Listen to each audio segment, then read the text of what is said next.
after being ambushed by Lorifax last time, and as the gravitite spelljammer punched through the planet's atmosphere, the party valiantly fought off the intruders, and Jerry taught Lorifax a lesson she would not soon forget as the rest of the party cleared the ship of the undead attackers.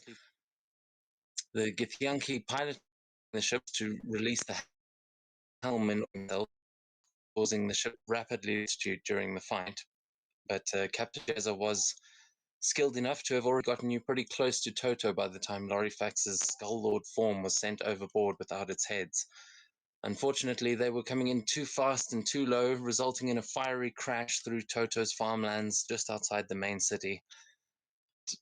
A few farmers in the houses near the crash came out to immediately try and put out all of these fires. The man instructing them to do so was Oji-san, who invited the party to his home to recover after realizing that they were Blue Dragon Clan samurai. But little did he know, behind the wreck, that Jerry was busy moving away from the road. Seto had gone to great effort to protect Sakura's body in the crash. Though the party had never met the man before, his identity became clear as soon as Seto approached the door, carrying the man's deceased granddaughter in his arms. And now we return scene moments later. How will Oji-san deal with that?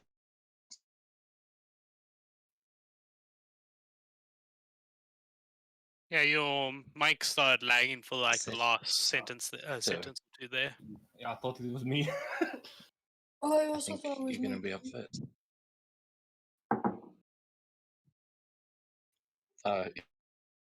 Yeah, sorry, everything was lagging there for me as well. Where fought it again?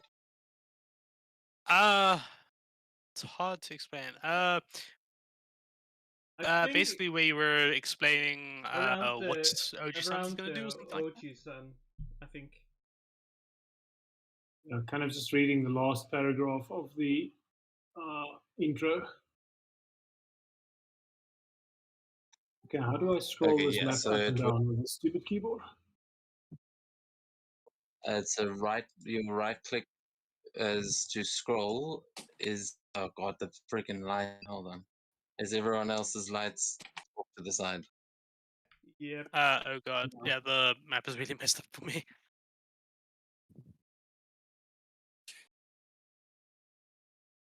Yeah, just give it a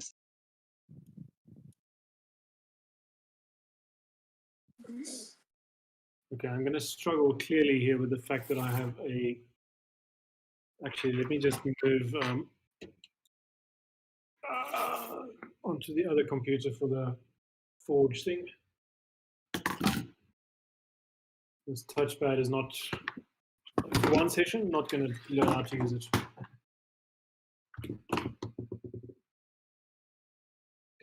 Oh, are you using a touchscreen? Sorry, I have got stuff for if we need that, but I didn't have any of it activated.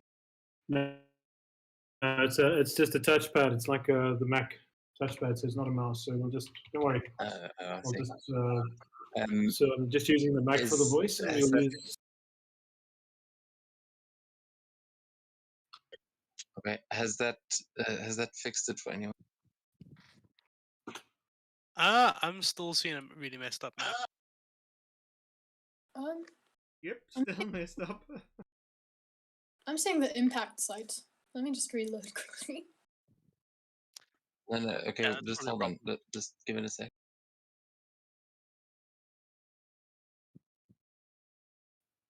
It wouldn't be our game without some technical difficulties. Oh, now it looks fine. There we go.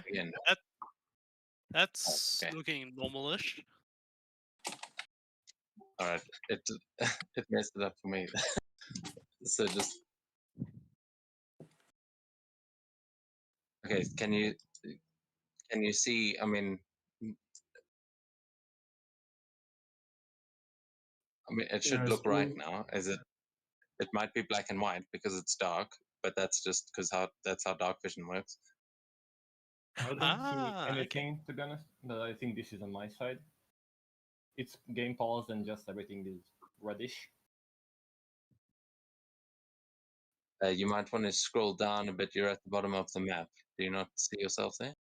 I think I should probably just reload, but let me just give you a screenshot for a second.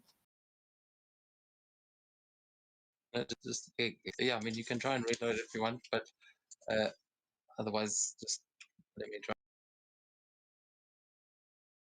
This is what I see, so I should probably just reload the entire thing. Oh yeah, it's not loading anything. You should at least be able to see a grid around the map. I'll be right back. Cool. Yeah. Sorry, all those. Of course, I try to use 2 maps at once there, so my bad.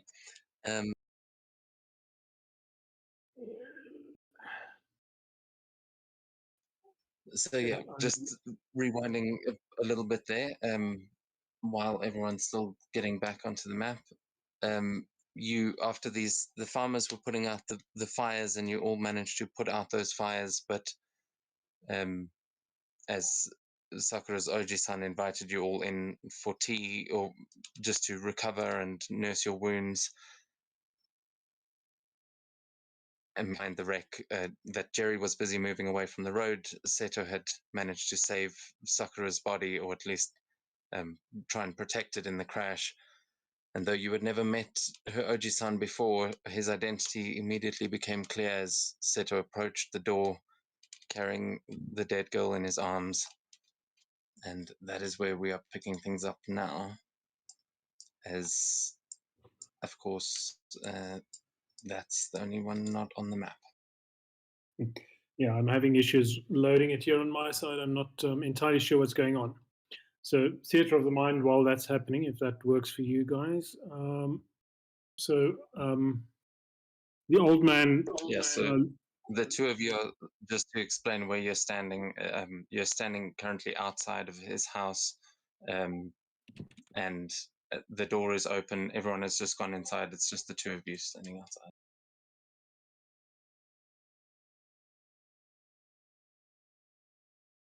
Why am I not getting any joy on this computer with loading this? Come on, man. It does take a while. Don't keep refreshing it. Yeah, It Well, can it take does a take while, but like 2-3 minutes for the map to load or something like that. Okay, no, that has been a 5-minute wait. Okay, so the old man, you can see like a sort of a shiver go through him as he looks at Sakura's body, and with immense self-control, he takes like a half step forward, and he looks at her, and then you can see that he's trying to not break down in front of the lords and the ladies, the samurai of the clan, because that's not a good thing to do. Obviously, we don't do that. And then his resolve just breaks, and like a tear rolls over his cheek, and he walks up to the body, and he just sort of gently. I don't know what you've done in terms of cleaning up the body and the condition of it. He sort of gently just touches her face and then sort of pulls himself together and turns around and walks to the house and says, "Follow me." But you can see his shoulders are slumped. He's trying really hard to deal with this shock, and he sort of walks into the house to give him time to gather his composure.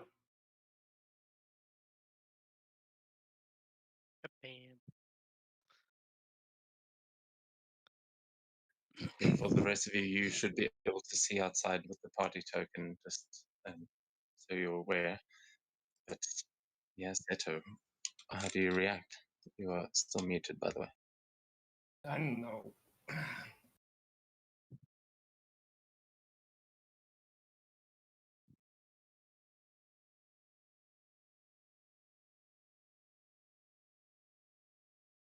Fuck me. I had a week and then fuck you, Debbie. He pauses at the threshold to the house, obviously picking up that you're not following him. Yeah, no, Seto is still, I would say, shell shocked. as he didn't sense any mean intent from the guy, and clearly saw that they could be connected somehow, but he still doesn't understand. So he's still just being, I guess, mortified at this point, but is slowly tapping his way towards the house.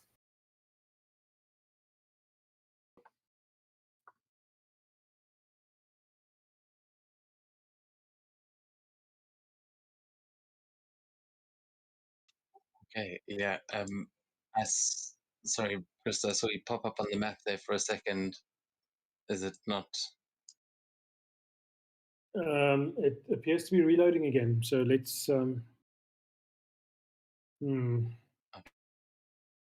Well, I will just move your tokens in for now, but the rest of you see this man and Sakura both walk into the house.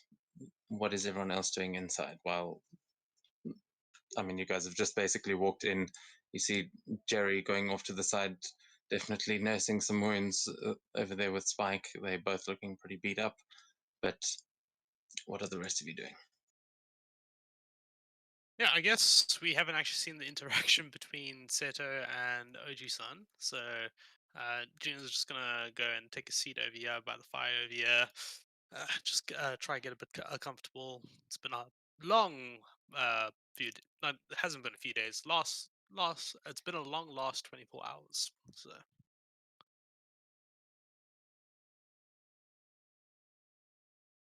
So Oji-san moves over to. He moves over to kind of here-ish and gestures to Seto to sort of put her down there on the floor. For now, and he turns around to everybody and he makes a sort of a fairly deep bow and he says, "My apologies. My name is Tomu. I am the gardener, the groundskeeper for this forest, and I was Sakura's grandfather. I raised her, and he pauses and he says, her father needs to be told of this.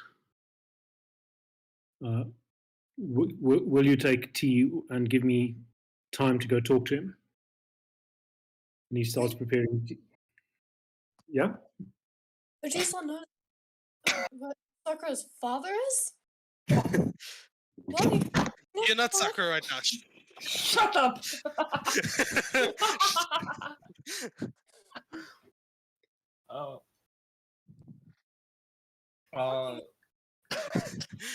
You keep quiet. We speak in character now. Yeah, Jin looks at Oji-san and says, "Well, this is awkward, but yeah, you can do that. Yeah, I didn't see any problem with that." Yeah, and internally, June is going, "Oh fuck! Oh shit! Oh fuck!" Try not to freak out. Seto will follow your directions. Go ahead and lay Sakura as where you pointed, and then he's gonna take 2 steps back, and he's gonna kneel, and he's gonna slam his head into the ground, and he's gonna just be there and mutter under his breath that he's terribly sorry.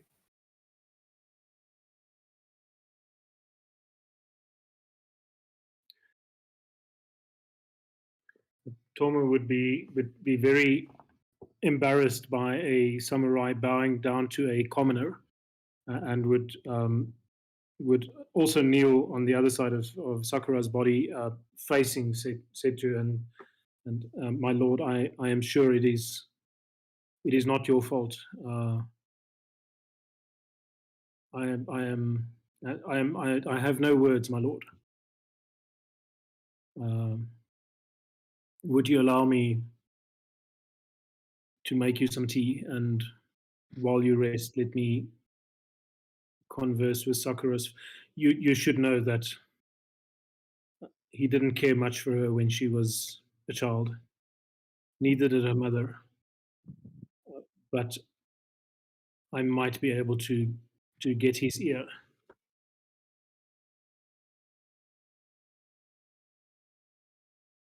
Kaya is still in baby fox form, and she goes and nuzzles Oji-san's foot again. Oh, great, my computer has just decided it needs to restart. Great. Okay. The other one with the map on. Okay. So he will busy himself making tea with remarkably large amounts of self-control. He seems to be reconciling himself to the idea, getting used to the shock. And he serves you tea and says, "Rest, rest, lords and ladies. I will be back shortly." Kaya, Oji-san. Kaya follows Oji-san. Yeah, in her baby fox form. Okay, is she trying to hide or? No. He's Okay. just following. She doesn't really see a reason to hide. You can, if Oji-san would like to give. Okay, I'm going to call you Toma from now on. Yeah. But if Toma wants to make a nature check to see if he recognizes this little fox, because I think, has he only seen the fox form, Kaya? I think he Or did were see you? the form. No, I think he has only seen the fox form, but even baby fox form still has 3 tails. So I think Yeah, he would. he might recognize it for sure. So you can give me a nature check with advantage. Okay, I just need to get. Are you no on the map?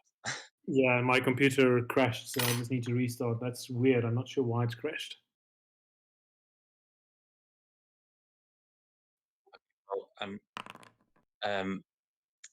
You will recognize that she is a kitsune, which you would definitely know what the kitsune are. Although she does seem like a strange one. Her coloring and things is quite unique.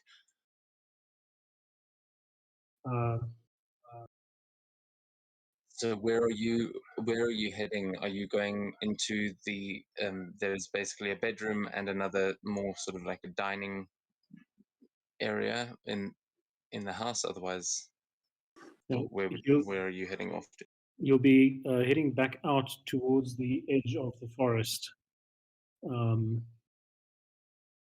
And he'd sort of look at the kitsune as he takes his staff from next to the door where it was propped against the wall, and say to her, I am not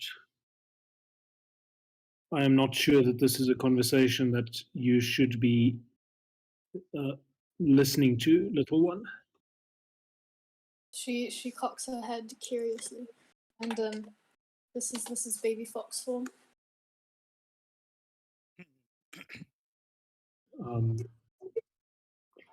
Allow me to speak. Allow me to speak to him in private. I beg of you, my lady. Yeah, I'll use my awakened mind feature to talk into your mind, Kaya, and I'll just say, Kaya, do not do that. And She rubs kind of against him, but then gesture to and come then towards Jin. she rubs against Oji-san once more, and then looks like she's going towards June, and then instead at the last second turns towards Seto. Yeah, of course, saw that coming. June Okay. keeps on electrocuting her, of course. She's gonna do that. Tommy would walk out of the out of the door. Hang on a second, please.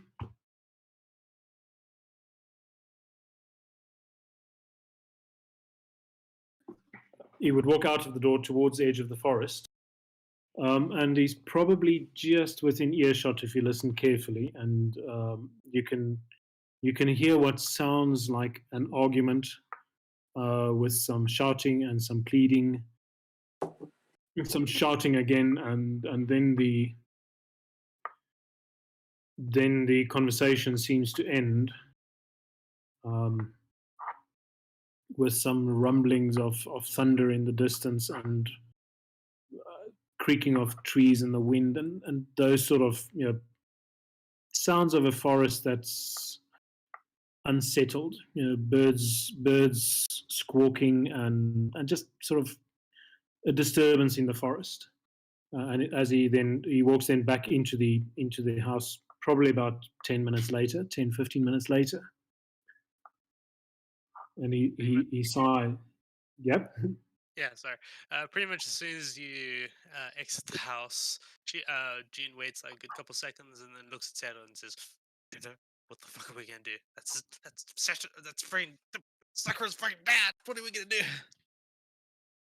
OG son, fuck grandfather, whatever." He wouldn't respond. He would still be in the same position, just kneeling with head down.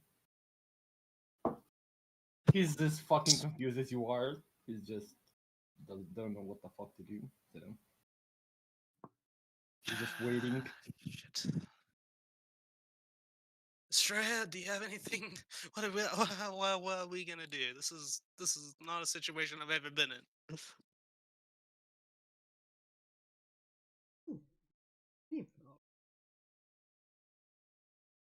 I'm. Could I ask Sakura's mom, but that's not. Funny, you're real funny, He most Estrella. likely Ask doesn't, her yeah. mom. Well, then we could try Valorant. She live, but maybe she would know else. Maybe there's something in the vested room in the library in Seto. Z takes a step up onto this platform and says, "Look, he said that he was contacting her father. I don't mean to be funny, but I think I've had enough of Sakura's parents for one lifetime." What? You're not wrong. I definitely I'm in don't the think we small should boss as contact well. Anaki. Ah. And at this point, the door at the back of the house opens and Oji-san walks back through the door. Yeah, June just tries to act natural. He looks around the room and he says, her father appears. He's angry. He's stubborn. He's more upset than I expected him to be. He refuses to help. I know he can help, so I think if we can find him and show him Sakura's body, he might. And he pauses there and he looks at you and, what was your intention? He might be able. Either way, she grew up in the forest. She should be, if nothing else, buried on the top of the hill in the graveyard of the heroes. If we seek his help, we need to move fast before he disappears deeper into the forest. Seto will cock his yeah. head up, and he's gonna have a slightly angered expression as he says, "Buried. You'll have to bury me first before you bury her body. She's not dead. She's just asleep. And if that cunt can help, I'll fucking make him do it.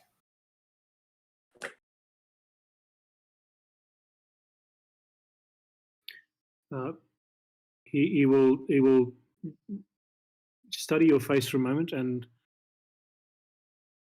then look at her and look at you and sort of, may I, pointing to the body, asking to examine it.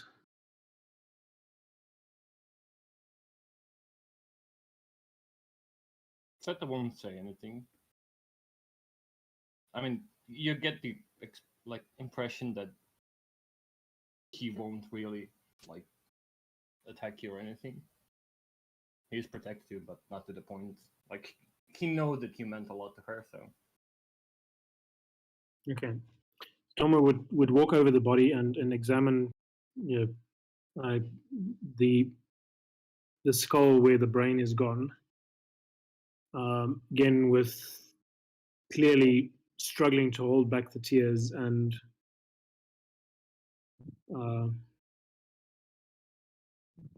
he would turn back to Seto and say, this body will not be able to carry her anymore.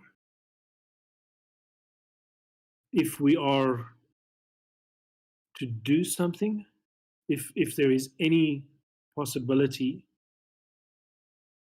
of bringing her back to this plane, it will not be in this body. So we should cremate it in honor of her sacrifice. If her father is not able to assist, I think we need to take the body to him to see if we can soften his heart. There are hundreds of commies in this world. I'll cut every single one until one of them gives in. And if that needs be, all heaven will burn. As well we hope.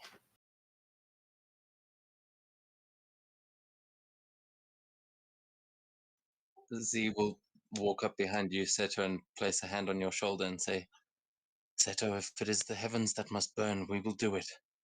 But it sounds like he has a plan. He might be able to actually... I mean, look, I know I just said I didn't want to deal with her parents, but there was good in Sakura. If it didn't come from this man... And she just sort of gives a polite bow to Tomo, sorry.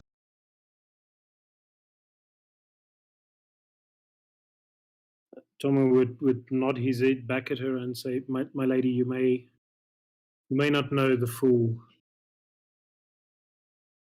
history of Sakura's parents. There were great expectations that she would have been a being of immense power. And when she was born a normal human, both her parents were disappointed, and it sounds as if you know somewhat of her mother. Her mother's disappointment turned to fear about evil spirits. They never bothered to get to know Sakura for who she was, but I do believe that her father may have come to regret that in later years. I beg that you give him a chance, or that you use this opportunity to give him a chance to reconcile with her, and he may be able to give advice or guidance about the quest that is clearly so burning to our young lord here. And he sort of gestures towards Seto.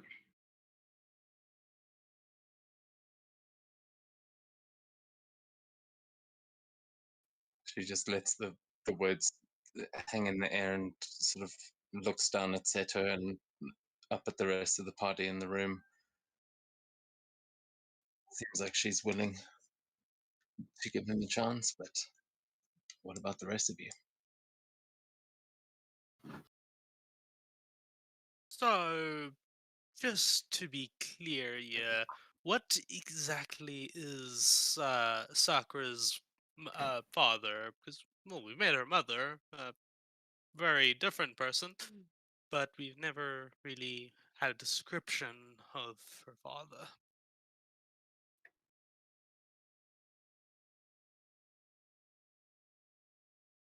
My lord, I find it hard to describe him. He is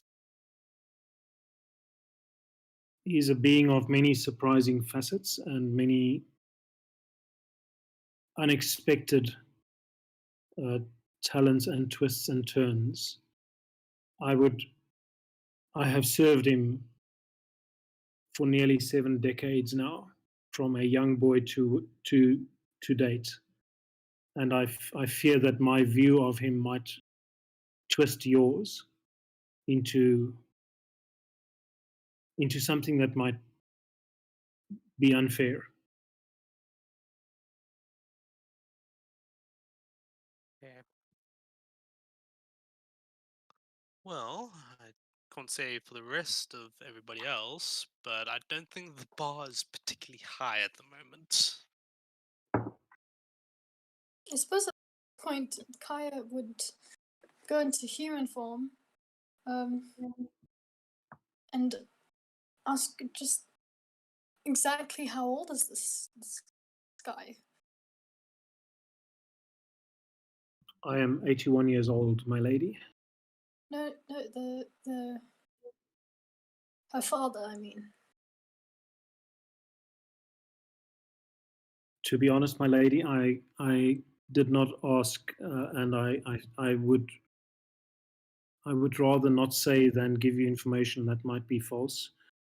It would be grievously wrong to mislead samurai such as yourself with half truths and bad information. I I I, I beg of you to travel with me and see for yourself and judge for yourself. And should you then find him still unworthy, I will happily participate in anything that you choose to do with the body of my dear Blossom. She nods. Well then, what are we waiting for? And June begins standing up. Do you need rest before we travel, lords, ladies? Yeah, at this point it is about 10 to 3 in the morning, and a lot of you, especially Jerry, are looking very hurt. But Jerry will probably make a remark that he needs to um, check in at the blacksmith, so he won't be joining you on your little adventure. He has got his own things that he needs to take care of. Okay. It would be better if we travel by daylight, so might I propose that we rest here? I will keep vigil over the body, and we can travel when you are rested and recovered somewhat from your injuries and your obvious battles that you've had on the way here. So he'll sort of warm water for cleaning, bedrolls, place to sleep in the mats, sort of on the floor, bedrolls, bed mats, etc. He'll sort of just make some place for you to sleep. Yeah.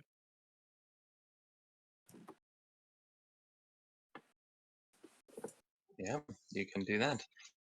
If everyone would like to take a long rest here, you can go ahead and do that. Unless there's anything else you guys would like to do tonight. Nothing else I'd like to do, but just a note for flavor. Kaya's sleeping in her fox form, which probably implies that that is her true form.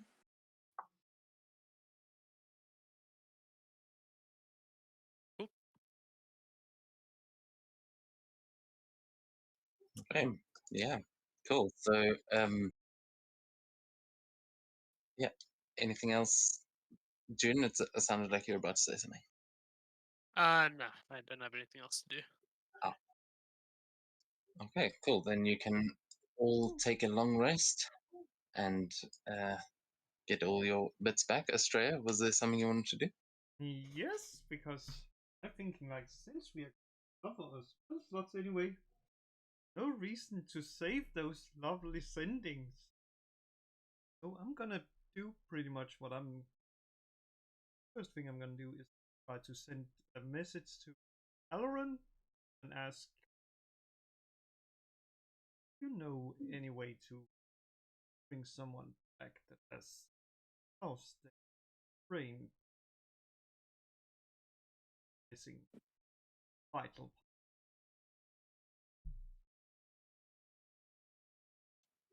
You will hear a response saying, I am afraid not. There are powerful magics that could perform in a way, but beyond my capabilities, I am afraid. Ancient spirits may help. And it just fades away. And I presume you don't care, but you most likely wouldn't know a way. Lost their hearts. Sorry, you lagged out there in the beginning. Who are you sending that one to? Anaki. You hear her say, I'm trying to figure that out, you little shit. Now stay out of my head. And yeah, that's the only message you get back. I'm surprised that none of these people are being like, what the fuck, Astray? It's 3 o'clock in the morning. And just because of that, I'm gonna send another one who's just basically just a very annoying song. Or part of it, since it can't Yeah. do that. I gotta say, I'm confused though, because wasn't she trying to kill Sakura and now she wants to bring her back? Like, Sakura wasn't the only one that was killed and had her brain removed. oh yeah, Remember, true. Australia told her that Mata and Sakura were killed. So who knows what she's trying to do. But yeah, you don't hear a response after just sending her an annoying song, though you're not entirely sure if the message even went through, but you get the feeling that you achieved your goal there. This is the song that never ends. Good question. Is it possible to block someone from sending you Nope. message? You cannot Nope. block. Well, the only way is if you are on another plane, and that's only 5% chance of it basically not going through. Else, you can just send. I mean, there are like there are sort of warding things that you can do to try and block it. Like there are magic items that you might be able to use, and you probably get the impression that Anaki's going to try and find one of those real soon. Yeah, she just Um, make a lead prison for herself and just sit in the middle of it, and nothing will get in.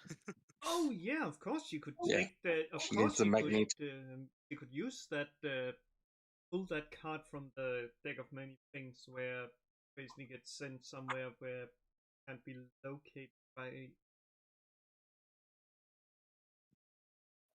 If you have annoyed someone to the point that they have to start drawing cards from a deck of many things, I think you've achieved a new level of bard. Yeah,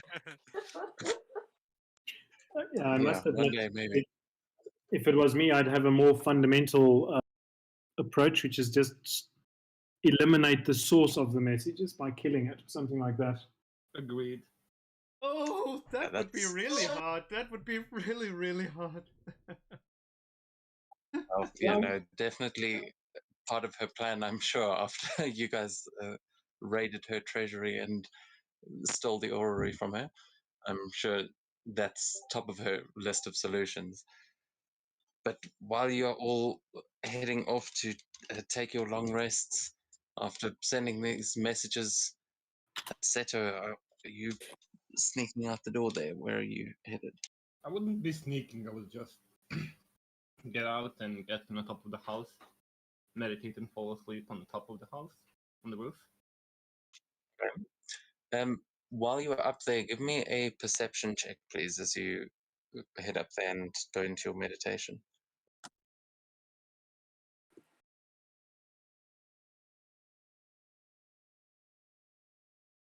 Give me a And second. Oh shit.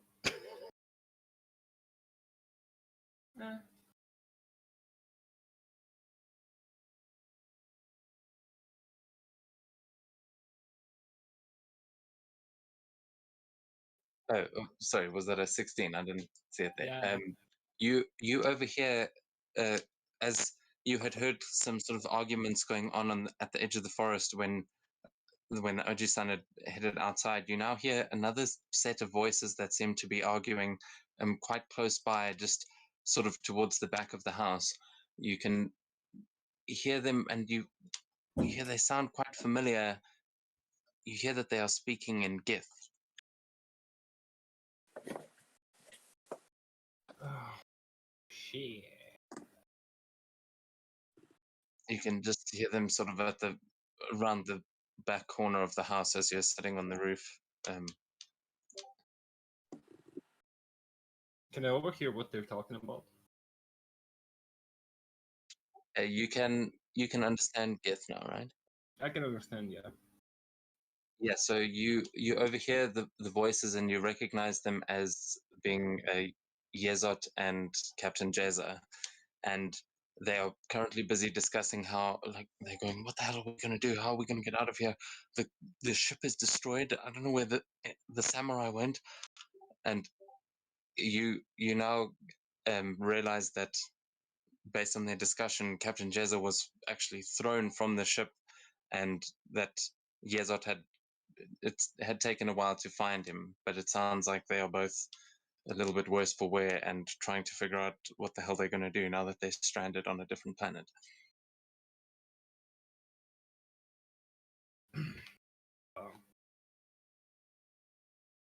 I'm gonna grab a moment of my time to just hop over to them, walking slowly to not alert them or spook them or anything. Okay. Yeah, you can. I mean, you can just go sort of around the side. You'll see them there.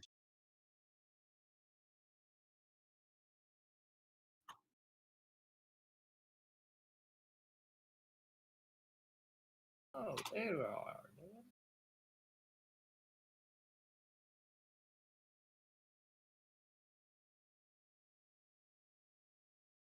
Oh, Seto. He notices you as you approach, and uh, Yezot just comes out and he says, "Oh, I wondered where you'd gone. Are you staying with one of the farmers?"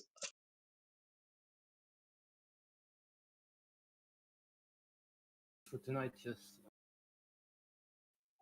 they had ties to one of my fallen comrades, so long story short, we're gonna be spending a night here. Oh, I see. Well, look, we've got a bit of a problem. Obviously, we didn't expect to crash land here, but I'm glad to see that you've all made it out all right. I'm afraid the same cannot be said. I haven't seen the rest of our crew. It's just the captain and I. We're going to go and try and find them, but when we return, will we be able to come and speak with you? We need to make repairs, perhaps. Captain Jezza, he wants to build a new ship, but I would rather find a faster route out of here. Will we be able to call on you when the time comes? There's a very simple way if you want to go back.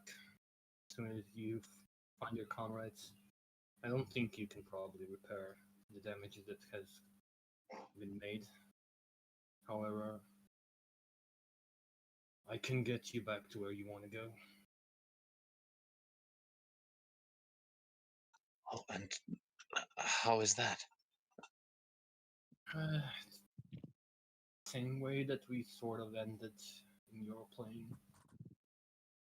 There is a strange portal that kind of uses blood magic to an extent that teleports to you wherever your blood essentially is tied at. We're not really entirely certain how it works, but could potentially bring you back home. It is on a property that I own, so you shouldn't have any problem going there. Oh, well, that is fantastic news. Thank you so much. And he gives you a polite bow. Uh, where would we find this place? We must go and find our comrades first, but we will head straight there as soon as we can. Thank you kindly. Seto would grab one of his notes and he would paint them the map in order how to get to the bathhouse, and after that, write a formal letter that they can give to the housekeeper, or essentially the daimyo. Not daimyo. Wait, what's the name? Major Domo. Yeah, major domo. That they can give to her in order for her to let them pass without asking too many questions. Okay, nice. That awesome. You can take inspiration for that as well, because that's a freaking great idea. As they take this letter of acknowledgement and the map, and it's not too far from where you guys actually are here, and they both thank you very much, but politely say that they will go and find a place a place to camp. They don't exactly want to be answering questions about their origins right now. Before they move, or essentially as they are leaving, Seto will just say, "Hope that this whole fucking thing was worth it," and he's gonna hop off on the roof.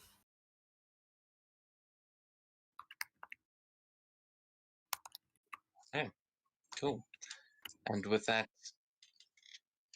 you will all take your long rest, and we shall fast forward to the next morning. Yeah, also, since Sakura doesn't need to sleep, she will be reading the Pick of Fate and the Time, so she will be looking over the page in the book, which is Circle. What is it? You those? Yes, you can roll 2d12 for me there. So someone else learned teleportation circle, I see. 2-7.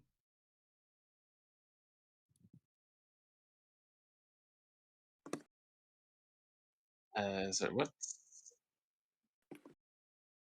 2 and 7. Okay. Yeah, sorry, let me just find this table. I forgot about that. Okay, I'll send those to you after the session. Can you just quickly send me 2 and 7 in a private chat, and then I'll let you know after the session. I doubt you're going to be teleporting anywhere right now. I sincerely hope not, anyway.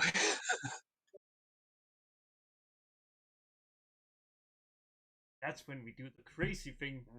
2 teleportation circles. Stands in both of them. Yeah, half of you goes to one place, half of you goes to another. But those are both on Arania. Oh, okay. Actually, that's pretty appropriate.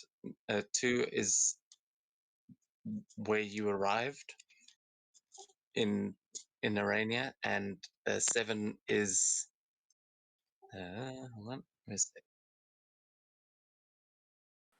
7 is smart. Hey. Amazing! Amazing! So you got those So two you got- locations. I have, I think, the place where the Vikings are, not Stormont. Mordia Yeah, you and got the Heaven. Mordia Yeah, and Mordia. That's it. and the Heavens, and you and Australia, you basically got Australia and Stesnir's hometowns. Well, home being a loose phrase.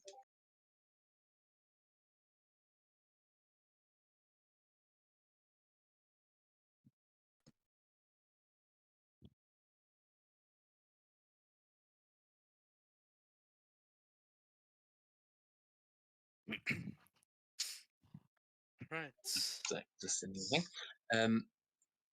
So as the next morning breaks, you guys all have taken a long rest, and it's now about 9:10 in the morning. The sun is shining. You're all feeling much better, and Jerry heads off towards the city as he just wishes everybody luck, but he is no longer with you guys. Yeah. So Tomo will serve you a fairly simple but sort of well-made breakfast. Basic rice, breakfast, vegetables, a little bit of tofu, cheese, stuff like that. All vegetarian, and then sort of strap a rather impressive-looking wooden bokken over his shoulders. Take his staff and. During the night, he'd constructed some sort of a stretcher, essentially, on which Sakura's body is lying now, to make it easier to carry. And we'll ask if you are ready to go. He is assuming that last night's conversation was a yes, we for Sakura's father.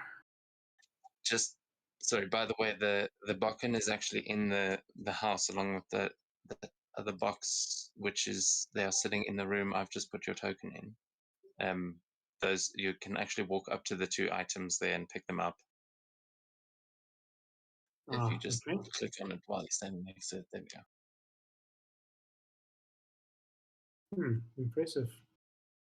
I may just have picked up the entire box.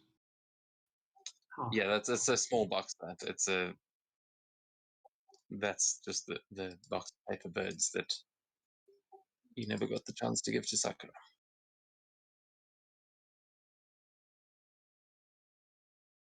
Yeah, so you will secure the little box with piece of paper inside his sort of pack, and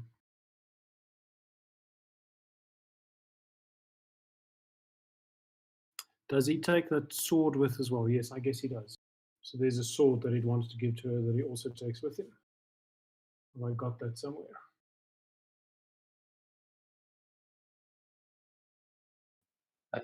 That was the bokken, you mean? Or Okay. Yep, now I'm with you.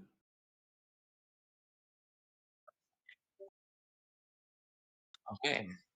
So, yeah, where are you guys heading?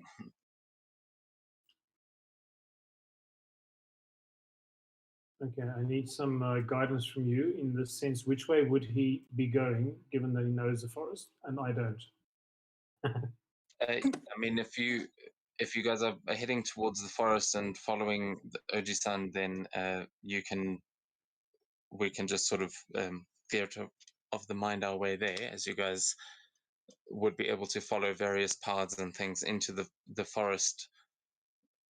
Following him, he knows these forests better than anyone, really. So it would be a fairly easy travel. Yeah, so as you approach the edge of the forest, he would say, just keep your eyes out for the elves and the pixies. They are harmless, but might be mischievous. So just keep an eye out. Let me know if you spot any. And he walks through the forest. You can see that he loves this forest. He sort of touches the trees as he walks past, and he's looking at and whistling and humming. A bit sad, but he's still humming to himself. This is clearly his happy space. Please lead the way, old man.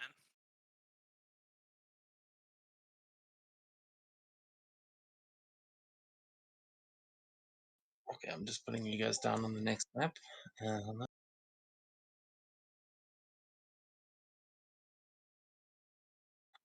for the just so that the game doesn't leave a blood trail throughout this whole thing, we're going to assume that you have Sakura with you on the stretcher, but who is carrying it on the other side? I'd be grabbing the. If it's a box, I'd be grabbing the box and just putting it on my back and walking on all on fours, I guess. Oh yes, I like that. That it, yeah, full on. Oh, that adds so much. So yeah, so you're carrying on your back as you guys make your way into the forest. I'm going to be right back, but I will tell you what you see. As you have I put everyone down there? That's because Jerry's missing. It looks weird. Yep. Did I forget someone? Jerry. E. Oh, Z. Thank you. Yeah. Yeah, that's everybody, I think, besides Z. So what? Did we leave Yeah, and that Z. Mota? Yes. Who? What are you guys doing with her body? Because it was also there at the Oji-san's house. Are you also going to take her up there for a burial, or? I don't know if it was June's job. I mean, should we take Mota's body up there? I don't know where else to take her. Is she a legendary hero? No, not really. Well, Should be real smart. entrance requirements are. Real smart. Yeah, I guess we'll leave her down in the house somewhere, hopefully cool, so she doesn't, create a smell. And Let's wait just say Jerry gentle repulsed her, or whatever the hell the spell is, before he left. Did that Yeah. both Sakura and one day ago. Right. Yeah, actually, Jerry's into all of those things. We'll say he's looking after the body for now. Well, actually, that actually helps with what he's busy doing, because he wanted to have a chat with his gods anyway. So maybe he actually does a little funeral procession for her, just on his own. He tried to do that for Kit as well. So anyway, yeah, we'll say Jerry's looking after the body. And what you guys currently see is that I will be right back. The woman in the picture is not there. Instead, you can see 4 Eladrin that are currently having an argument with a fox on top of the Torii Gate. But I'll be. Another kitsune? Oh my goodness. Kaya is still in fox form, and she's jumping. She's just to make it cuter. She's in baby fox form, and she's jumping up and down. She found another kitsune in the mortal realm. This is exciting shit. She didn't know they came here. She's never been here. Yeah, while she's doing that, she notices the other fox. She know the difference between a kitsune and a fox, and she just says, "What? You haven't seen a fox before, or something?"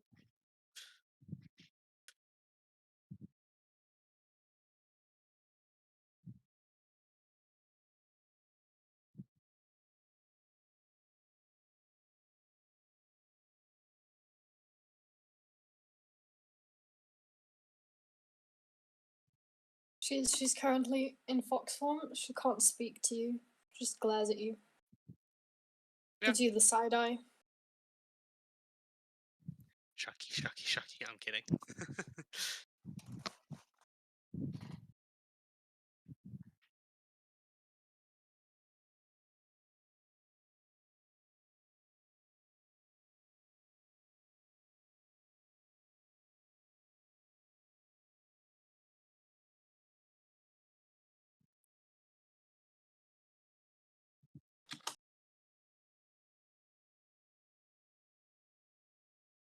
Oh, okay, I'm back. Sorry. Cool beans. Cool. Quick question: what It says kitsune on the thing. Would Kaya know it's another kitsune? Because she Yes, doesn't. I will say that without even a roll, you will be able to recognize that that is definitely another kitsune, but definitely different to the ones that you've seen. Bear in mind, you come from space, Feywild. basically. um, so this is completely red, this fox, and you probably haven't seen one like this before. It would be very fascinating. Yeah, that's why she's jumping. She's in baby fox form. She's jumping up and down. And apparently, June asked, "What? You've never seen a fox before?" Like, bro, she is a fox. Yeah, anyone other than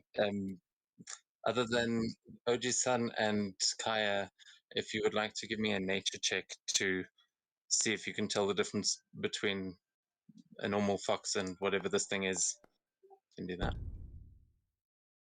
I definitely Okay, know yeah. the difference. I was just being really sarcastic. Yeah, you all having actually been to the Feywild and um, seen kitsune there, you now recognize, yeah, you know that this is the Sakura forest, which is one of the most magical places in Kiga, and none of you have actually been this deep into the forest before, though. Oji-san has led you quite a ways in, so you can only expect to see more and more magical things the deeper you go. However, you also notice that there are 4 elves standing on the stairs in front that are busy talking to this fox and are busy going, "Hey, come on! Uh, these riddles are impossible. How the hell are we supposed to know that?" And the other one goes, "No, shut up! You're just being stupid." And they're just having this argument. And the kitsune is sitting there at the top, just with its nose in the air, and seeming quite regal, but also quite snobbish in a way. Yeah. Kaya sort of bounds up the steps. One of the elves turns around and goes, "Oh shit, another one." She gets to the elf and rubs against it before sitting down and looking up at the other kitsune.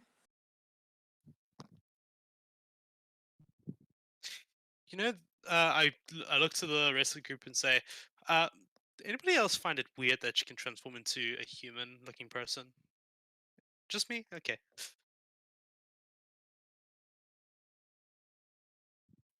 So, Kaya, can you give me a persuasion check to try and see if you can rub up against this elf without it trying to cleave you in half?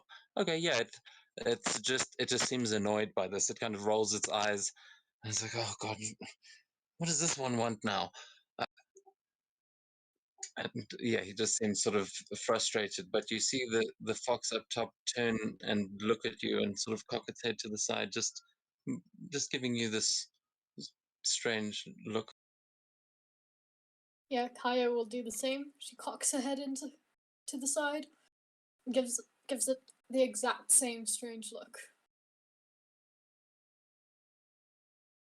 Yeah, you guys are just both kind of mirroring each other at the moment as you kind of try and check each other out, like trying to suss out what the hell's going on here. But this the kitsune up there seems somewhat larger than you. It is definitely not a baby fox form. This is probably an older kitsune than you, but it is not coming down from that torii gate.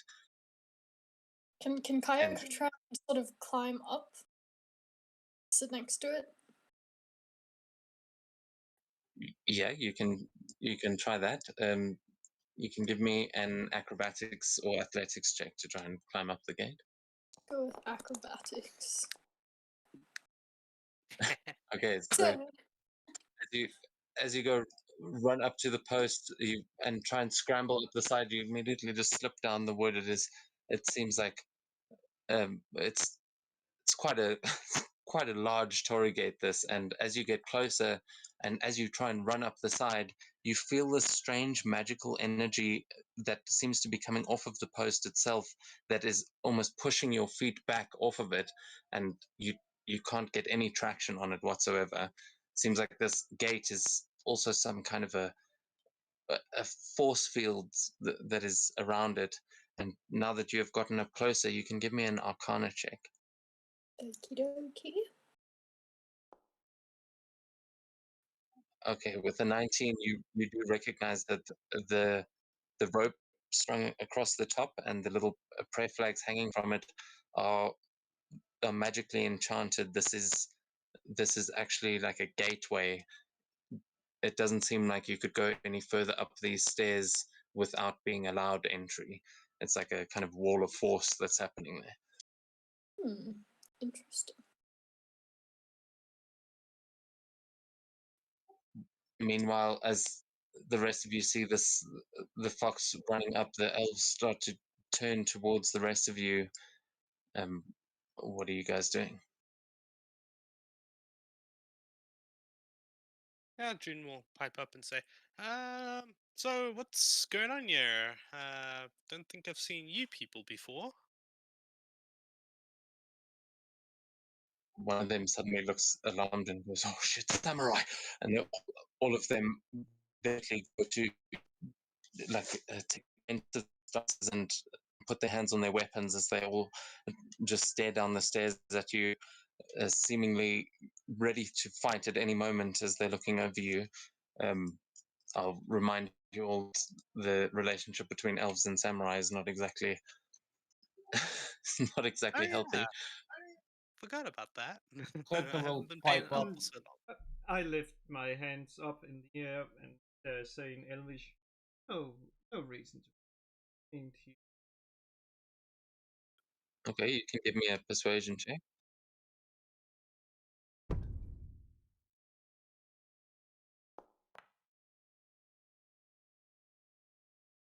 Nice. The one in the front sort of lifts a hand, and as he takes it away from his weapon, as the others all seem to take notice and sort of go at ease a little bit, but you can see them all still eyeing you out very carefully. I'll show you what these guys actually look like.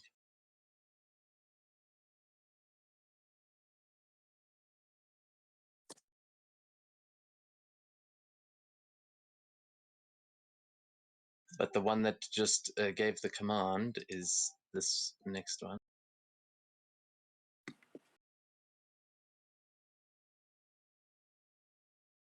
Oh, damn it. Why is it showing up?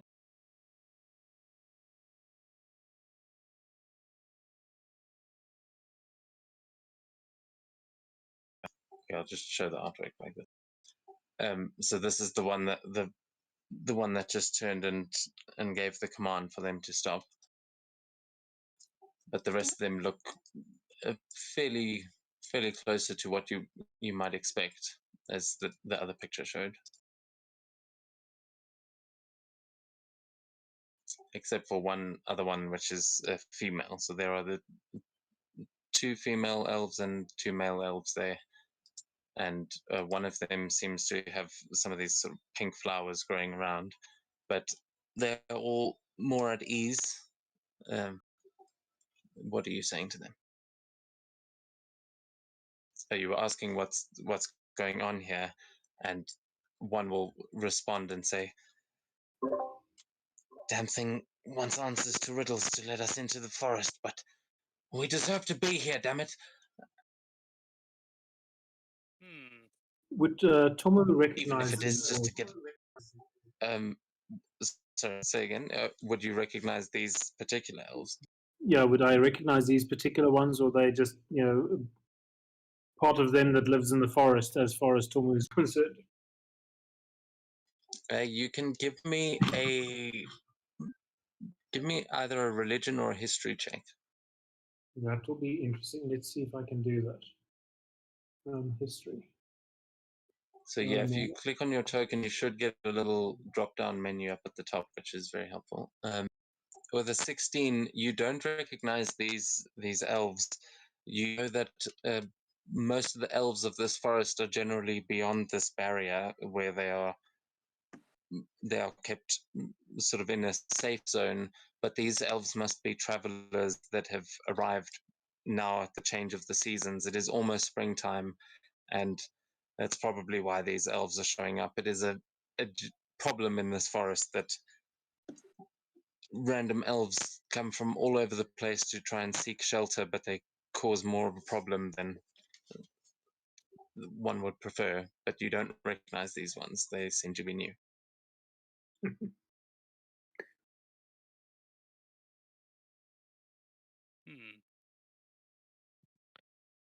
So, what is this barrier made of? Is it magic or something else? June looks towards you. Sorry, Kyle looks towards June and nods, and then goes back to looking up at the fox.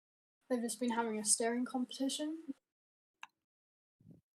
Yeah, the fox is just pacing up and down, sort of looking over the edge down at you and then back at everyone else, and hasn't is still very curious about you down there, Kyle. I can imagine. Yeah, I want to. Hopefully, But yeah, while this fox is currently a little bit distracted by Kaya, I'm gonna walk a little bit closer to the barrier and attempt a little cheeky misty step to just end up on the other side of the barrier, if that's possible. you can try that. Are you sure? Oh, someone has learned bad habits in somewhere. Whenever he says, "Are you sure?" Don't do it. Yeah. Okay. You know what? I'm not gonna. Ah, damn it! Last time I said yes to a "Are you sure?" question, I turned into a goddamn mind player. So I'll just stand there, admire it, probably get close to the barrier to see to get a feel for it, but I won't use Misty Step yet. Okay, then you can check in that case if you want to try and check out the barrier, see what's going on here. Hey, what check? Sorry. Arcana. Arcana. All right. Oh, that was nearly a nat 20. Oh. Okay. So yeah, other than the fact that there is a shimmering sort of wall in front of you, as you get closer to it, you can see that it is sort of being summoned by these little flags on the rope up top. You can see another Torii gate on the other side that has probably got a similar effect on it, and with that, it just seems completely strange. You can't see if there's any sort of mechanism, and you look around, it doesn't really make all that much sense. Give me a perception check as well, June. And Yeah, sure thing. yeah, actually, anyone that wants to make this perception check can actually. Although don't bother because June just rolled a 31. And with a 31, you see as you kind of looking through this wall of force. With an 8, you end up looking through it and you see something moving in the trees behind. You can know just kind of creeping through at first plants, but now you realize that these are very large creatures, some kind of flower dragon essentially, that you've never seen a creature like this before. It just looks like the flowers are moving with the form of a dragon. Oh, if only Sakura were here. And yeah, you can see 2 of them just sort of hiding in the forest that are they're just watching the entrance, and you suddenly get the impression, oh, might not want to run into those things unprepared. All right. I thank you for the warning, DM. Hey man, with a 31, it's you saw them. But at this point, the elves are still looking. They seem to have now lost interest in the kitten and are more paranoid about the fact that this satyr just spoke Elvish to them and seems to be speaking for a group of samurai. They are very confused. Tomo would walk up to kind of in the middle of the steps and look up at the fox at the top and say, "We need to see the Lord. Let us pass."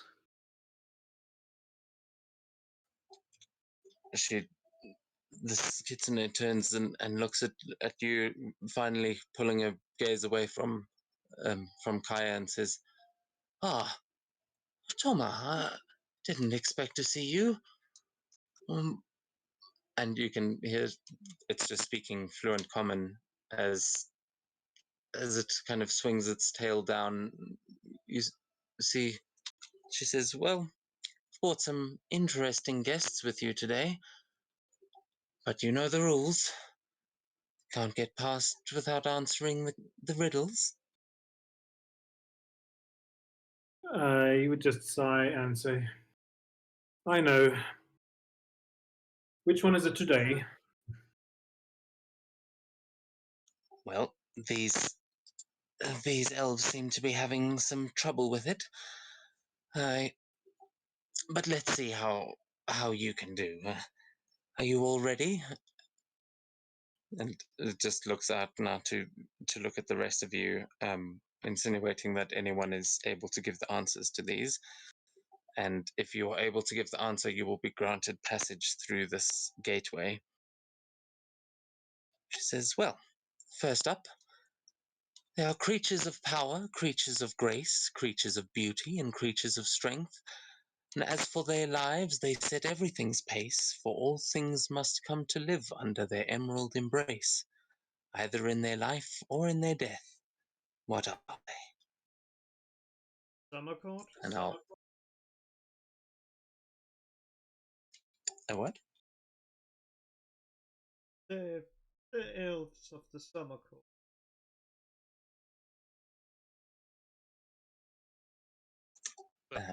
No, that wouldn't be it. But I suppose you're on the right track.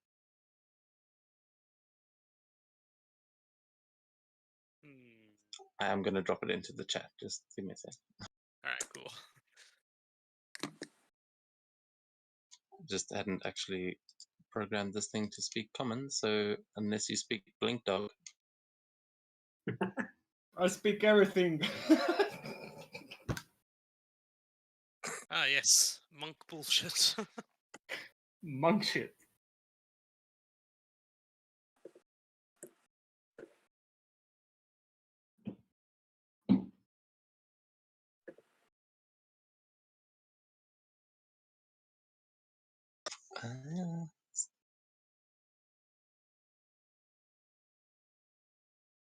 Oh, you got to be kidding me! It's not letting me copy paste.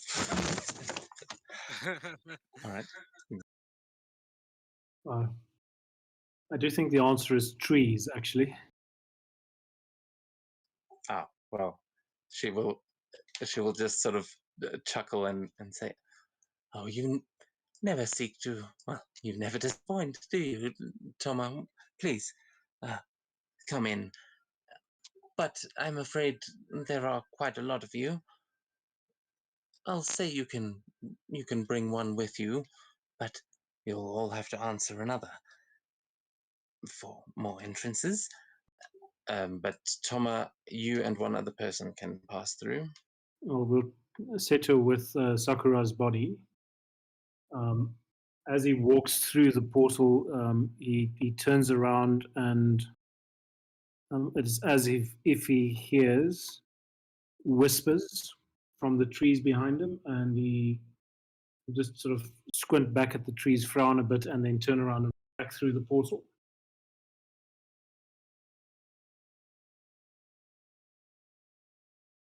Okay. Yeah, so you guys head further up this hill. You can see this set of stairs that just leads through the forest, heading higher and higher up this hill.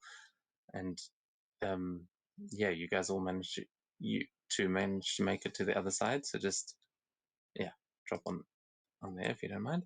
And now for the next riddle.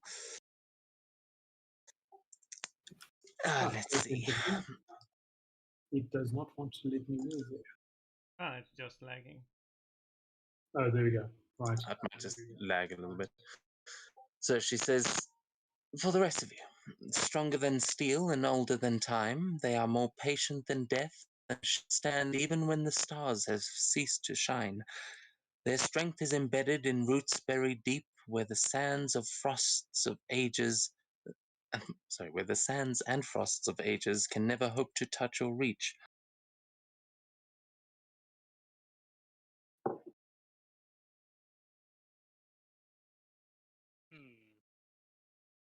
Stronger than steel, older than time. What is the rest of it? Yeah, this freaking copy paste. Let me just type it out. Hold on. Post a screenshot on Discord if you can. No, because I want to use this as well.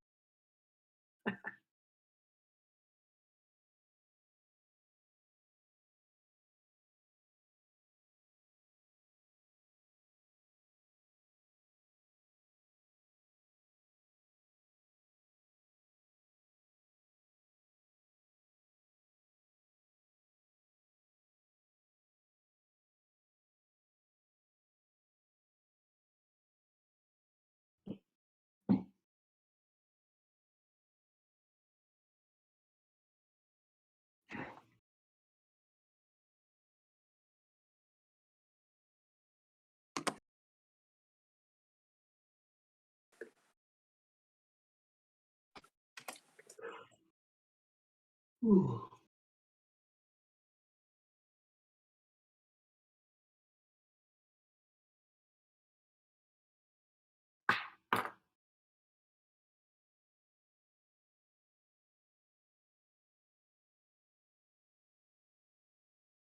Alright, so stronger than steel, older than time. Yeah. I was thinking that as well, Seto.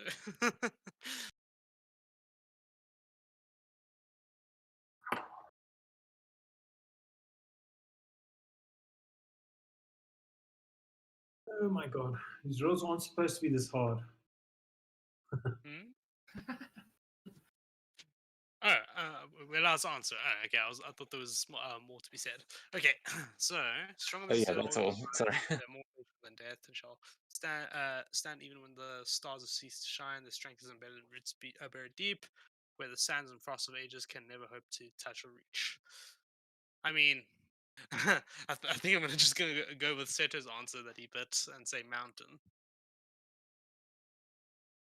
She will just delightedly. You hear all of the elves behind you go, "Oh, come on, fuck!" And they're getting very annoyed. That's clearly the one that they were stuck on as well. And the kitsune chuckles and says, "Well, welcome in, you and another.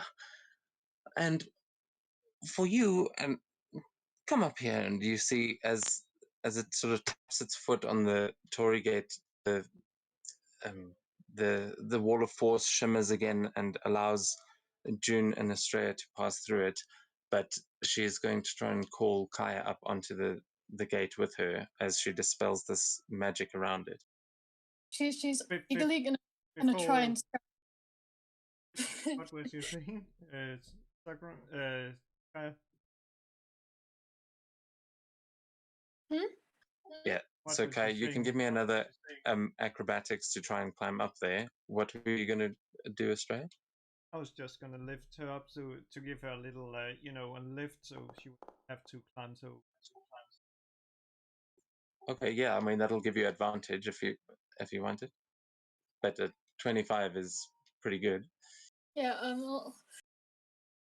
I'll take the advantage, but I'll just keep that roll. So this just for the role playing. And she'll just lick Estrella's face before scrambling up. Okay, yeah. So with Estrella's help, you manage to make your way up onto the top of this gate, and as you get up there, you wow, the size difference becomes immense because of perspective. Horse perspective is always We're fun. gonna. I'll make it a little bit bigger. There we go. So you see this fox kind of look at you and just say, "Well, you are a curious little one. How have you found yourself in this forest? I mean, I haven't seen markings like that in some time." Um, she's still a bit of a younger kitsune, so she hasn't learned to speak common in fox form yet. So she communicates in fox. So everyone else just hears a lot of cute fox sounds. But she'll say, I was in the Feywild, and then these adventurers came, but my brethren were being they kept disappearing through this portal and not coming back. So I sent the adventurers through and ended up following them. Then we went to space. I think we might have already been in space, so it definitely wasn't the Feywild for sure. Morsels are very interesting creatures. I don't know if you've noticed, but then we got to this rainy, icky tentacle people place. It was. I didn't like them much. They were kind of disgusting, but I didn't want to say it to them. But they were very icky. And then we came back here. And here I Yeah, am. you see this. You see the fox listening intently as the rest of you just hear this sort of howling and bowing as uh, Kaya tells the whole story of your adventure, but none of it in a language you understand. So you just see it barking at this fox, but the fox seems very interested in the story, and afterwards says, "Oh, I'm so sorry that happened to you, my dear.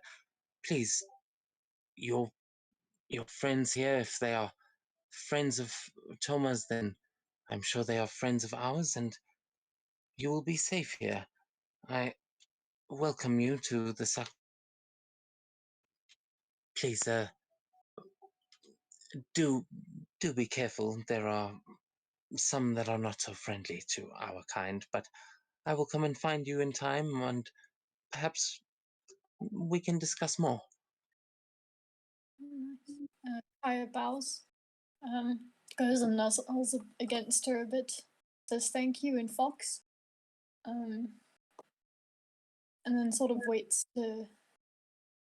for Estrella to sort of hold her hands out. She's a bit scared of heights, and she doesn't really want to fall and break.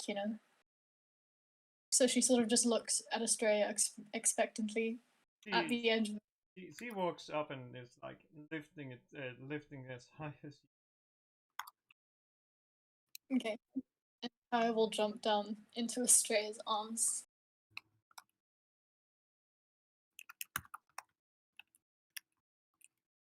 All right, yeah, and you are able to do that.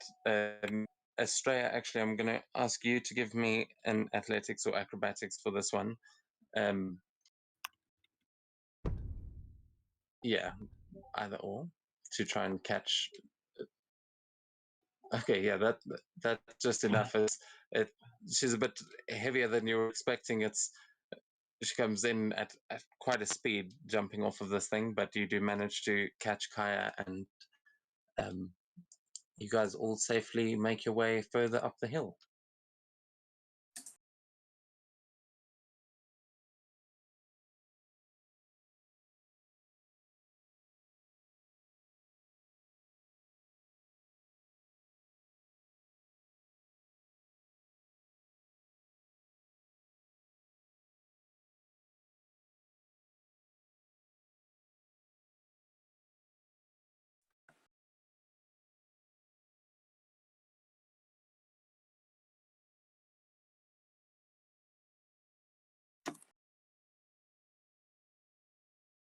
Yeah, I'm putting your tokens down. Cool beans.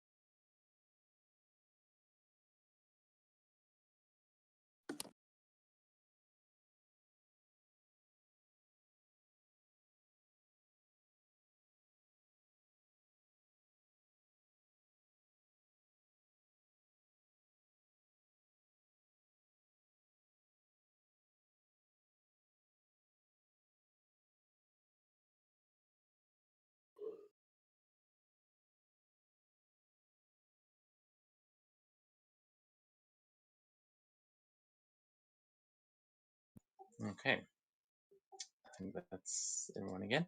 So, yeah, as you all make your way deeper into the forest, you can see more stairs heading up in front of you, and another Torii gate further up ahead. But now, through the trees, you can see a couple of gravestones, grave markers, just scattered all over the place. It seems like you are definitely getting closer to what Tomo was talking about.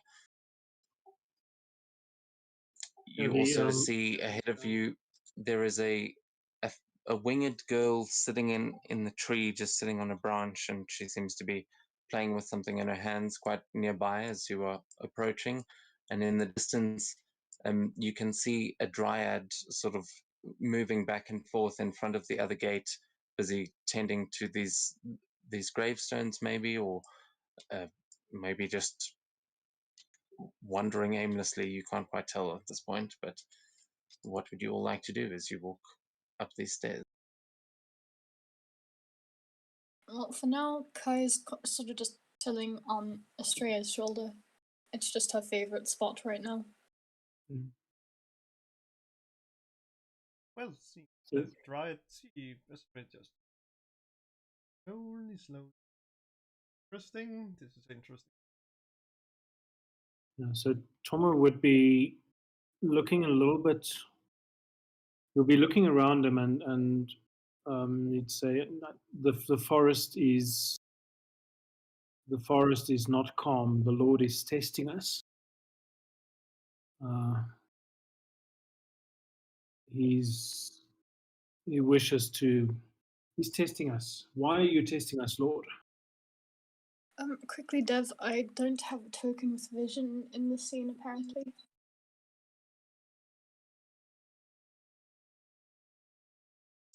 Huh? Let me double check.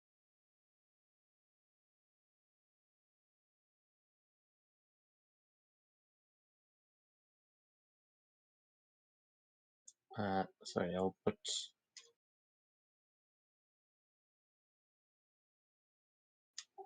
Kai down. There you go. There we go. Okay, cool.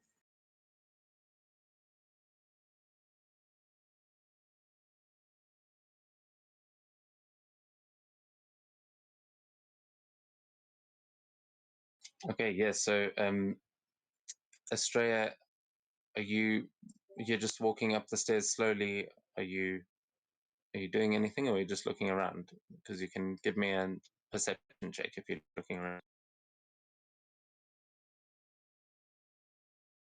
Look to see.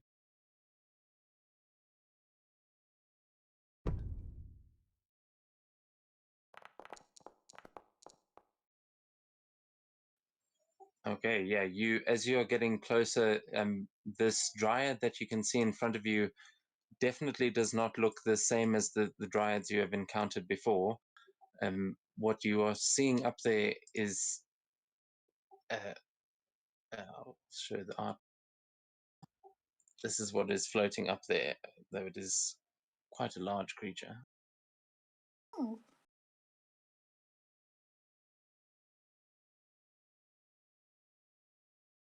Okay, this the winged creature in the tree. Are we just ignoring her?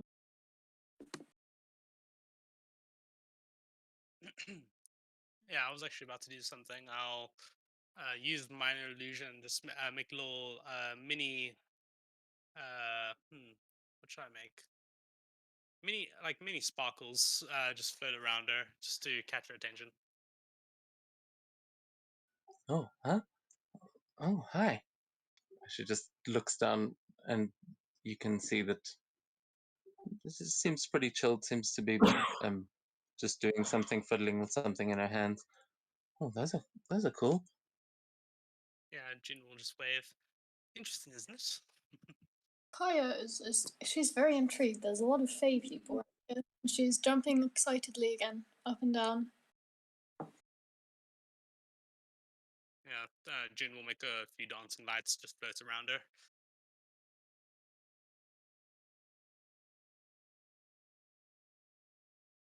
And she'll kind of just like watch them and and smile. She seems quite happy, and you can see she's just sort of, as she's leaning back on the branch, she starts humming to herself as she's watching these lights around. So, what are you guys doing here? Yeah, we are looking for someone. Someone's father, actually. And Jin will look over to the old man again. See if he has anything to say. Yeah, we're looking. We need to speak to the Lord. Do you know where he is? Have you seen him around? Oh, I think he's always around, but I've been waiting for my friends for a little while now. I haven't seen him anywhere around here, but I'm pretty sure he's up there. We're gonna go see him as soon as my friends arrive.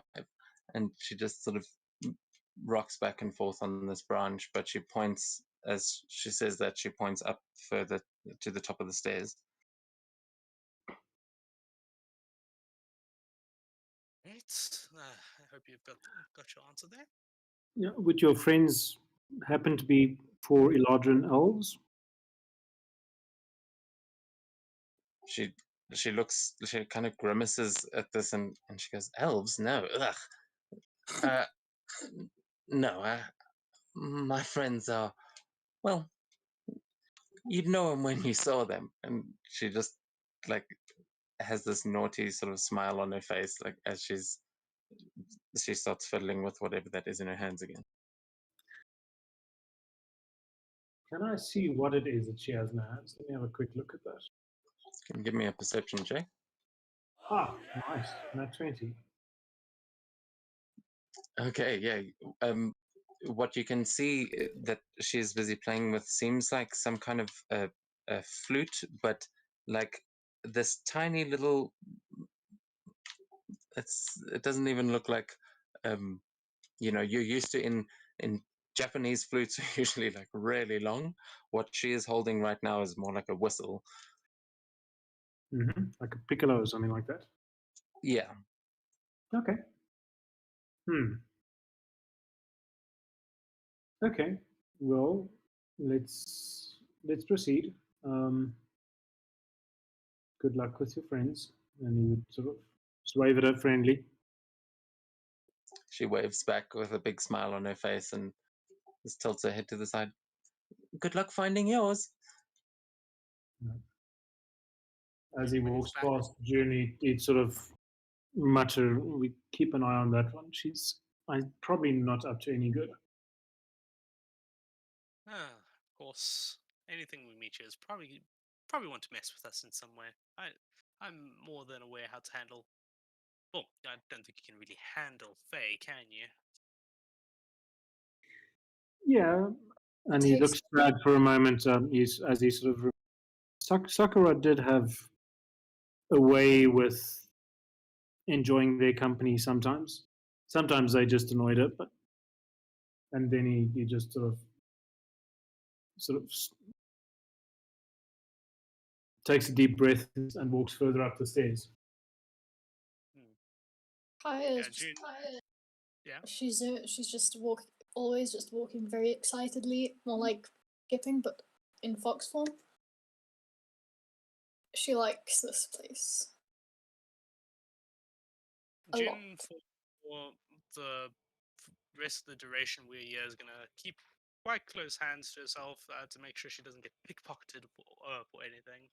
Because Faye have a habit of really messing with you, and pickpocketing is the most simple. Okay. Yeah. What is your passive perception, June? 29. Okay. Yeah, you can probably keep an eye out for pickpockets pretty easy. You notice yeah, it when so they you- think about picking your pockets. yeah. Yeah, you definitely noticed something a little bit in that sort of vein about that girl. She seemed like the kind of person who might want to pick your pocket. But right now, what the rest of you are noticing is this dryad that has noticed you and is now moving to the top of the stairs as Seto and Kai are approaching. As Seto, were you heading up first? What were you doing? Just walking with like not any particular pace or any like. I was just walking. I think Kaya was probably first. Yeah, well, just because you sort of got to the stairs first, and as Kaya comes bounding past you, you see this Fae raise her hand up, gesturing for you to stop, and she says, "Who enters this part of the sacred forest?" And she just looks down at all of you as if she's like very judgmental at this point, looking you each up and down as you approach. Kaya just jumps up and down in response.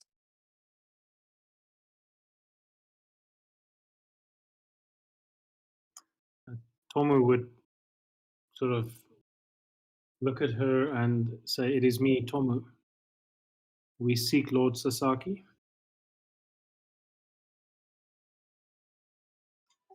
I know why you have come, Toma, but I question, and it just sort of leans down and says, I question the value of these others. You know what this place is for. Only legends and heroes may be buried in this place, not failures. Yeah, he takes a deep swallow and just nods. I'll Yes, growl. I know. I do not believe them to be failures. This is the body of Sakura. It needs to go there. You know that. You know that Lord Sasaki is angry, but still we need to pass. What does it take? Well, if they are truly worthy, then the trial will pose them no threat. Come, it is time to test these warriors.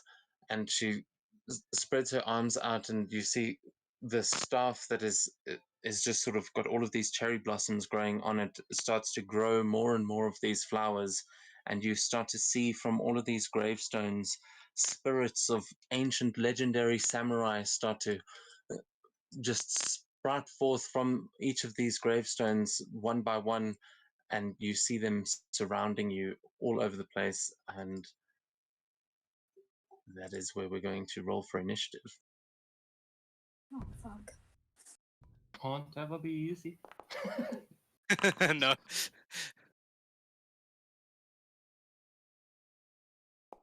Here it would have been good to have got you just invite her in mine.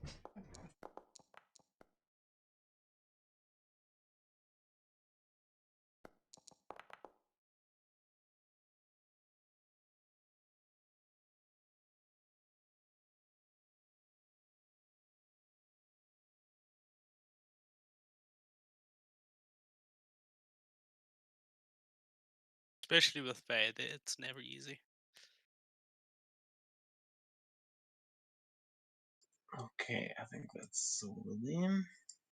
Yeah, I'm not going to roll initiative for all of these things. They're all going to act on her initiative, and she got a 10. Great. Cool. Damn. I just am not messing around. So my map failed, but on D&D Beyond I rolled a nat 20, which is a 31. The fuck? Okay. I think that probably means I go first. Yeah, I mean, you also right up front there. I will add that. Let's see if I can put that down. It's D&D, D&D Beyond.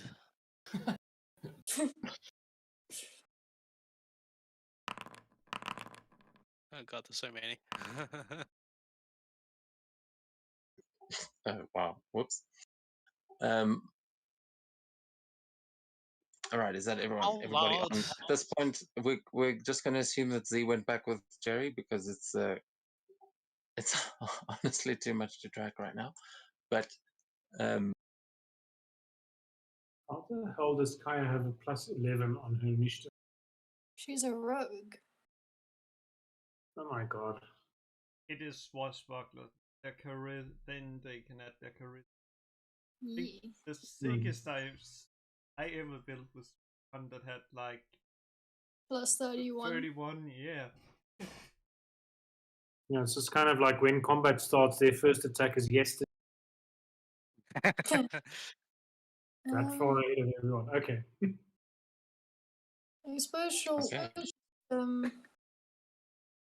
use her action to sort of summon her nine tails. All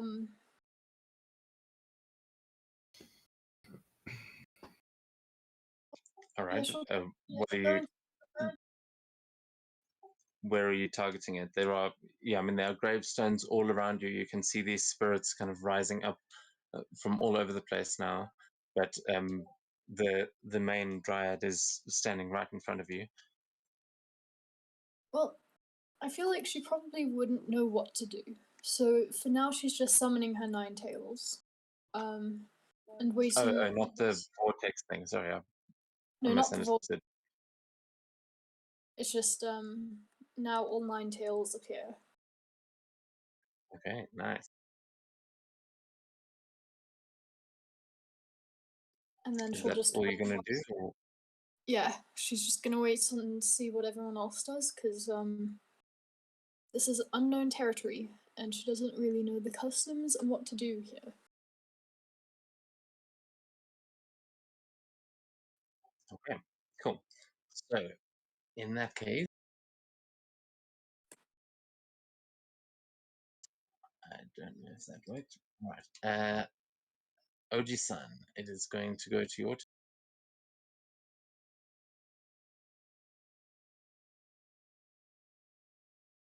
Oji's son is going to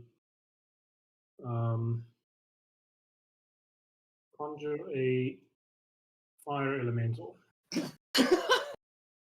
Ah, okay. My guy. My Well, guy. Oh it's not fireball, but okay. That's It's more a of a walking constant fire. fireball. And he is going to conjure it right here behind him, and it is going to attack these spirits here. Okay. Yeah. I mean, the one guy that should probably be most concerned about burning down the forest clearly isn't. So, Zero hold back, guys. My guy. Maybe he's Alright, a so which one? wildfire druid. Which one is it attacking? Let's take that one. Okay. I'm just. Do you have rules there for attacking, or is it just gonna just give it touch attack? Let me just see. I don't actually have a stat block for it. Let me just grab one quickly. Well, I've got it here. I can just. I'll control your summons just for Yeah, the that ease of worked it easy. today. Okay. But yes, the fire elemental will attack. It misses on that first one, I'm afraid.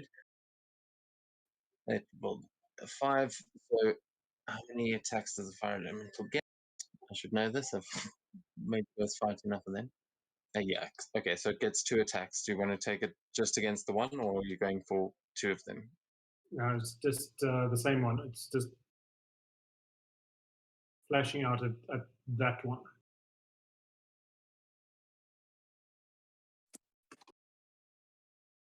Okay, that one hit. So you do 9. It takes 9 fire damage as this fire elemental just starts swinging into the creature, and I will try and give you permission to use that on your next turn. But for now, is there anything else you want to do on your? He will just step back around there and shout out at the forest. Lord Sasaki, don't make me do this. Come out.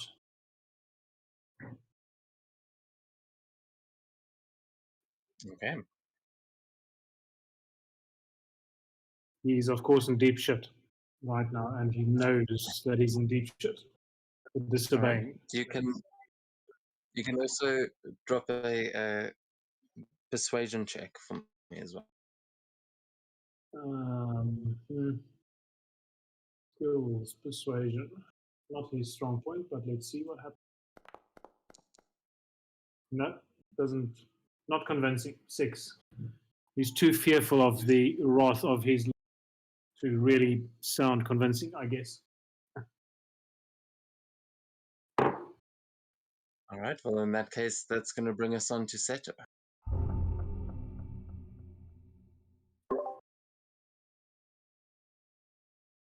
Okay. Well, first thing of the matter, I'm gonna stand on my 2 feet and put down the box right behind me. Hopefully, not gonna get fucked in the battle, but we'll see.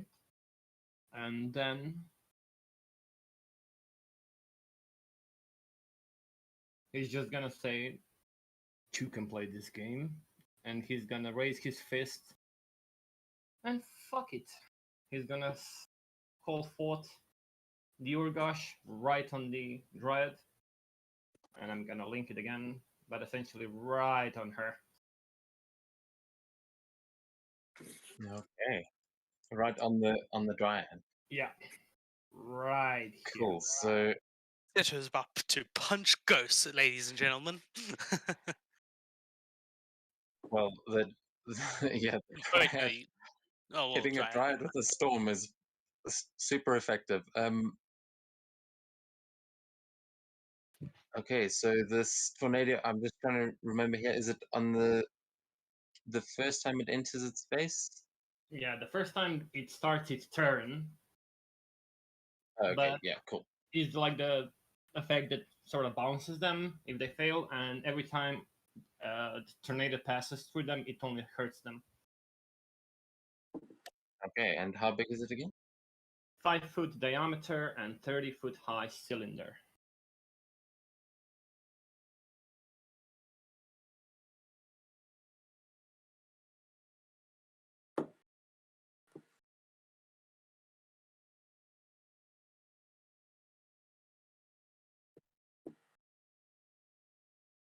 Okay, cool. So you summon that. She'll have to make that save on her next turn. That's a bit too much, to be honest. It's not that big. And oh wait, It's how many only people just one. put down? Yeah, I don't know. I think it registered what I was trying to put down like 6 times. Oh, what the? But yeah, okay. Let me just put a freaking thing down.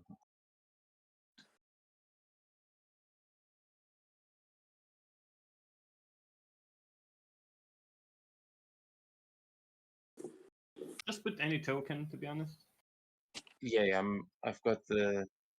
It's just lagging.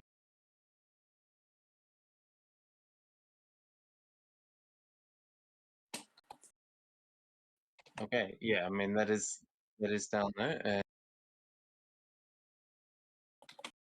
Oh, nice.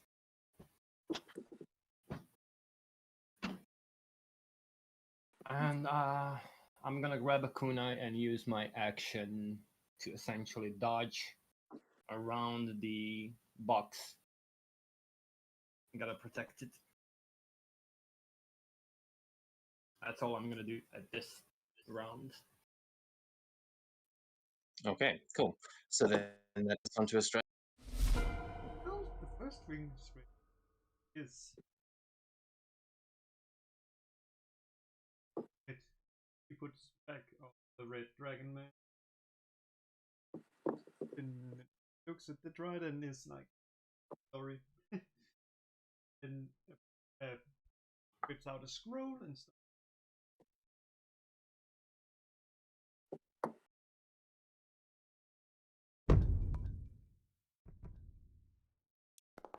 Does that Okay. 18 hit it?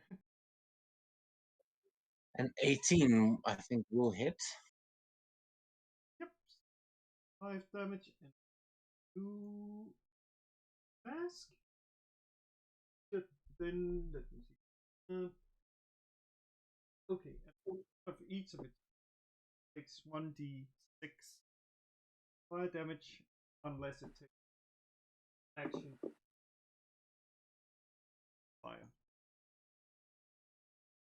Okay, nice. So let me try and add a little on fire condition. Nice. Actually, I don't need a condition for that, but remind me about that 1d6, please. Yeah, then, And then I yeah, give. she's Well, okay.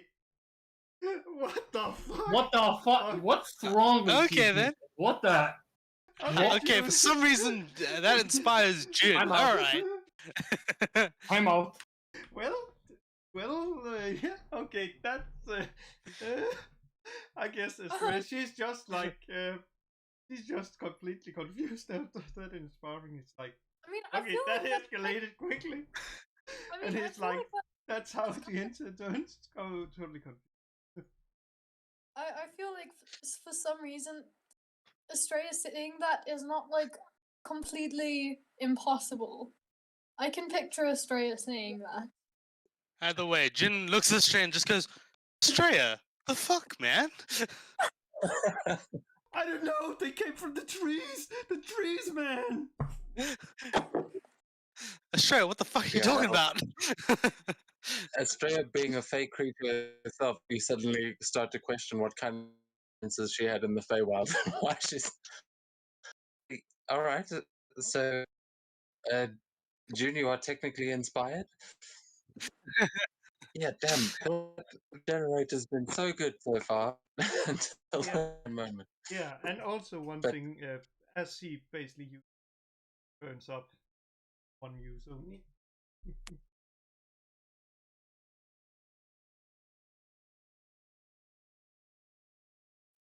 Okay, so that is then going to take on to the Dryad's turn.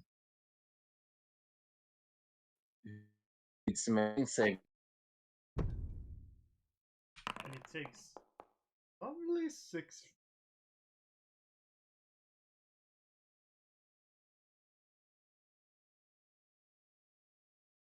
Okay, yeah, you see these flames starting to wreath up, but it rolled a nat 20 on its strength save, so it is not going to get thrown.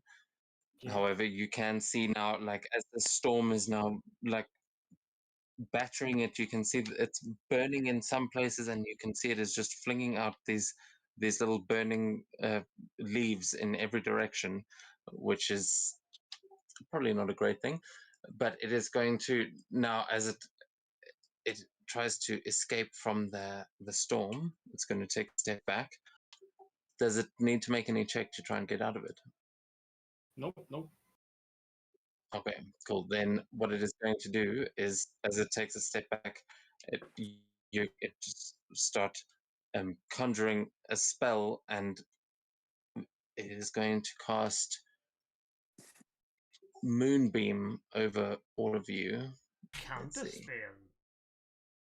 Ah, all right. What level are you counterspelling?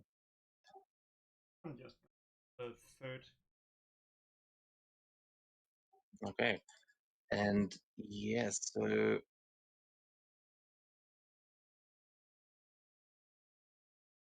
what is Moonbeam usually?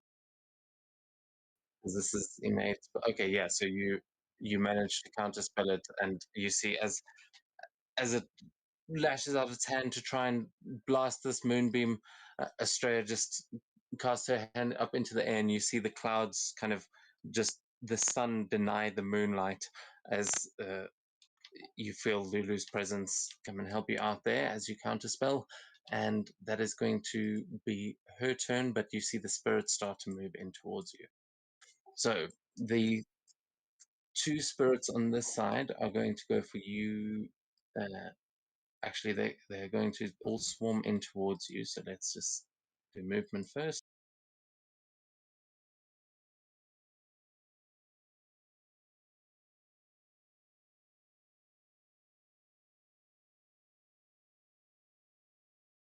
And these ones will, the ones on the left left-hand side are going to try and fight the fire elemental because that's right in front of them.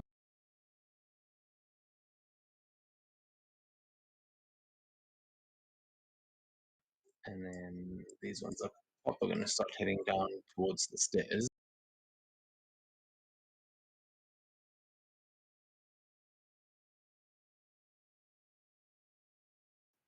Can you see all of these things? I mean, I can mostly. see them, yeah. Yep, we do. Lots of them. Okay, so those ones are still making their way down.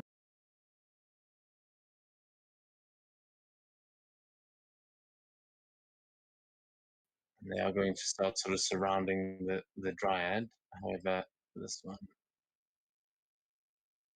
one you see just phase through the wall, but it is right next to that storm there, and yeah, that's kind of blocking them quite effectively. So yes, all right, those ones are moving in. The ones at the top aren't going to be able to get attacks on you just yet, but the ones coming in from the bottom, those three are going to all try and attack you, June. Okie dokie. They're just trying to swarm you. And that is...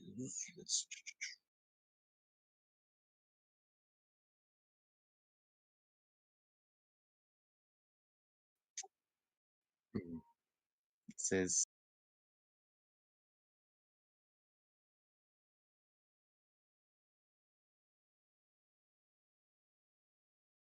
It says you don't have a valid AC value, so I won't admit. Yeah. I have a 16 armor class. Oh yeah, I know. I'm just... It's Yeah, not it's picking just up as a forge being target weird, for some yeah. reason.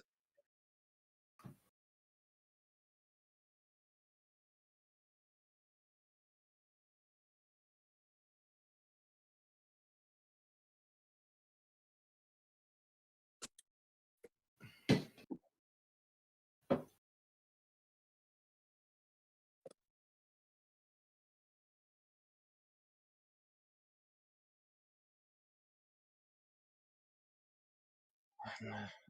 Okay, sorry. Trying to get this thing to work.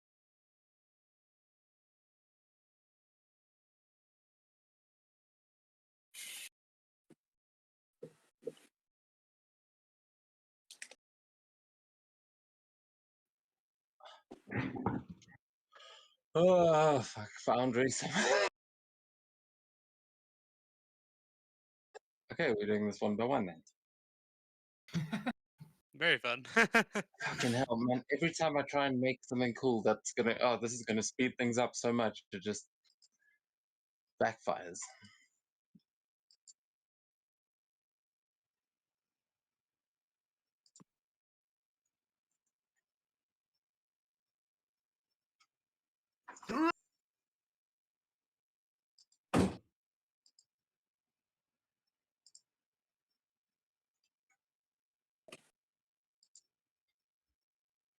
Open the door. Oh, fuck it.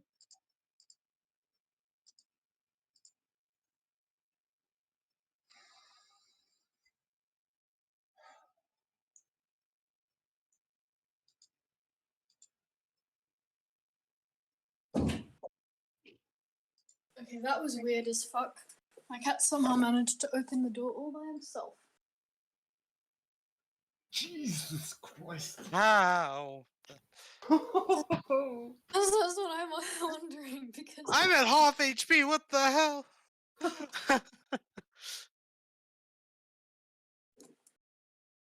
Okay, I'm casting Blink on myself right this second. Holy Gotta crap, survive. on my back. Okay, of course, as soon as I start rolling, everything starts lagging. But yeah, those two managed to hit you and do some decent damage there, June. It's a lot of damage. This one's actually going to go for a Australia thing as we're going one by one.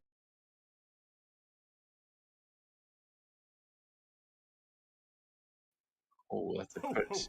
But Oh shit! Oh, that's not the same as the other one, actually. Oh, only 15 on a What? crit? Oh, that What the hell was the damage they were rolling on mine? Holy shit! Julius, They're Julius. different creatures. I will just point that out. Oh, okay. Oh, they yeah, are they're slightly different. So you got attacked by two of the bigger ones. The smaller one was the one that happened to hit Australia. So Maybe yeah, less you got big ability. attacked with swords. This one just kind of came at you with a dagger. The others are going for the fire elemental and having a bit of a tough time.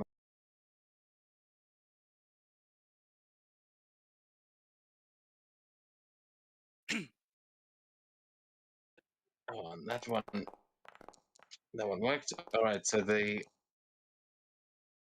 Holy fuck! yes, it's meant to just auto roll. Okay, so these just start swarming the fire elemental, and they start beating the crap out of it. It takes quite a lot of damage there, as you can see in the chat, as there were, yeah, 3 of the attacks actually hit it and did some serious damage. But that is going to be all of their attacks, and that'll take us on to June, finally. All right.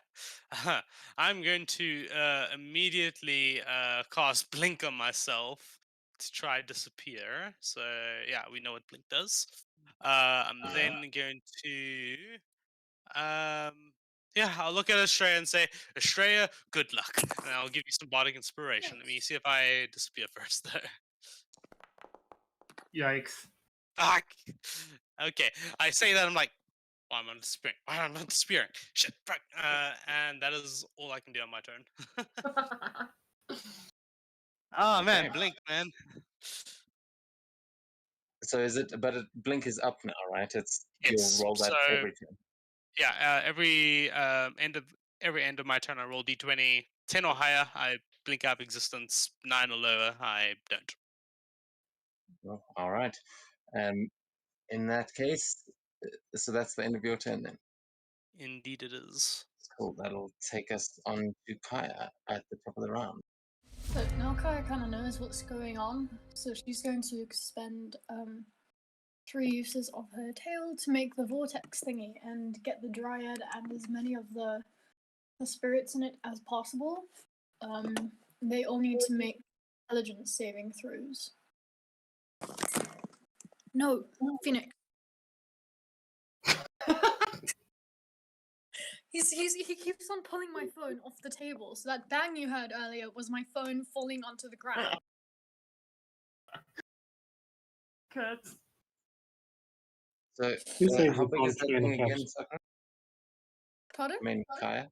How big is the how big is the vortex? 10 foot wide, 40 feet high. Okay, cool. Yeah, so you can probably get the dryad and like. Are you just trying to hit as many as you can all in one? Yeah. Okay, yeah, I'll say you can hit the dryad and 2 of the spirits with that. Cool. And intelligence saving throws, you say. Yes, indeed.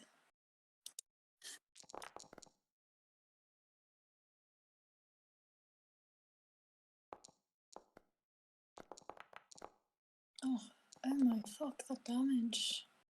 Why? Okay, so the dryad got an 18, one of them got a 19, and one of them got a 4.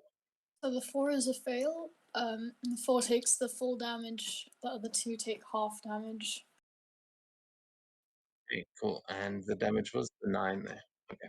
Yeah. And then I guess What as her kind of damage is it? Just psychic. is that psychic? Yeah. And then as a bonus action, she'll say something in Fox, and it's very inspiring.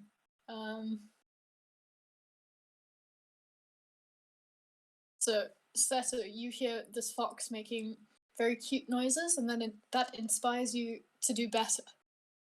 You have I bardic. understand you.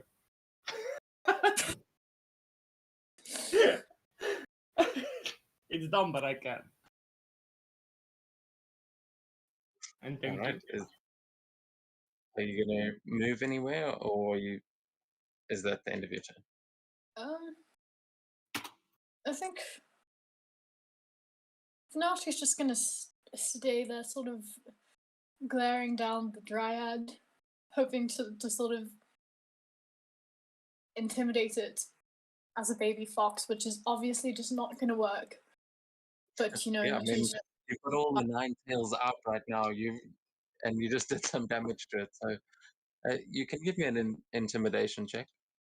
okay. Let's see.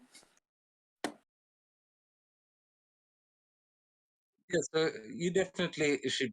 This dryad definitely understands that you're not just any fox, but it is kind of too cute to be that afraid of. That makes sense. That makes a lot of sense. Yeah. All right. So, is that your turn? Yes. Yes, it is. Okay, that'll take us to Oji-san. Time up. What do you want to do?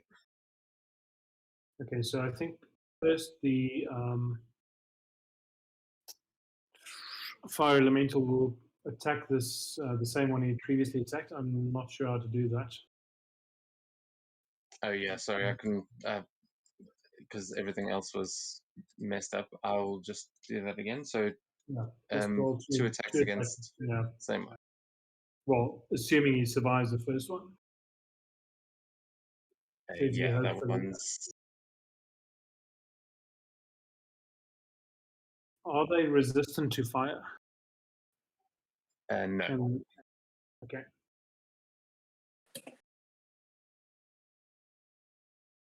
Okay, so what's the blue paint all over the show? Explodes on top of it. That's the fire elemental's blood. Ah. It hits with the first attack and does 6 damage. The second attack misses, unfortunately. And it seems like this thing is still up. It has taken 2 swipes, and it doesn't seem like it's destroyed it yet. Okay. Oji-san is going to wallop the one right next to him with his stick. How do I tell the machine that's the target? Let's try that. Okay, so you can, if you just want to target something, you can click on your token to select it, and then click T over the thing you're trying to hit, and otherwise you can just Okay. Well, that you can just click on it in the little short menu that you get there up at the top, and you should be able to just roll straight from there. Okay, let's see what that was. That is a. It didn't. Yeah. It didn't show up in the chat. That happens sometimes if you haven't targeted something. But you did roll a 10 on the dice. So what? A 10 plus what? We should be getting a. My apologies here. Where is a character sheet of Are you attacking with the quarterstaff or with the bokken? With the bokken.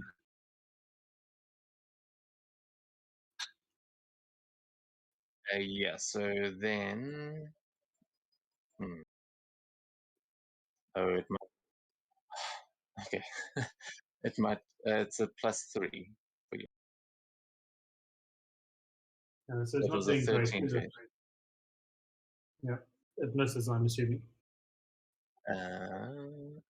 Against that? Yeah, that just misses, unfortunately.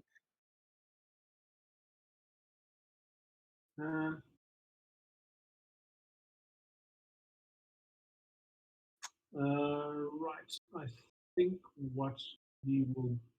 Yeah, that's going to be what he's going to do. Okay. Remember, you can also that bokken has got some cool abilities. I'm not sure if you saw that on your character sheet, but you could add to that swing, and make it a wind rip. Okay, well, let's do that. Oh, I Because see. when you take the attack action with this blade, you can make it a ranged thing basically. So, and that's a +9 to hit if you do that. So All right, let's do 2d8. Let's first roll to see if I. How do I roll 1d20 plus 8 plus 9? There you go, like that. Okay, that was 47 an to hit. 18. Otherwise, if you actually if you double click on the token to open the character sheet, you should just be able to. Oh no, it doesn't actually seem to work. Okay, no, sorry. Yeah, but on the under the chat there are dice there that you can roll, same as sort of roll 20, but that'll definitely hit, and the 2d8 then will actually go through all three of those, because as you do this, you see Oji-san swing the blade, and this wind blast out in a. You can kind of see the leaves getting kicked up as this blade flies out into the forest again and cuts through all three of these creatures, doing a bit of damage to them each.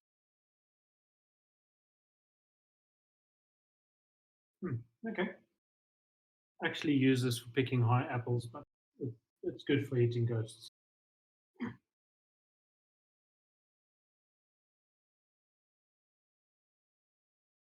Okay, cool. So is that all you're doing on your turn?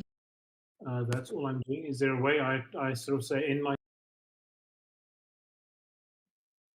Yeah, but don't. I'm not actually sure. We've only got one person that does that, so I can skip Cool. to the next. I'm But done. Thanks. yeah, I'm not sure what it looks like from the player side. Seto, you are up. Australia, you're on deck.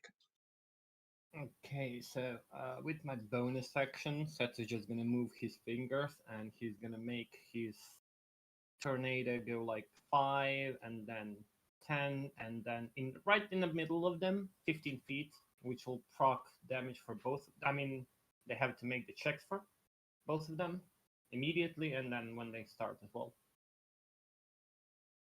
Okay, so which ones are you getting? Just hover the mouse over, because you're one moving it and through. this one.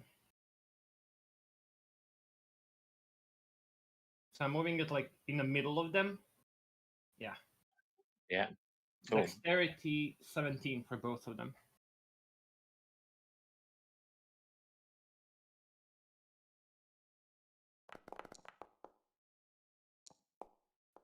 Okay, the dryad passes, but the ghost fails. Okay, so that's gonna be. I can actually do it like this way. It's only one. God damn it.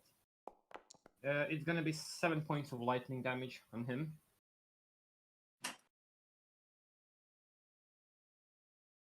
Okay. And is it half damage on the other one? Oh, No. He just resists. okay. Cool. Yeah, but both of them are in the effect now. Yeah. And with my action, yeah. Why the fuck not? I'm gonna use something I haven't yet. But we're gonna try to firebolt it. But Oh, it's not. Okay. Oh, I thought it was gonna roll immediately. Yeah, that was just the animation, not an actual rolling. But that looked cool. That'll hit. Ooh, nice. Yeah, so it's gonna be 19 points of fire damage. It's just pretty much. It's not a simple fireball. It's a monk shit fireball, so it's a front tick. Oh yeah, full on firebending style. Yeah, pretty much. Yeah, you blast this thing, which is already on fire, and just add to the flames as you just see it burst of the kind of leaves that make up its body, and all of these petals just incinerate away as it lets out a scream. That's all I can do for now. Yeah, I like high level fireballs. That's good damage. Yeah. It's pretty nice.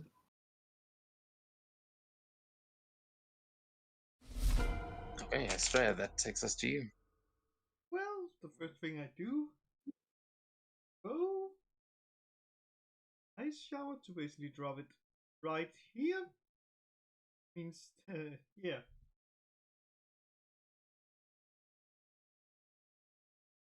Oh yeah, perfect. Okay, next time. Yes.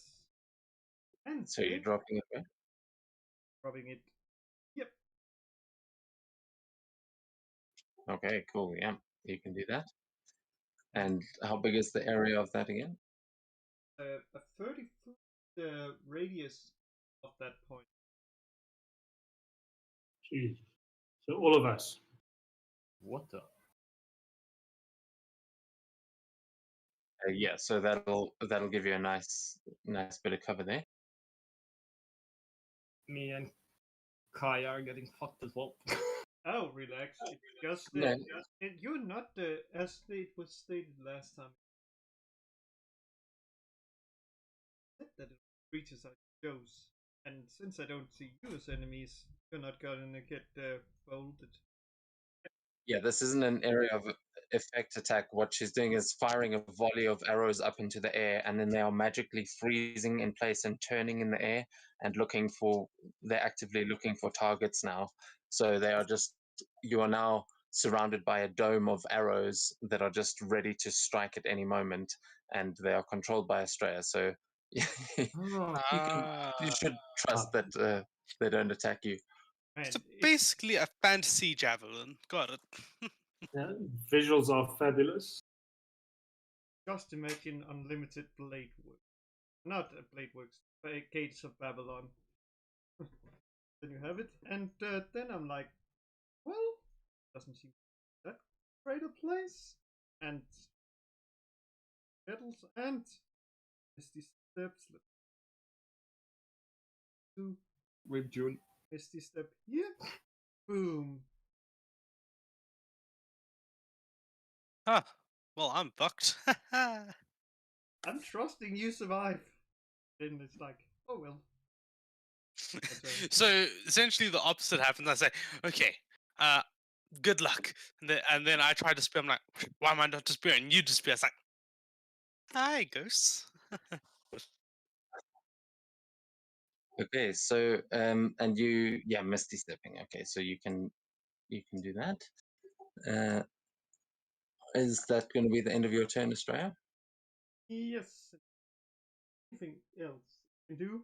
Okay, cool. So in that case, that brings us to the Dryad. She's going to have to make a strength save at the beginning of the turn.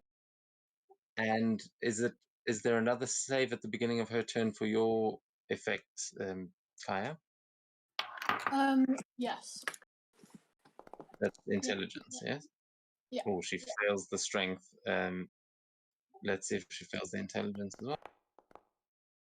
Okay, no, 24 on the intelligence save, so She'll she's still going to take. save against that one. And 2 fire damage. So, and there's that 11 from the. Yeah.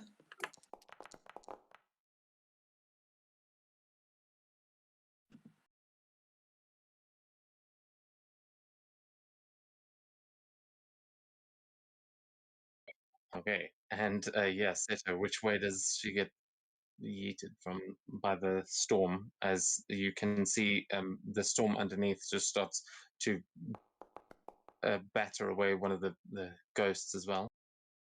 It's southwest, 10.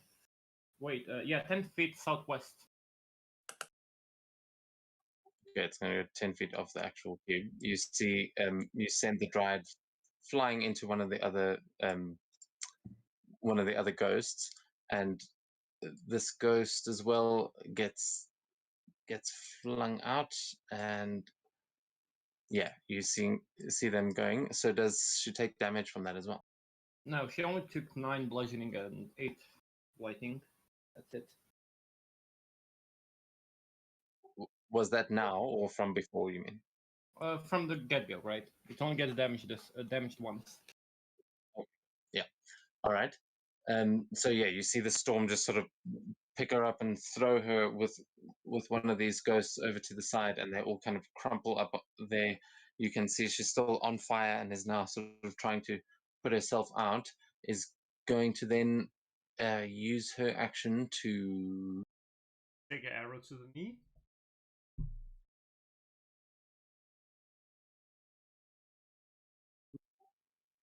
Sorry, to what? Is in the area. The ice. Oh yeah, there's she's still in there. Can you just target that whenever she moves? Basically. Or was it When just a the start of creature the turn? enters the area for the first time,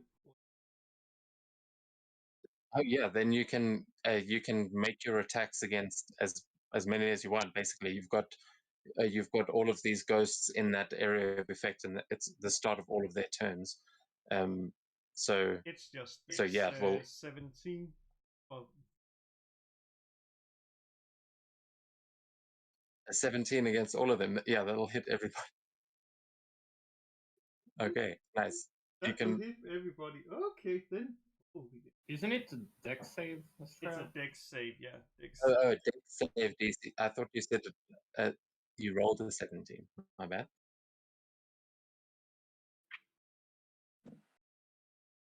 I think rules is written you might only be able to launch like one arrow at a time, but this is. I think it's.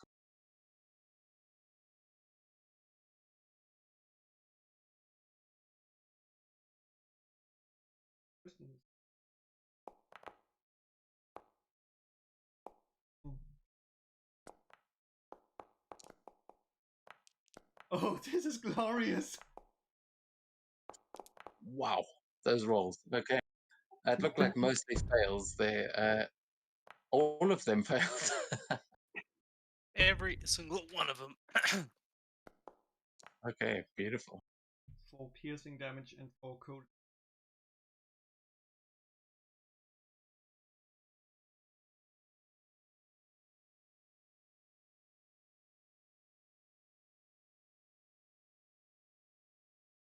Okay, nice. So 8 of those arrows manage to find their targets, and you just hear this like the synchronized scream as the arrows just all immediately they kind of rotate in the air above, and then all come to a stop at the same time and just shoot off in different directions, finding their marks, and they each take that 8 damage.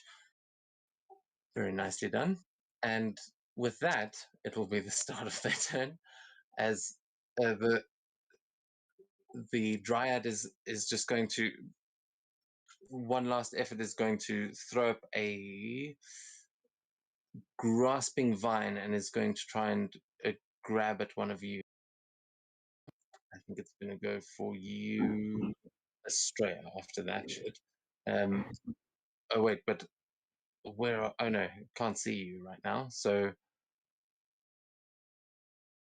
yeah, Seto, it's going to be going after you after you just flung it there with the storm. So I need you to make a dexterity saving throw, please.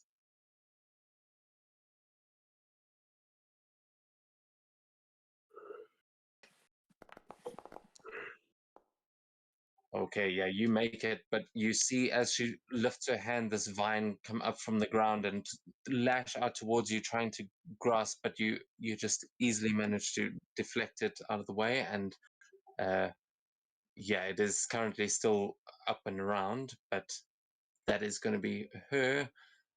All the ghosts on that side are kind of cramped up, so the ghosts are going to start moving in towards.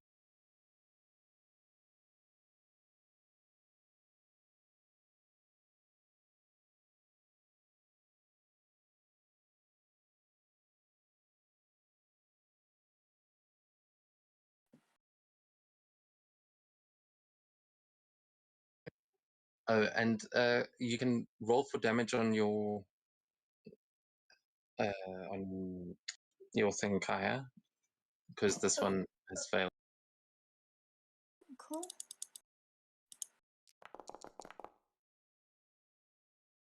Oh, crap! All right, so yeah, that that ghost disappears. Nice. Rip. Um, yeah, wow, because that one was vulnerable as well. So good one to hit with the psychic damage. As the rest of them are going to move in towards you. 2 of them are going to go for you, Kaya, and 2 of them are going to go for you, Seto. Sure.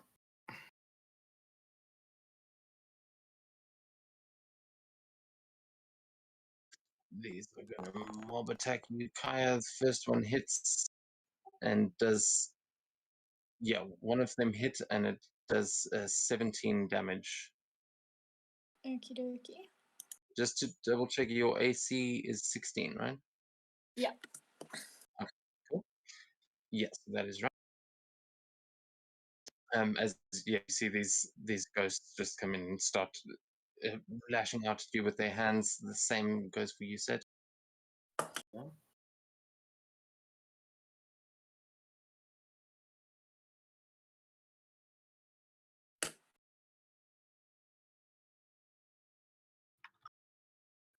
Okay. Yeah, they literally they try their very best, but they just cannot actually hit. I don't think they are able to hit you. It's just the game actually told me their attack bonuses are too low to hit this target. Your AC is too high, so they come at you, but it ain't shit. The rest of them are going to go for this fire element.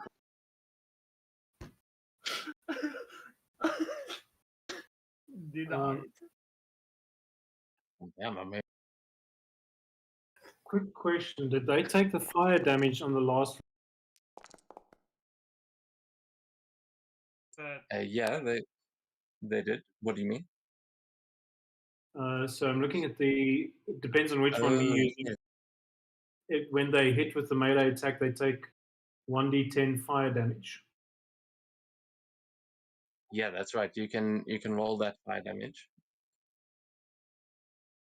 and we'll double the damage to represent last round as well. Okay, so let's just roll 2d10 and see what happens. Not great. Okay. It's 8 points. All right, yeah, they do all take that though, those ones,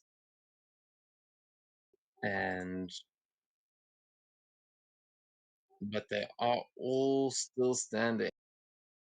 One of them, the one that the fire elemental was attacking, is very badly injured, nearly down.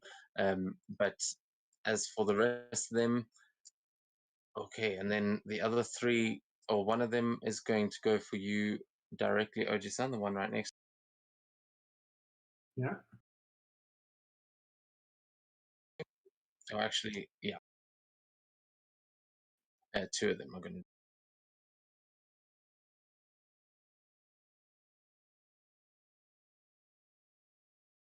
Wow, his armor class really sucks.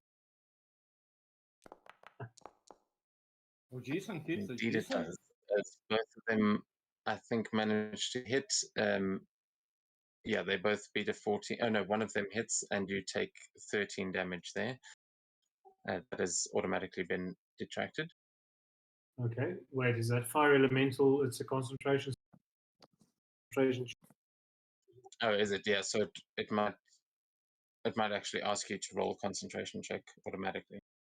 Okay, so but otherwise you can roll it. Oh, luckily you're still there. Though the fire elemental is looking pretty hurt at this point. That's still going. Rolled well on the hit points to begin. And then the last two are going to go against you, June. Let's see. Oh no, first one hits. God damn, that's a lot of damage. Oh, actually, there were two hits. They made 4 attacks there, but 2 of them hit, and you take 30 slashing and force damage mixed together. Ouch. All right, but that is going to be that takes us to the end of their turn, and is going to take us on to your turn, June. Yeah, as this thing slashes at me, I'm gonna just try to take its arm and shocking grasp it. Okay, yeah. Oh, what? Oh, wait, that's wrong spell. Shocking grasp. There you go. That would have been better, but yeah. Oh, still good damage. And a 16 will hit both or either of them. So Yeah, which one? You're going for the one that's already hurt, I assume. Yes, definitely. So I'll shock it. Let's see. Can I do? Oh, I forgot to put on hex. Oh well. But yeah, I'll hex the one I just shocked as well.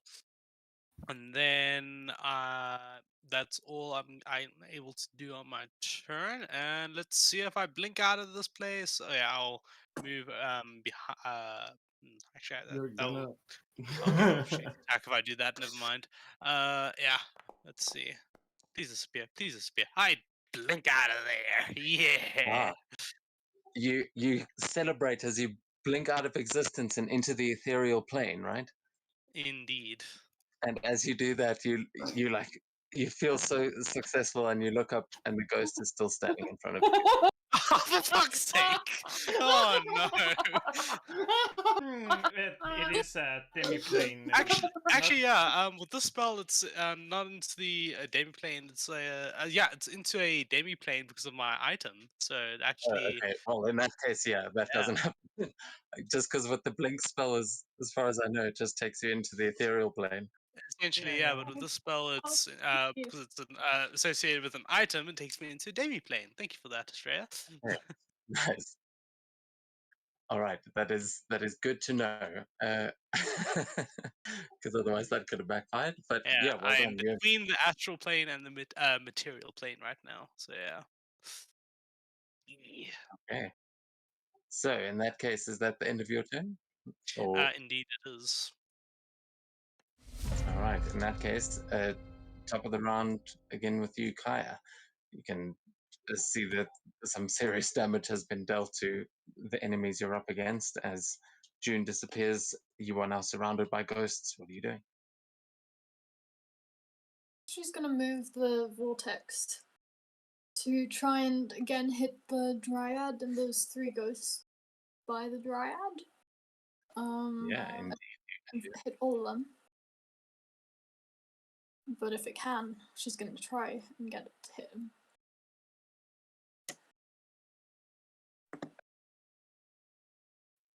Okay, and that's intelligence saves from them. Yeah? Yeah. Is it on the beginning or immediately?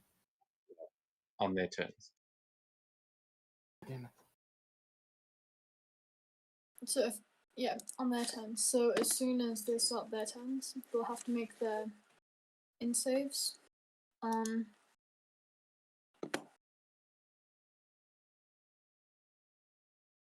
suppose she'll come out of her fox form now. You know, it's kind of hard to fight as a fox. Wait, actually, I don't think she needs to be a human to use the kitsune ones.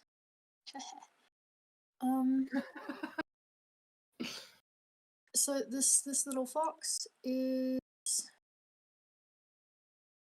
going to use 3 charges to fire 3 rays all into the dryad.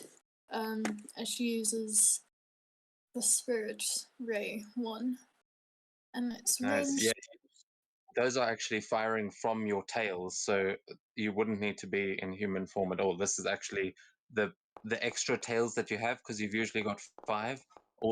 They're all now kind of aflame, and you're now blasting 3 of those out into the dryad. Fuck, I realize it's +8 actually.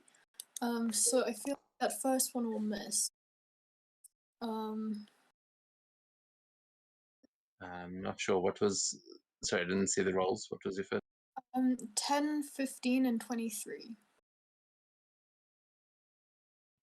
Okay. I will actually, because it just got thrown out of this thing and onto all of the other things. It would. I'll give you advantage on these attacks.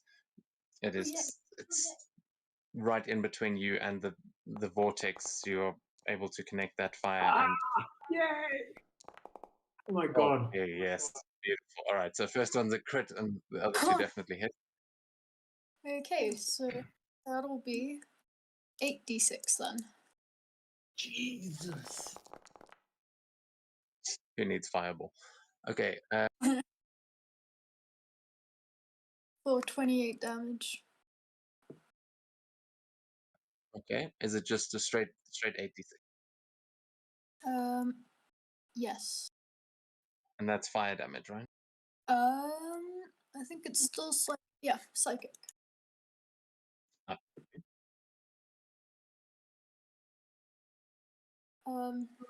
And that's it then. All right, nice. Yeah, you Three of his tails just turn into bolts and blast into the dryad. It's pretty cool. yeah, very cool. You definitely do some decent damage to this thing. It seems like the dryad is insanely tough, based on how much it is taking right now, and it doesn't seem to even care about putting itself out. It is still on fire, but you've done some significant damage to it now. Well done. Thank you. Is that going to be your turn? I think so. She'll say Okay. something again. Seto hasn't used his bardic inspiration yet, right? Nope. Okay, she'll give bardic inspiration to Aji-san. She says some cute stuff in Fox, and you feel inspired to do better. And I kind of want to see what the thing is, what it says though. So, It's just this image of this little fox surrounded by ghosts turning around and yipping at you is just like, if that doesn't awaken in you the need to protect, and then I don't know what would. the power of cuteness is real. Some bots use magic. This kitsune uses cuteness. Indeed, That will indeed. bring us on to your turn then, Tama, if Kai has done that. He is going to again roll with his bokken, two-handed, for the ghost in front of him, and that will be a 17 to hit, and do the wind rip thing again. All right. Yeah, go for it. Damn it, if I can get it open.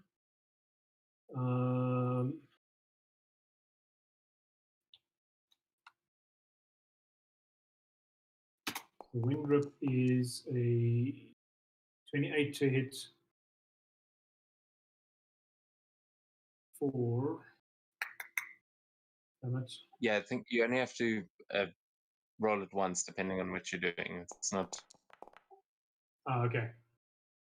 So the +9 is if you're using that's the bokken is, it's a training sword, so that's why it only has a +3. It's not great in actual Okay. melee combat, but at range you can just slice through the air. Okay. So that's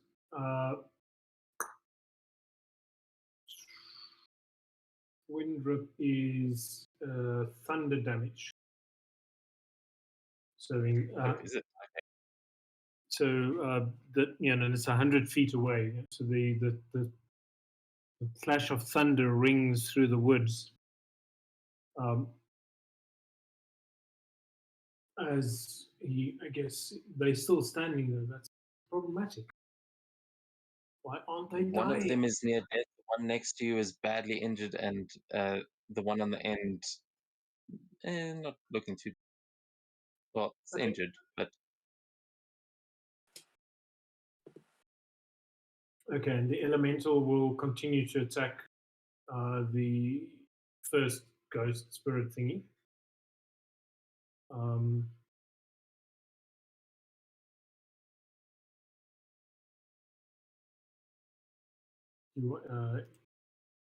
oh right. Sorry. Well, I can just roll the 2 attacks now that I've got the stat block open. So that's a fuck it.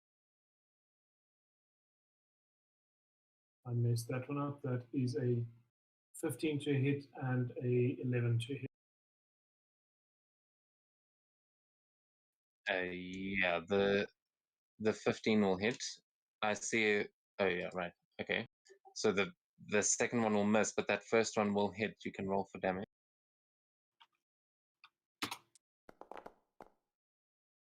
11 points of fire damage again. Okay, and you will finally take that one down as that ghost is killed, and is sent back into its grave. There are still 3 surrounding the fire elemental, but they're starting to look a little bit hurt now as well. Well, he's doing what he's supposed to do, so I'm happy with that.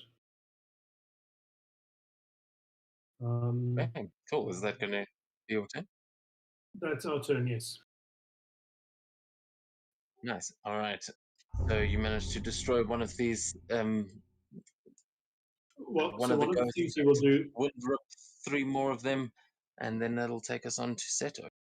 Sorry, the one thing he would do if he can is he will shout at both creatures sitting in the tree, help us, as he's busy doing this wind rip thing, and see if she's willing to assist. At this point, you see that the creature has turned around and is busy watching this fight intensely, like, and you can actually see her tilt her head and go, "Okay," and you see her lift the flute up to her lips and starts playing a little tune. But you will see what happens with that a bit later, as that takes us on to Seto's turn. All right, as a bonus action, let's move the tornado again. 5, 10, and 15 between the dryad. Actually, like here.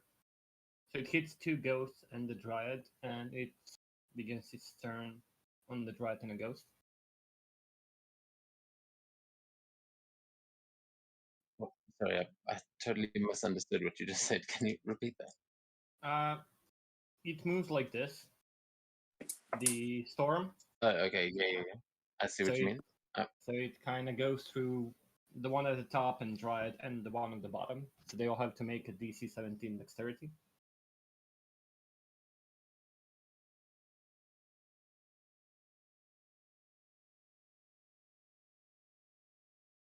Just AoE them. I'm sort of visualizing how this vortex of air and this psychic energy is spectacular. Yeah, combined with the flames coming off of this creature, there is quite a tornado of fire and psychic energy happening over here. And those dex saves. All right, the specters seem to do all right. What was the DC then? Oh, 17. Only 2 of them failed. okay, cool. And actually, I don't know whose forceful dancing light is mine, so I don't think that counts. And the sphere that doesn't count. is a vortex, so nobody fails. Oh no! Oh god.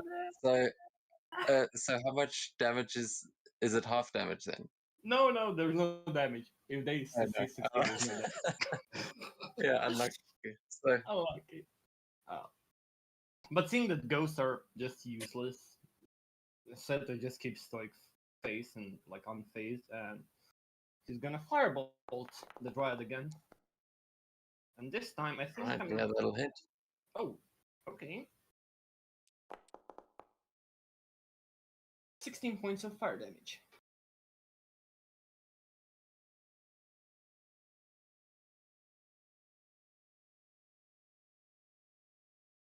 Okay, nice. So you blast into that thing and just add to the chaos of these flames, and it is now starting to look like you've done some pretty major damage. Is badly injured. Is that going to be your turn? Yep. Australia, what do you? Ooh, yes. I know exactly what I'm gonna do.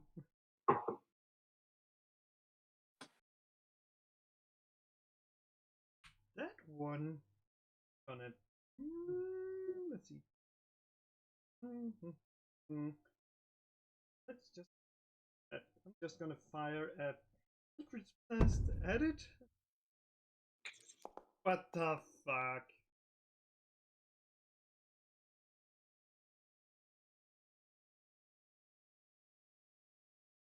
Oh well. Uh, 13? I don't think sorry, at which one? At the Dryad? That will not hit. No, it's at this ghost right in front of Kaya. Oh, yeah, that'll hit then. Oh, we can have another natural. That'll actually kill it. If you're hitting the Spectre, it's got 6 hit points left, so... Gotta move it to this one. And yeah, I wonder if that will kill it. No, I don't think so. Which one? I didn't see. I can't see pings for some reason. The one Okay, just yeah, adjacent to. That's okay. cool. So how much damage does that one take? That is 9 damage. All right. What kind of damage? Force damage. Okay, then yeah, it's looking pretty badly hurt, but not quite down yet. Almost. Well, then let's see if the final one kills it. And yes, I'm pretty sure it does with 9 force damage. It will. Yeah. Nice. Then I really hope this isn't gonna mess up Gaia. Oh, one day your grandchild will tell tales of this moment. Gives about against me. And for what? And this is so fitting. Okay, nice. Okay, so this is awesome. How does this bardic inspiration? Is that just random things it pulls out, or are you writing it? It is Random. random. I just press button 6. It's also random if it has it. Random. Yeah, it was a macro that I set up it reads off of a table, but I'm not actually sure what table it's pulling off of. Like, it was just a cool sort of macro that came with one of the modules. But yeah, the rolling from tables in this thing can be very cool, actually. Yes, so Kaya is then inspired, taking us on to the Dryad's turn, who's going to need to make a couple of saves here. I think, first of all, it is going to be an intelligence save against Kaya's. Yep. Which the other 3 would fail. Oh, yeah, that is a fail. Ooh, nice. So you can roll for damage on that, and I'll add the fire damage. Oh, Your roll, Skyard. Yeah. Okay.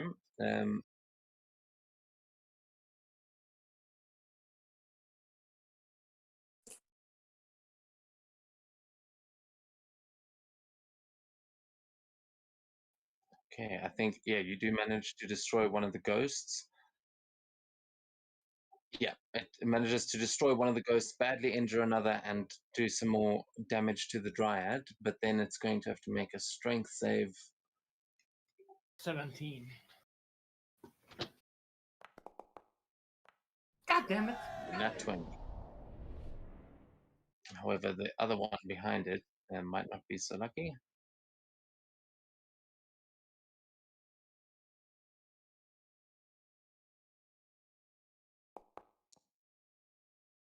Yeah, the one behind it fails, so you can... Is that 16 damage on it? Yeah, it's a 16 damage, and it goes to the east. Yeah, you see it just completely get blown into the wind in that direction.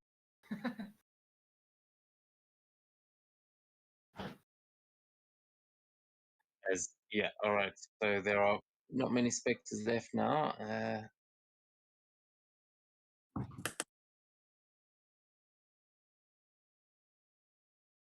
Oh, and this one, the one underneath it as well, only had 15. All right. So yeah, you see that storm take out 2 of the ghosts as the vortex takes out another. The Dryad's still on fire, looking badly injured now. Is that your turn, Seto? Yep.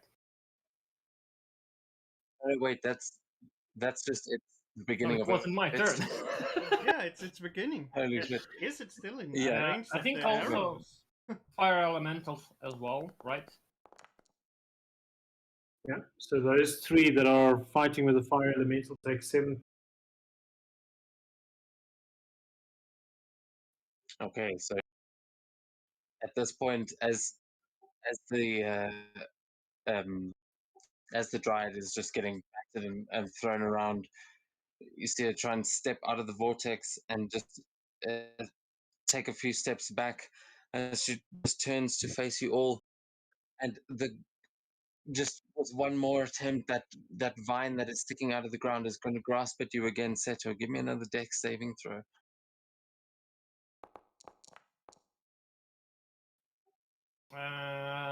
I'm gonna use my feature. Give me a Diamond second. Soul. No, it's the latest thing I got. Give me a second, if I can link it. This one. Ooh, new monkship. Yeah, it's if I fail, I can spend a key point and try again. Okay, nice. Holy so shit. Okay, that's cool. Monk luck. much better. Hey. I believe the And term is yeah, monk bullshit. so this is full on some Matrix bullshit that you see here. This thing should by all by all means grab a hold of you, but you just completely it's like sidestep, dodge out of the way in slow motion and with complete ease as this you see this stride looking out at you, extending her hand as she tries to grasp you, and she just realizes that this battle is lost as she is going to take an action to try and extinguish the flames on herself, as she will drop down to one knee and say, I yield. You have proven yourselves. You are indeed powerful warriors, and you have earned your place here. I'm sorry for standing in your way, and she will just bow to you all as you see the spirits dissipate and return back to their graves all around you, bringing us out of combat and getting everyone another 2,600 XP again Nice. Nice. each. Yeah. Damn, now I wish it wasn't just a cameo character.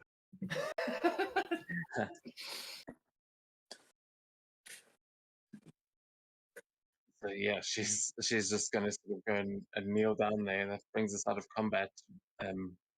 What are you guys gonna do as you have passed the second trial?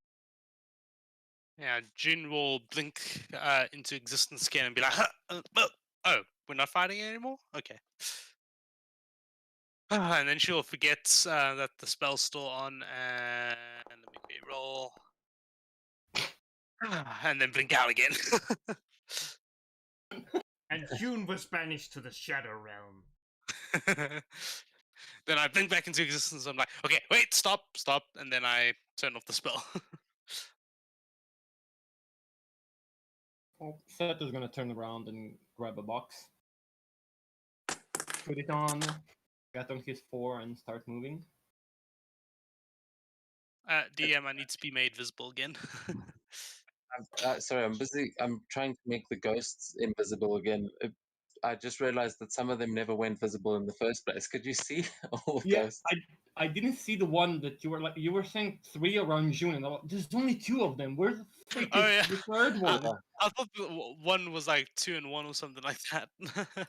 Well, they were ghosts to be fair, but there were there were 3 there. There were 2 Eidolons and the 1 Flitter Step, but yeah, they should all be disappearing again.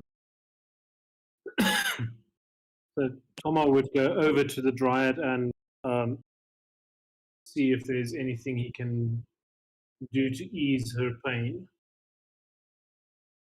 What happens to your fire elemental, by the way? Does it stick around, or are you dispelling No. it?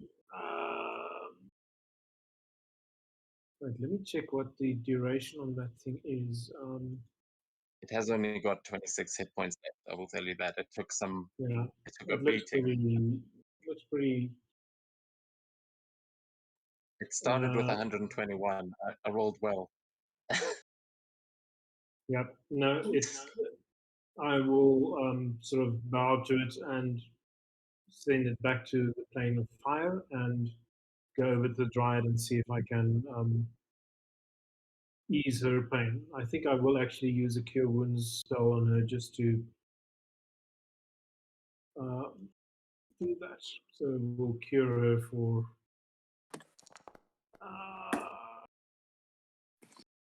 15 points of damage. Yeah, that's actually the to hit. There's a thing with cure wounds. I think Z must have learned how to heal people from this Oji-san, because that was a to hit. We, we've made this mistake a few times where it rolls it as an attack for some reason. You heal by slapping them. It's a good method. So you can just roll. I'm not sure what it is supposed to be. 1d8 plus your spellcasting ability modifier, which I believe is a +8. So it's just roll 1d8 +8. Yeah, I actually used that at Or is level it 2. 2D? So Okay, cool. whatever that roll was, 16. 16. All right, nice. Yeah, you managed to heal back quite a decent amount of the wounds as she sort of just thanks you and says, "Oh, I did this damage anyway." Yeah, Gina's gonna blow on her flute again and cast a level 5 cure wounds on herself. What? Level 5. I can do it once per What day, the essentially. hell? Yeah, because is that what your pack levels are at now? What the hell? Alright, but Oh, what the? that's a damn You got stupid screwed roll. on that roll. I mean, Oh, it's wow. average. It's average. Yeah, so as Tomak cures the dryad, he'd say to forgive me, we Right. both know that we have to follow.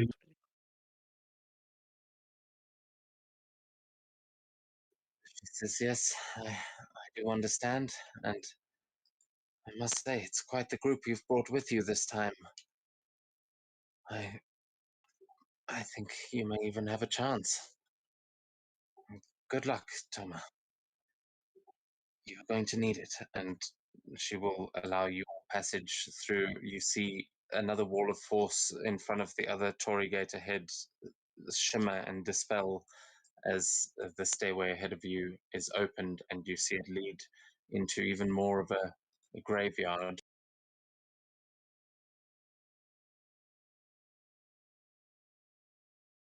And I'm going to move us over. Was there anything else anyone wanted to do over there while it's still loading? Nope. We good? We're back just a second. I guess it's time to beat June. Stop. While yeah. Yeah, I'm still pretty hurt. Hey, an extra 10. So I can afford to expend those jobs.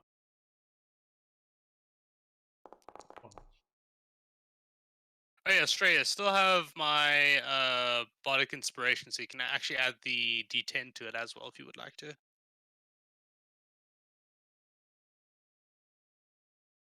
Yeah, let's just see.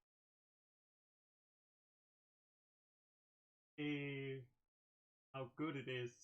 An extra 6. Ah, I'm healed a lot. Ah, 69. Nice. And suddenly it makes sense why you got that inspiration. Yeah. Actually, you could use the bardic inspiration you got from me to heal. Now that I think about it, the 1d8. Hmm.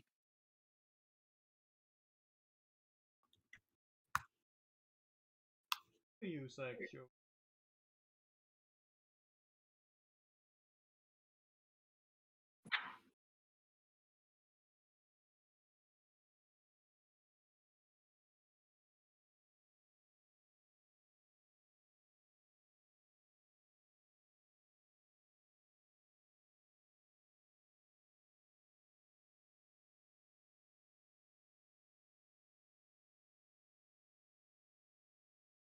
Oh, I need to get fresh coffee. Give me 2 minutes. Okay. Awesome. Well, I guess that's time if anyone needs a tea break.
Oh god.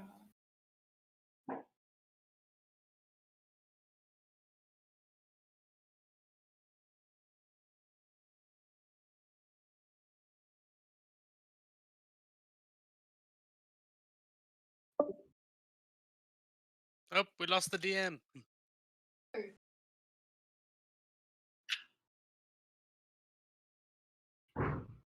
Oh shit.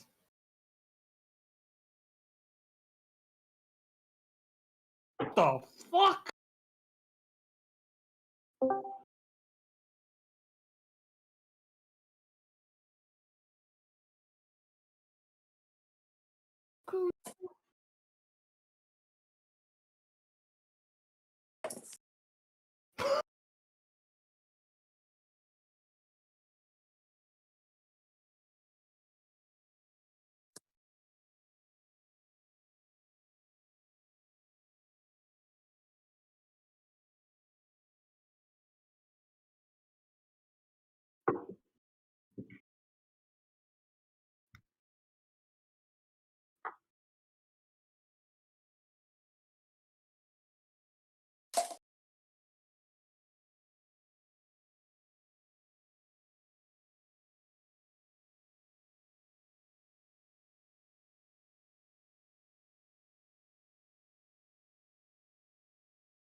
Be right back. Sure.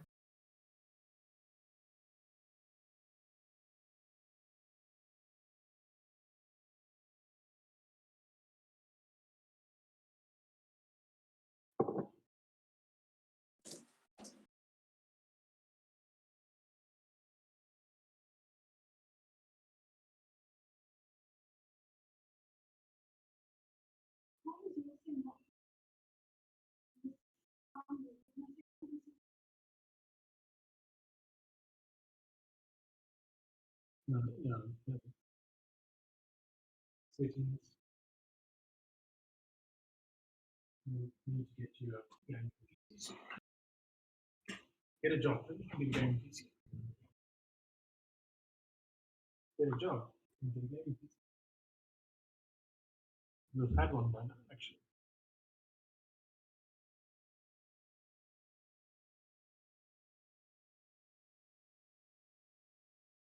I'm back.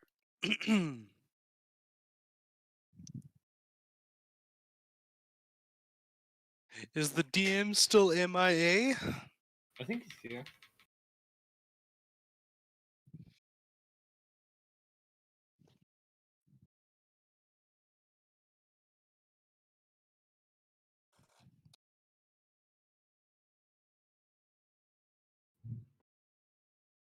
So what are these little dots on the screen? Is that where your Yeah, that's what everyone's got.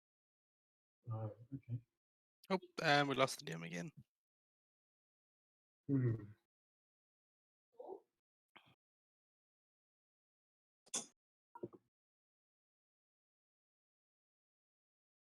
What the fuck is going on? Pardon? Mm-hmm. What did you say? Seto set himself on fire. What the hell is going on? Seto, what have you done? That's a, you have to bring Sakura back. If she comes back and you're not there, she's gonna be really upset, you know. Here's a machine gun, June. What's with the rainbow block floating around you? It's my iron stone of insight. Well, I can't see your tokens on screen at all. Oh, really? Oh, Yeah. oh no. Let's see. Maybe Debbie didn't assign a token. That's why. Okay. Wouldn't he have The hell? He's got a dragon breath.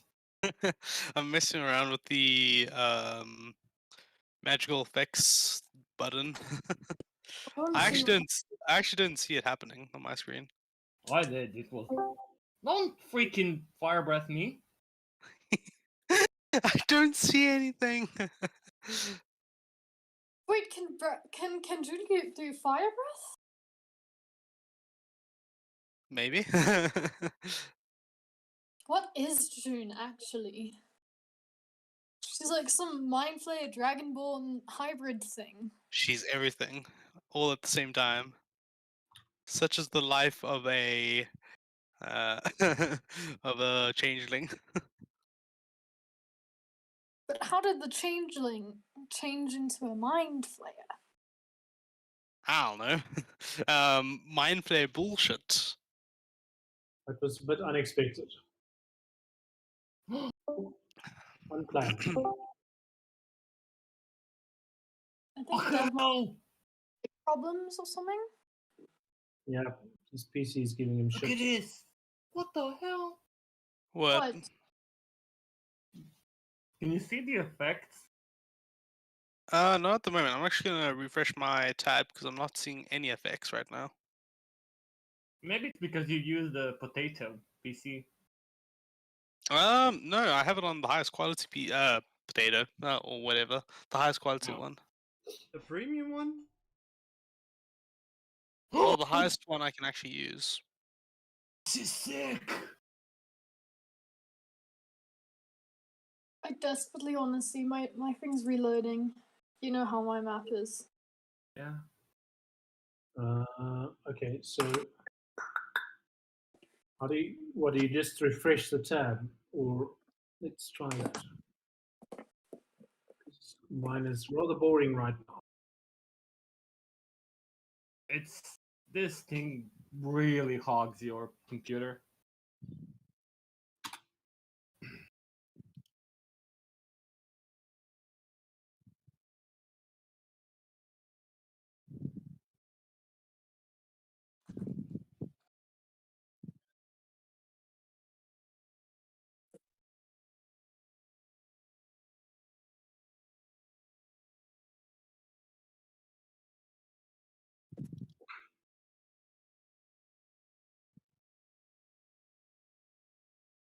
Quick, leave that cat. Which one is he fucking with? Both of them.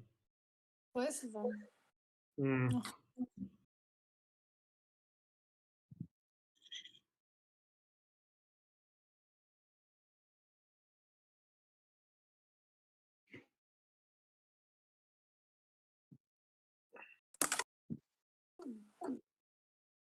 There we go. I can see you. Awesome.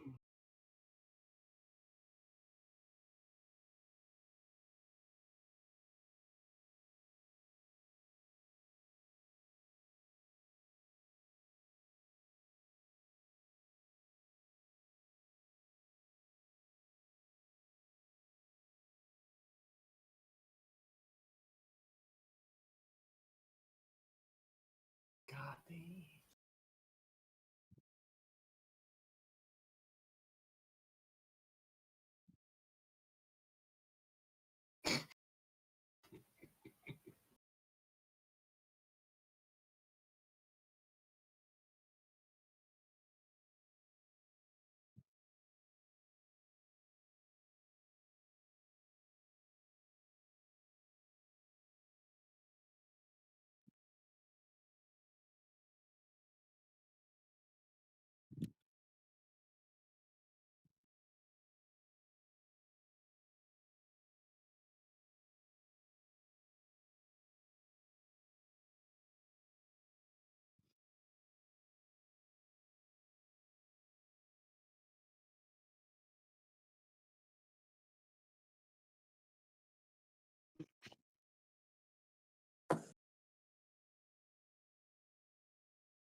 Bum, bum, bum, bum.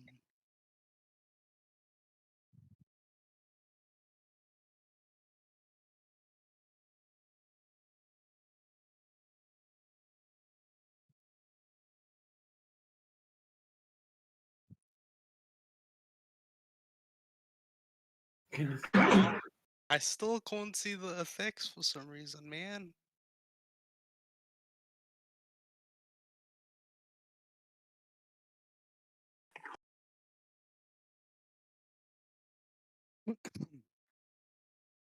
Maybe you're going to like configure settings and then module settings and try to find something there. Yeah, let me have a look. Okay, so it's 17 steps back. Where is setting? Ah, there we go. So- Game settings. Yeah. Configure.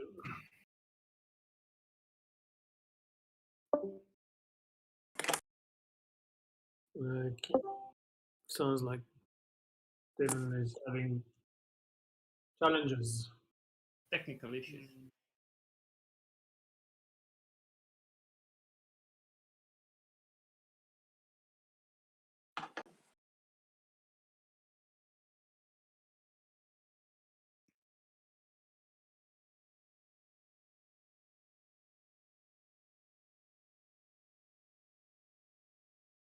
Maybe it will now work. You have like FX Master, you have it turned on to enable effects. Oh, there we go. I see the flame. Is it? Yeah, I see it now. Can you send a screenshot?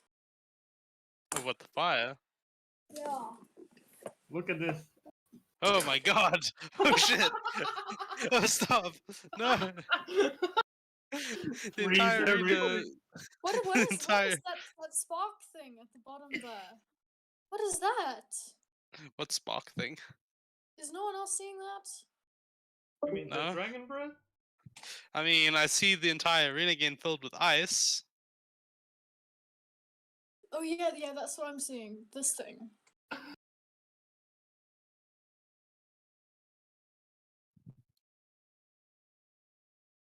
There's so many cool effects. Boing. Anti-life Yeah. shell and Seto. Boing, boing, boing. Yeah. Dude, get clawed. That's just mean, man. Get chomped.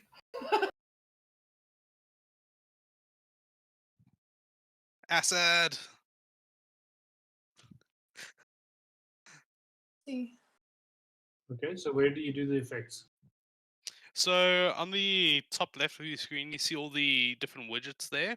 The bottommost widget that looks like a little wand. Yeah, you just go and you click that, and then click the next widget to open up the little effects Targets panel. one. Ah, you don't have to target someone. You can just No, open no, it no. and. Oh God! It says I have. What have you done? Fireball! Oh God! So many fireballs. Was there a fireball? Was that me? Yeah. No, because my thing is saying that I need to choose a target to throw a fireball. Oh no, This we're is like- using the other thing.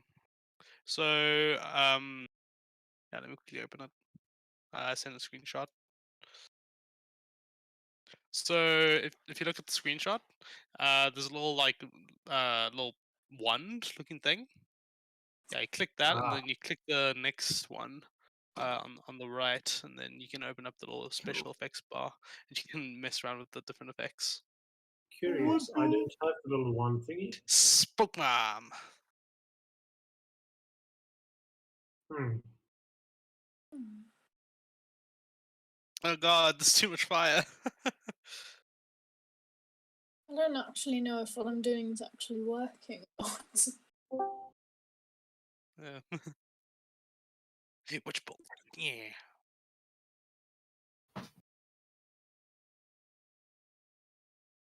Ooh, cooler looking fire. Ah.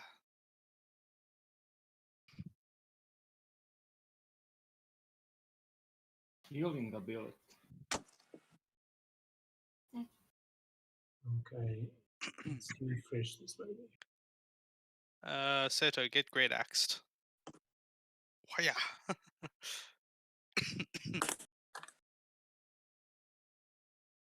Shame, we might be overloading Dev's computer by doing all these effects. I don't think so. He's currently not loaded in at the moment. True. Bonk. I only see me and Alien in Australia. I don't see Sakura. Like Kaya. Or Yeah, Toma. it's I just reloading. bonked. I just bonk Seto. Bonk. Horny. Dude. Bonk, go to horny jail. Oh yeah, let's bonk the person that needs to be bonked. Yeah. Holy Any- shit. uh,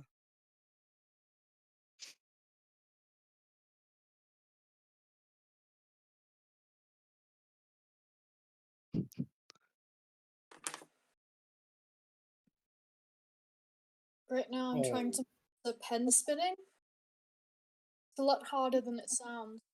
Ooh. Hmm. lightning strike. Wah. Pew, pew.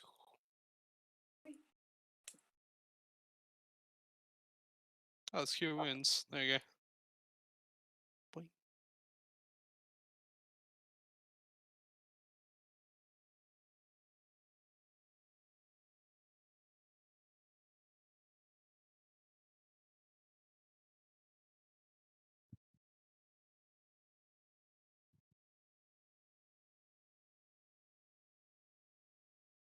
Go home.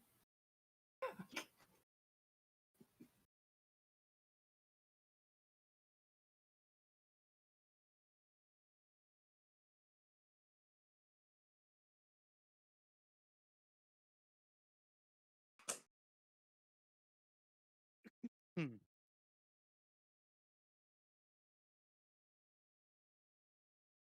Explosion!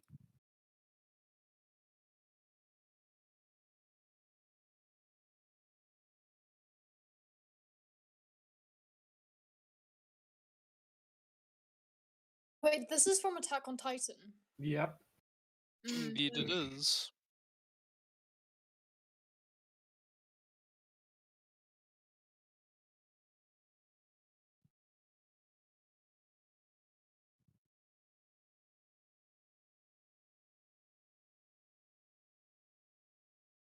We can't hear you, Debbie, if you're talking.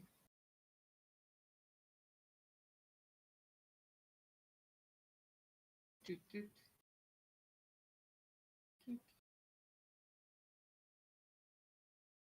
We should probably stop. Debbie's probably just cussing us. Explosion! Oh god, what the hell? Oh, I made a mistake. I made a no. terrible mistake. What mistake did you make? What the? My So- phone is dead. There was there was a button in my configure settings, confetti amount. I set it to 10. And someone did some confetti. Oh no. My screen is lagging so badly. I can't see anything. I literally can't see a thing. Page unresponsive. My fuck. What are you Who doing? the hell? Debbie's Who gonna the kill hell? us. Debbie's That's gonna what kill you us. doing. Who?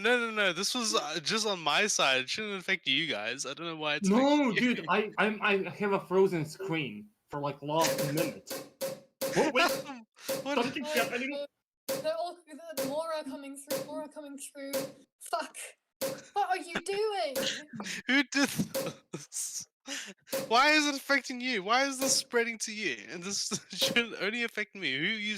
Who's the one that used confetti? You. Dude, No, look I at my never screen. used Look at That's my exactly what screen. exactly what's happening on my screen. Who's the one that pressed the button for confetti? Jesus Christ! I Mine is don't even so- know where the button for confetti is. It's Oh, Huh? fuck. it's left of the where we type stuff. Look at Jeez. this. This is disgusting. Mine has just been like frozen here. Yeah, I can't do anything, dude. I keep getting page unresponsive from my Chrome. Okay, okay. Why? Okay. Are we back? Hmm? I think Debbie was correct. Okay, I'm finally back. Holy shit. Yeah, I'm still frozen. I'm not anymore. Oh Yeah, my god. Look at this. Yeah. Okay, I'm gonna. Now I'm gonna it's finally actually all come out. It was just chilling there in the corners, slowly coming out, and I literally cannot see anything. I'm good right Why? now. Not Why does the funny, Matt, confetti you're gonna- amount? you're gonna Why break does the my confetti laptop. amount affect you guys? Ah. You are going to break my laptop. Okay, nobody use confetti. Yeah, no more confettis. No more Who's the confetti. one that actually pressed the confetti button just now? No, I didn't. I like last minute nobody pressed it. At least I didn't hear, and I'm like, good. I'm not lagging anymore at all. Yeah, no. Obviously, it wasn't me because my map kind of just loaded. I pressed like twice maybe, but it's Jesus Christ. And This is what board players get up to. Don't be a board player. No wonder Devin's having to restart his PC. Matt, what the fuck? This was only now. It wasn't. This didn't happen early on. I feel like that probably just completely overloaded his computer. If it was having issues. no. So where's the confetti coming from now? I'm still getting stuff popping up on my side. Really? No, I I don't have. I didn't have anything for like the last minute and a half, maybe 2 minutes. Yeah, same Yeah. here. And now it's back. we can maybe get the solution of this. Is there any sort of way that we can track? I don't know why, but Estrella is being suspiciously quiet. I That was is wondering what you guys are talking about because I don't see any confetti. Oh, what the fuck? He's you- the one that did it. Man, I can't be the 100%. one because I'm streaming, so you could actually track it that way. I was the one pressing it. And actually, no, I know you're lying because I'm watching the stream. I've been watching the stream, and on your screen there was confetti. There was a little Caught in a confetti. 4K. Caught in a 4K. I've been watching it, and you know exactly why because of my map. So Caught in a someone who's always watching, you can't lie like that, Australia. You can't. Exposed. Wow. Exposed. Caught in a 4K. Exposed. I think the silence shows exactly who did it. You've put the Man. culprit down. I haven't even pressed the button. I think. Nope, not even the entire stream. Ladies and gentlemen, we got it. And then the music starts. Mm. Oh, Naughty come corner on. time for you.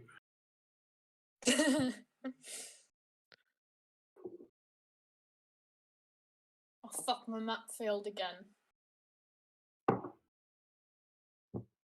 getting Everybody this very point to distinct, Australia. Australia did it. getting Yeah. this very distinct impression that Devon is done for the day. He's been trying to get in for the 15 minutes now. Hmm. Let's give him until past and then we'll hop off, I think. Oh, cool. My map finally loaded. Nice. I wanted to Okay, fucking smack the cunt. let me turn the confetti down because that's bad. Where did you even find it? It's in the module settings. Don't set it to 10. It's a bad idea. Wait. And for No, some for reason, me it it's affects one. everybody. How much confetti is too much? For me, it's 1. I had it on 10. Oh, what the fuck? That's what, and I think it's they run the physics for everybody or something. Let's see how much. Yeah, Okay, that's who one. did it? That was me. I was Okay. testing. Okay, let Yeah, me. but that was fine. It didn't make my screen lag or anything. Yeah, but that's Oh, like the not small. that is fine. This is the middle one, right? And then there's a big one that I think broke everybody's map. No, I The- think it's just because it was on 10. Yeah, I it was think the it's. big one. Yeah, and I think it if one player gets affected by it, it lags everybody else or something. What? This is a big one, right? But it didn't. Yeah. It was like tenfold of that. Oh yeah, it was 10x. Oh. Wait, do you have? Let's test it right now. Do you have like on a 1x, right? I have it on 2.5 right now. Okay. Can you drop the smallest confetti? Let me do that quick. Part of me really wants to try 100, but no. Oh, wait, no. no. Oh wait, what? No, wait. There's a 100 setting for you. No, there's no. I could only go. I could Oh, only go to 10. I'm not looking. I just thought you can type a number in, and I was like, damn. Imagine choosing 100. Imagine how much that would freeze. But if 10 is the maximum, thank God. Thank the dice gods.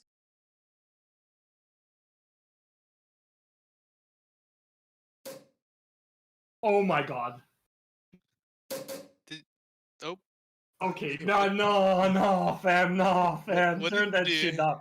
That was 10x. Turn that shit down to 1. Nope. Nope. Did you use the 10 times confetti? Yeah, no, fam. That's.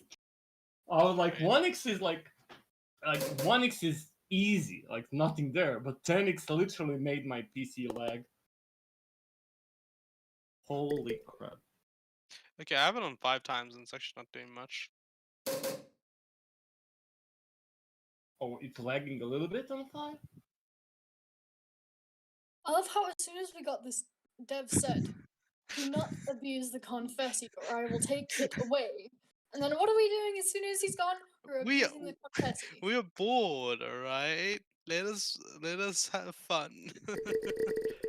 Oh no! Oh What no! the fuck? What the fuck? Seven. No, 7 times no. Oh no! No. Wait. This Who was spammed 1x. it? That was 1x, smallest one. Who spammed it? Holy shit! Yeah, that was me. You son of a bitch! Don't spam it. Okay, I'm putting you down to 3. Wait, it's still lagging for you? No, not anymore. Not now. Oh. Okay, that's fine. Oh Jesus Christ! Who's doing that? It's not me. I'm gonna troll you until you put it on 1.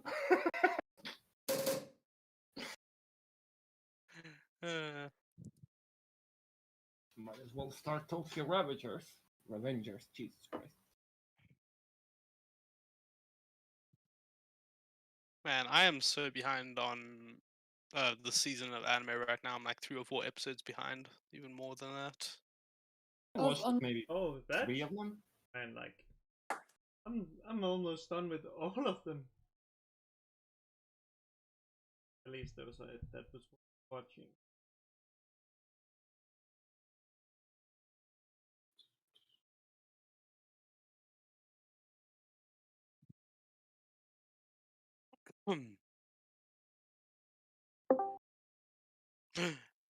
Guess who's back?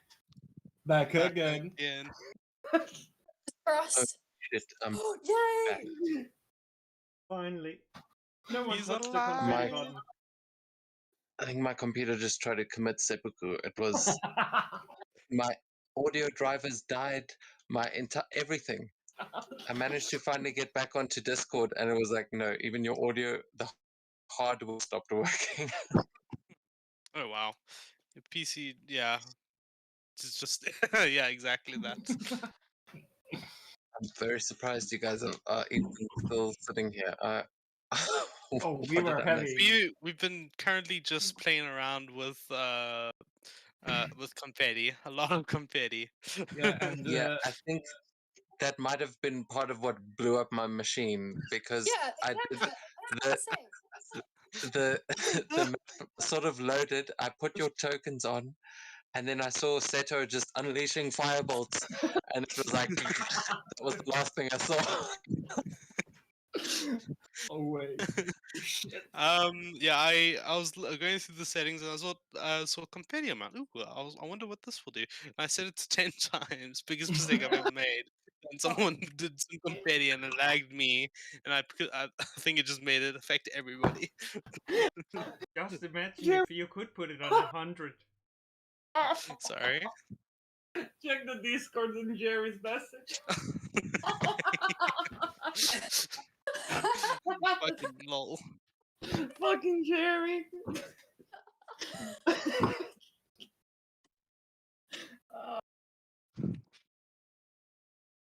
Jerry from the bottom of depths, making memes.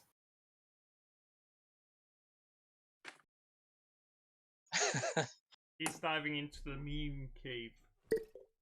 Oh my god. No! Who did it? Whoever's Who doing did the it? confetti, stop! It was Ian. Stop breaking computers! Whoever's doing it, do you want to pay the repairs for poor Devin's computer? I only No. press the small one, alright? Leave me alone. I'm not like whoever spammed it. I think that was Seto that spammed it. You 10-8. I mean, I spammed the little ones. That's true. The problem Even is that I think it actually caches them. So if I Oh if I god. like go off the tab, or if I minimized it or something, it tries to load all the animations that all of you sent all at once. I think that's what killed it last time. Oh fuck. Let's just hope that. Oh shit. If he loads and I was just going to ask if you if everyone's still keen to still try and finish this session off, because Yep. god damn, I was sitting here like, no, right at the climax of everything. I want to Ah. continue. Yeah, I wanna finish it. I wanna kill the motherfucker if needed. And Debbie, she knows that I could pretty much play like until the morning or longer. If that was it. I mean, a good question is what time is the game tomorrow? Because they said they're pushing it back a few hours, but I don't know if we ever got a time. Well, I don't know. I do have a client meeting at 9 o'clock. Okay, just wait up when it starts. Yeah. Or is everyone keen to go one more hour? Otherwise, we can just do Yeah. like a half an hour and leave it on a Let's do cliffhanger. 1 more hour. I can commit to that. Yeah, I can commit to any. Okay, cool. Yes.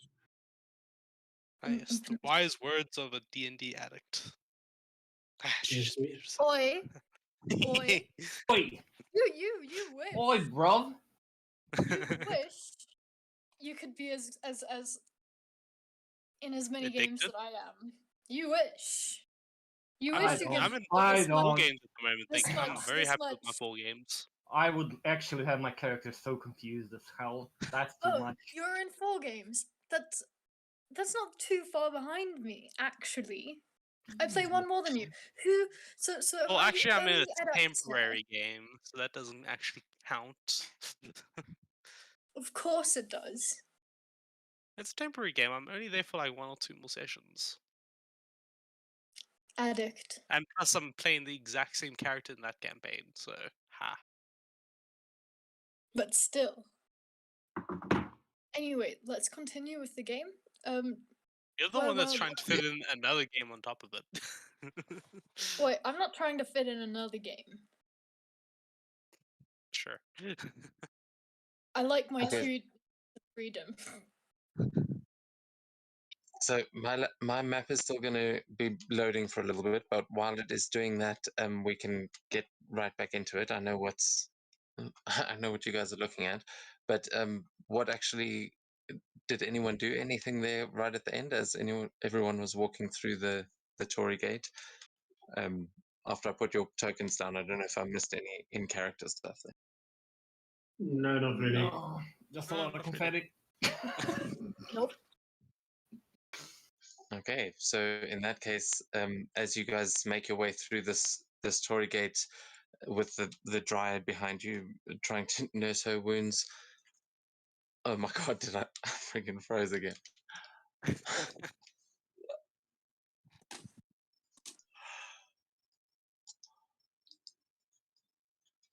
We can still hear your voice, I think. Yes, we can still hear you. Or not, maybe not. I don't think he can hear us. Oh, no. Oh.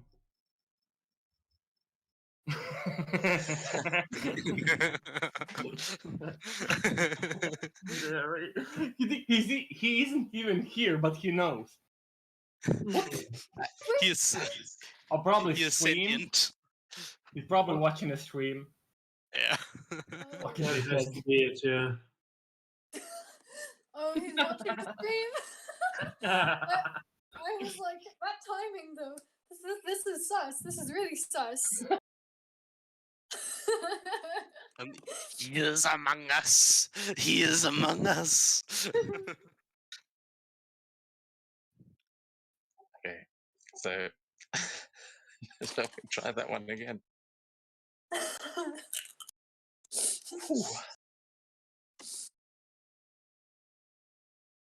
Wait, who is the third person watching now? God, If I it's think me I and should Derek- just watch the stream at this point.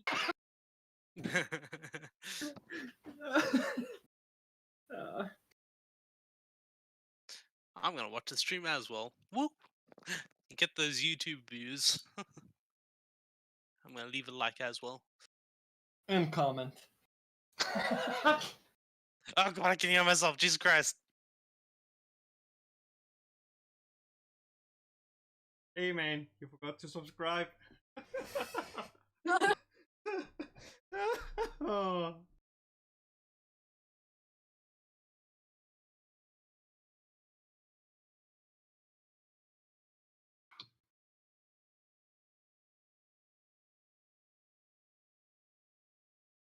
And Okay. now we wait longer. Okay, sorry, my map actually loaded. I'm in. I think it shouldn't have to load anymore ever again, please. No one touched the confetti button. Nobody touch anything. Yeah, everyone just no confetti, no special effects stuff. Just sit still with your finger on your mouth. Just be a grade 1. Don't touch anything. Who the fuck was Hey, it? hey. Who did that? Okay, so you guys find yourselves in this graveyard with all of these graves all around you. You see that winged girl come and follow you. She seems quite interested, still busy playing her flute, and you all approach as you see the graves of legendary heroes scattered all around you. Um, you may recognize some of the names of these from myths and legends that you have heard before, but far ahead of you at the edge of the hill, sort of on this cliffside, you can see a massive shrine, and behind it, a incredibly beautiful and massive tree. That this cherry blossom tree, just unlike anything you have ever seen, bigger than any of the other trees in this forest. The roots sort of wrapped into the side of this cliff, and you can just see that ahead. You feel the spirits of these samurai that have died around here, as if their very spirits have their blades at your throat. You can just feel the pressure as you approach. But what would everyone like to do? Kaya is still a fox, and she's sort of walking respectfully. She's just trying to walk respectfully, but she doesn't quite know how to do that, so she's just walking a bit slowly with her head held high. So to Kaya, that's what walking respectfully seems like. Well, Freya will be walking and looking around to see if there's anyone you potentially have heard about, and then looking over at June and say, "Don't steal anything." What? Oh, I don't steal things. That's not me. When did I ever steal something from you? That's an uncalled for comment. Thank you very much. I think you might be thinking of the rogue, which is Kaya, actually. Nope, I'm thinking about June. June is pretty bad at remembering. Yes, June needs to get back to those mind players. So as Tomo walks into the grove, he will take off sandals and he will kneel on the ground with his forehead to the ground and say, "They are here, Lord." And the trees and all around will sort of rustle with the wind of, and there's a bit of a chilly wind, it sounds like. And the voice would sort of come from all directions saying, "Tomu, old friend, I hope it was worth your sacrifice. Let's see what comes from this." And as you look around, maybe you should roll perception checks. Yeah, everybody give me a perception check. Estrella and June, you guys will both have advantage because you were already looking around. Awesome. Natural Wow. 20. A nat 1 and a 2. Wow.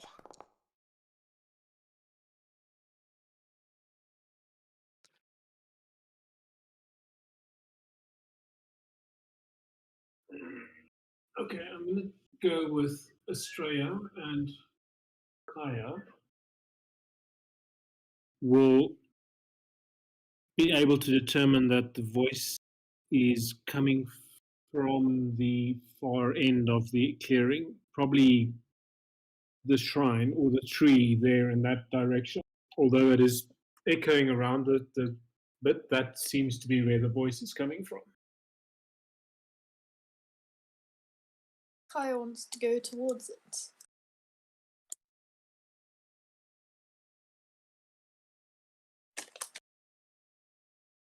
So she sort of starts to bound towards it, then remembers she's trying to be respectful. So she goes back to her respectful walk.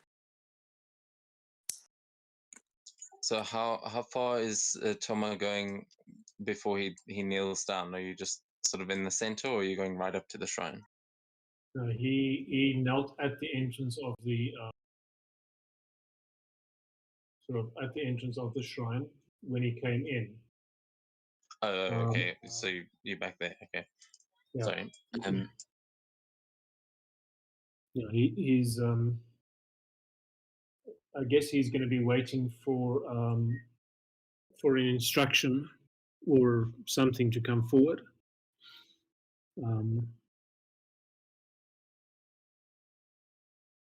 So how far is the party walking forward? What do you do as you walk? Yeah. Kaya's What's doing a respectful walk. That's all she's doing. She's also just sniffing, looking around. That's it.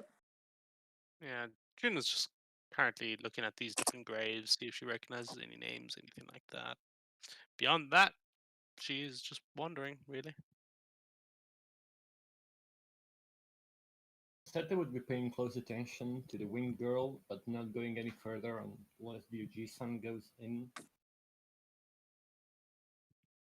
you see the winged girl with her flute just sort of lower it, and she just turns her head towards the massive tree at the end where the voice seemed to be emanating from, and she seems you kind of see her wings drop back as if she's very interested in whoever's speaking.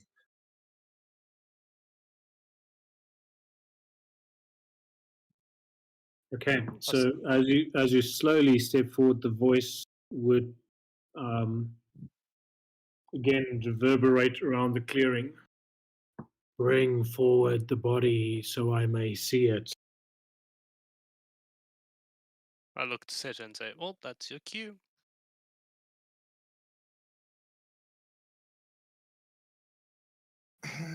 Seto would put down the box and grab Sakura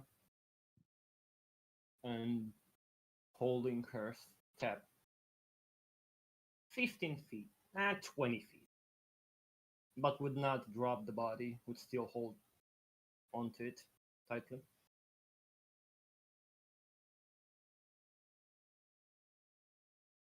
The voice would, if as you step there, would again sort of say, here, closer, and around about here, you'll see that there's like a swirling of the leaves and the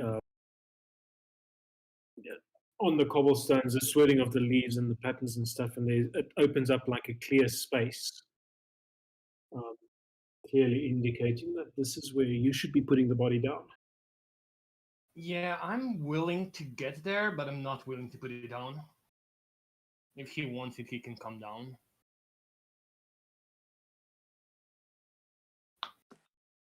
Okay, roll a perception check. Sure.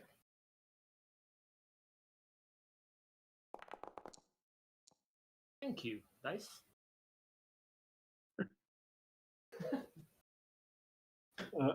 As you I look can't up, see your rolls. that was a 24. That's just, yeah, that's cool. As you get to the space and you stand with Sakura in your arms, you notice that the cherry tree appears to be moving. The bark of the cherry tree appears to be moving, and as the next sound reverberates, you see that it is like there's a mouth in the tree that speaks. What do you wish of me? And then suddenly, as you notice that, it pops out that this tree is actually not a tree. It's actually a fey creature. It's a large fey. If you think about a tree, and that's kind of the tree itself is actually the being. That's what you suddenly see coming out of the tree when you look at it. with that perception check. Ah, he's a tree. Seto would steel himself and his willpower, and he would say, I demand that you bring her back, whatever means necessary.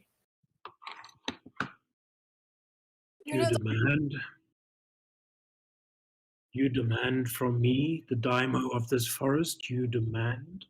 By which right do you claim this?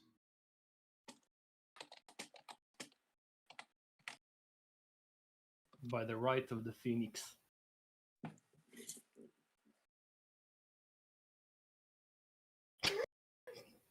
Wait, what did Seto say?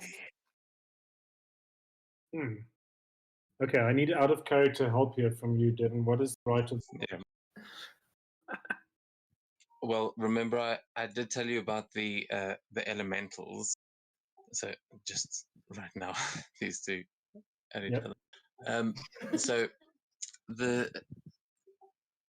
one of the elemental spirits that I mentioned is that of the phoenix, and you now looking at this creature standing before you, you can see that there is a burning within this creature's soul that is not perceptible to anyone else, but with your vision you can see this clearly within, and you would definitely know that this is the kind of creature elemental hunters would be after, and that the phoenix he mentions is that within himself. He is one of these incarnations.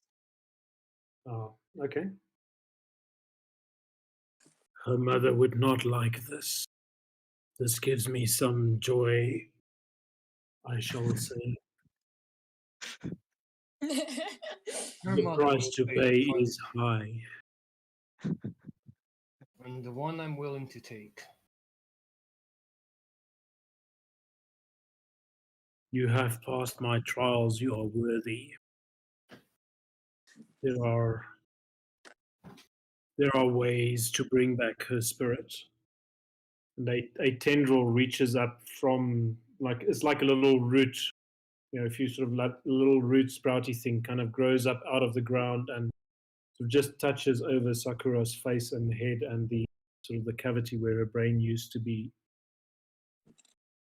This body is no longer suitable.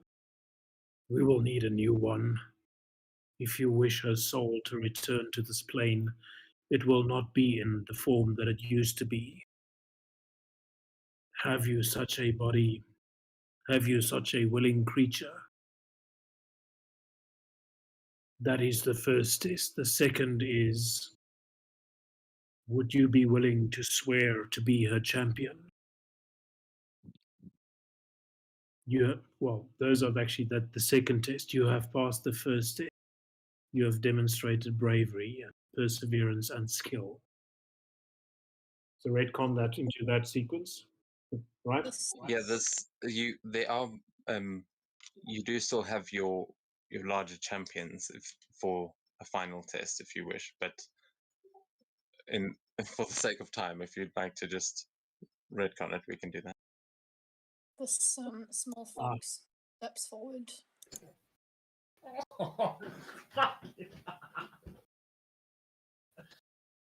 Oh shit! And looks at nods. Oh.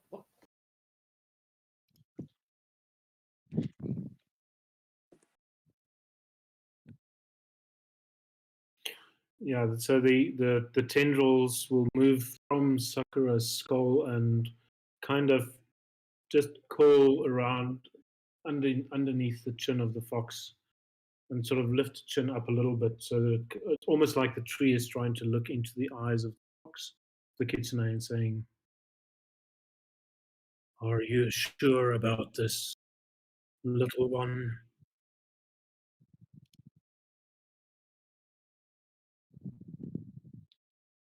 The You music. understand what that means for you? She looks at him questioningly. which would entice him to continue on what it would mean for her.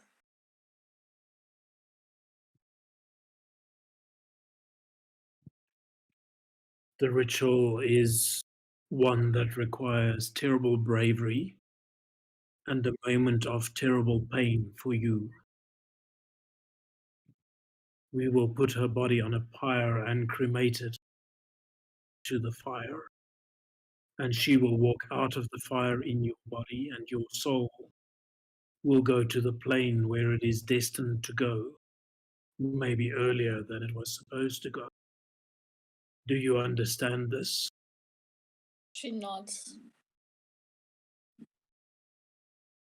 Do you accept this pain willingly? Do you give the sacrifice freely? Are you under any compulsion? She And nods. as he asked that last question, like a zone of, there's a shimmering radiance that sort of emerges around you in the conversation. So it's a zone of truth spell, so you have to answer truthfully there.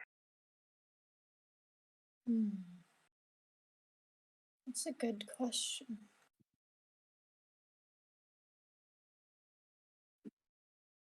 Well, if she's coercing herself, then it's not.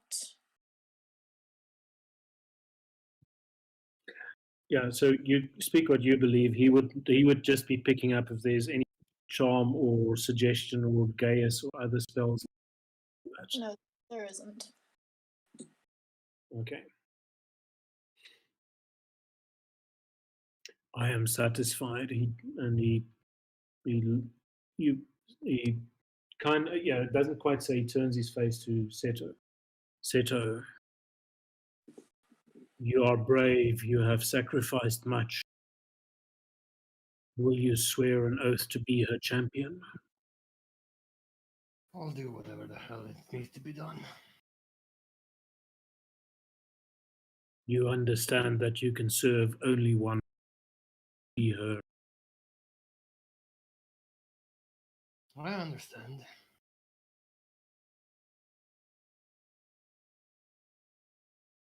Very well. You have the choice then to break your oath to your existing Daichi, who by all accounts is an evil man. Or you have the choice to fight my champion.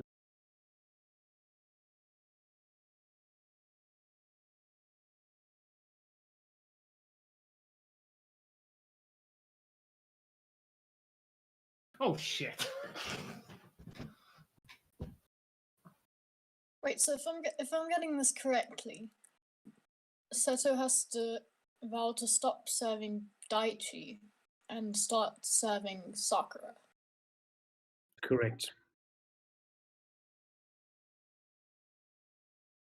Holy moly. Or he can fight the guardian of the grove. Betray Daichi. Betray Daichi. Betray Daichi.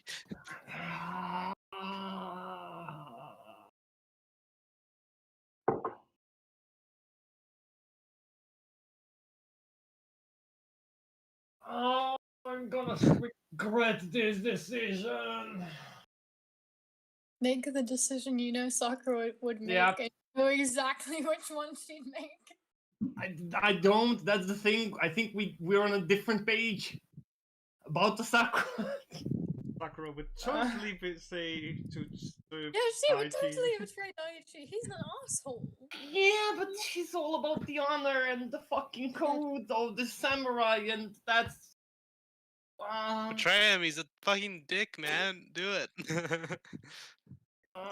If you'd like, Seto, you can give me an insight check to really just think about Daichi and assess his honor, and from what you have seen, what you've heard from other people, like to assess whether or not he is truly honorable, and you are standing in a zone of truth. You feel like you could you could trust yourself. You cannot tell a lie in this moment. You would only be able to follow the truth that you believe. He'd give you up and execute you in a heartbeat if it means furthering his goals.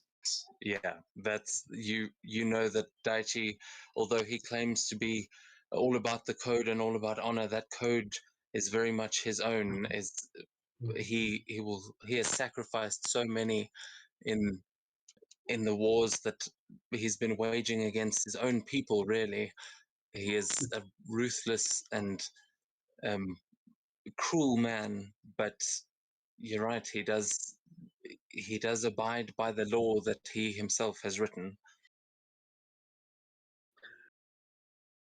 So as you think about that, the Lord Shinran, I didn't introduce him properly. Lord Shinran would turn to the other two and say, "What say you, companion? Give him your counsel. You have gone through much together."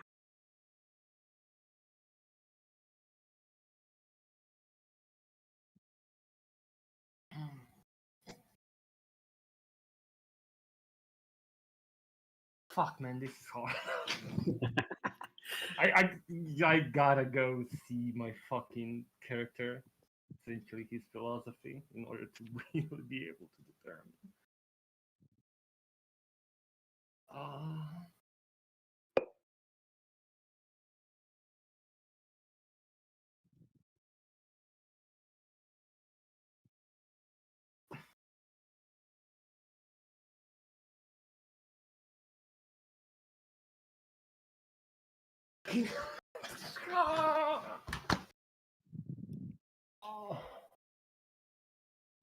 No. Wait, I've got wait.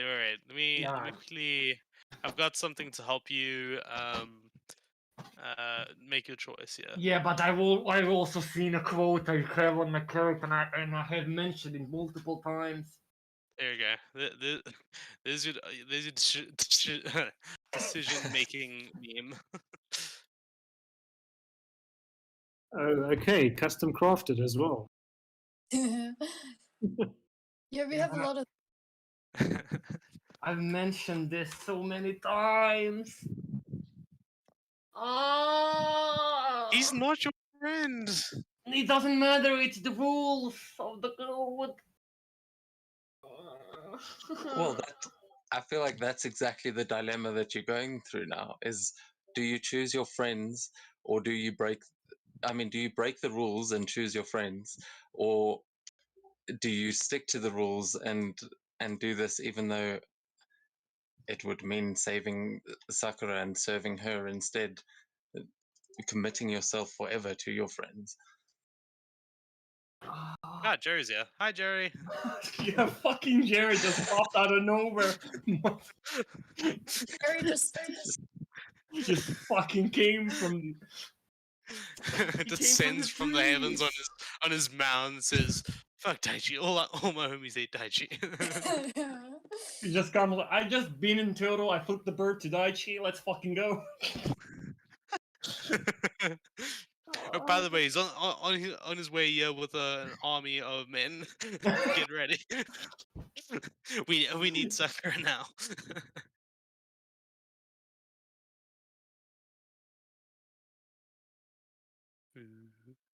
Yeah, but those are not the rules. I understand what you mean, but okay. I'm gonna have an answer in like 30 seconds. Okay, Jerry, are you going to be rejoining the group at this point? Because we said that you had gone to the city to kind of take care of you had buried Mata and also gone to take care of some blacksmithing business. But knowing Jerry, you could have probably passed all the trials yourself to to get here while this is happening. Do you want to fly in on Spike at this point? Forest is burning. And Jerry comes. What's up? What's up, nerds?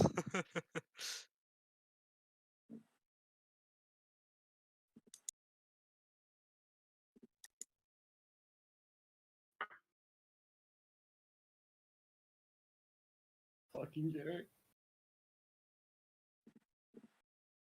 Oh, you fucking dickhead! Oof. You fucking dickhead. Okay, so we're leaving Jerry. So Jerry dead. doesn't fly back in. You'd be like, no, Jerry's this blacksmithing. Like, fuck Sakura. I'm just gonna craft myself a new hammer. I like this hammer. I'm gonna call it Man, a hammer. man, I could just imagine Jerry just taking like, oh, I need some fuel, just throws in Sakura's body. What the fuck, dude? What the That's such a fuck? Jerry thing. What the hell, Buried Australia? Mata, just buried Mata in the street. He's like, we could have just thrown her in the same hole. I don't know what the problem is. Poor Mata, I don't want to know what's happened to Mata now. No, what I happened to told you earlier. Don't worry, Jerry. We will discuss what you were doing while the rest of the party was on this mission. But for now, I think we need a decision from Seto. What is he going to say? So the Or is sorry, Seto. Yeah, basically Seto's gonna grab a glaive from his back, slam it to the right side, grab his father's sword, or essentially sword he crafted, slam it on the left, put himself down to one knee, and say that he'll bow to Sakura, and that he swears an oath onto the "fuck you" with confetti. Who's the Ian, confetti? fucking Ian, fuck you, No, that Ian. wasn't me. I was tabbed out of the screen. that was DM confetti? Oh. I was so used to Ian slamming. And basically, I'll say that I will vow on that is most dear to me.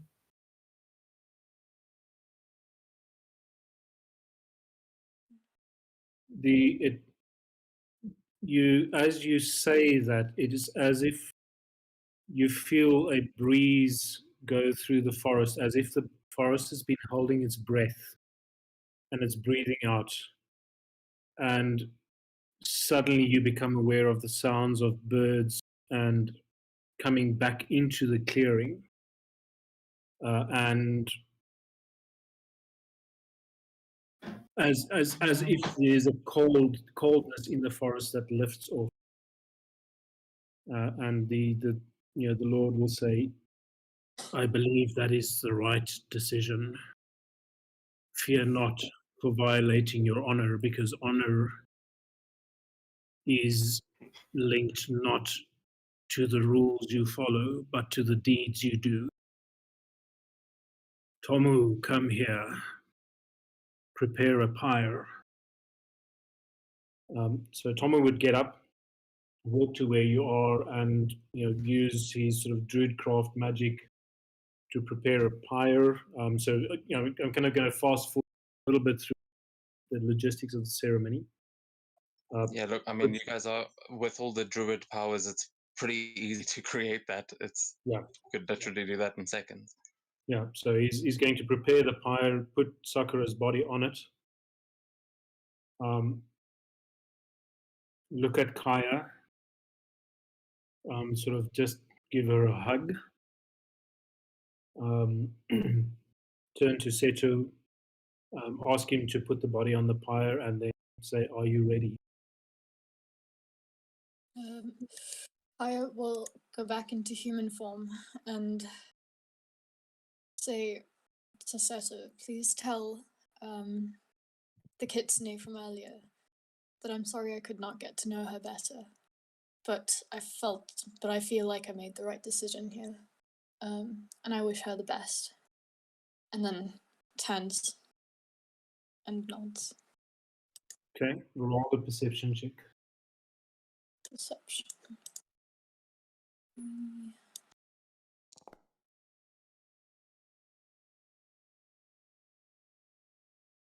You will see out of the corner towards the left, the kitsune is sitting quite attentively between the trees watching this. And it is as if you sense it's smiling at you. It's as if you sense in its eyes an approval.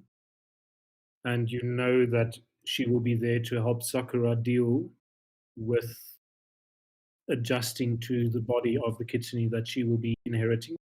it will be a new experience for her. She will not know how to be a kitsune because she didn't grow up as well. So you have that assurance that she's there for Sakura to help her. Kaya nods to her and thanks. Okay. So I think you're going to have to obviously take off your armor and leave that on the side, in a sort of a dress. Yeah. She takes off. You won't need to remove the mask, by the way. That is fireproof. Okay. Yeah. Before this happens, Jin, she's currently in her the samurai form right now, so she doesn't actually have the mask on. She's actually crying at the moment, and she comes in and just gives Kaya a huge hug. Oh. Kaya gives her a hug back, and says to her, "It's okay." You may I'm be sure. annoying, and I'm sorry for electrocuting you multiple times. And she's just giving you a really big hug while saying this. But I'm gonna miss you. She gives you another hug and then steps away. Kaya gives her a tight hug back and says, I'll miss you too. Don't electrocute my body as much with my new host in it, please. But we had some good times, and I will miss you, June. I wish you the best. Yeah, and June is gonna carry on crying in the corner. Seto would grab Sakura's body and essentially place it on fire, and as I return, I'd pet the Kaya, and I would just bow to her and tell her that I'm gonna make a weapon to remember you for eternity. She nods, and she also gives Seto a hug. Not a big hugger, but sure, I'll hug her a bit. And then step away. She'll also go to Estrella.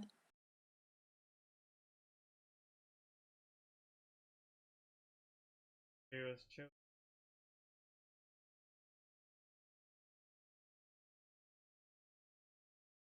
Fine.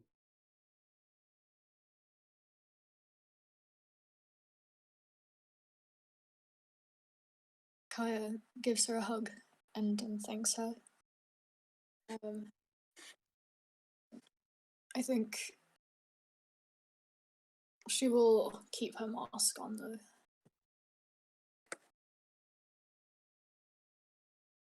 She'll keep it with her.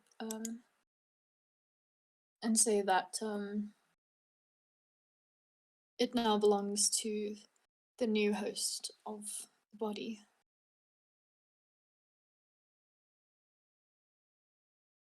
And that she hopes that she can watch over them from wherever she goes.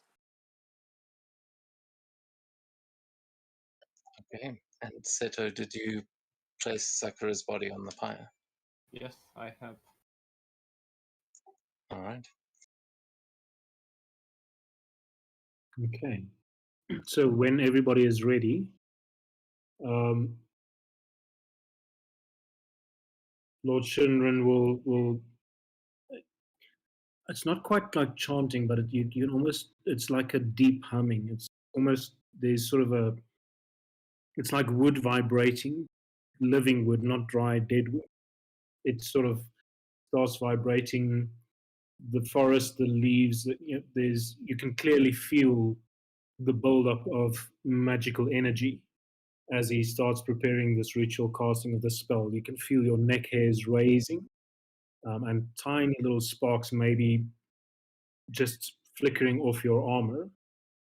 And then at a point in time when this sound reaches a crescendo, Tomo would ignite this pyre, and it ignites unusually brightly.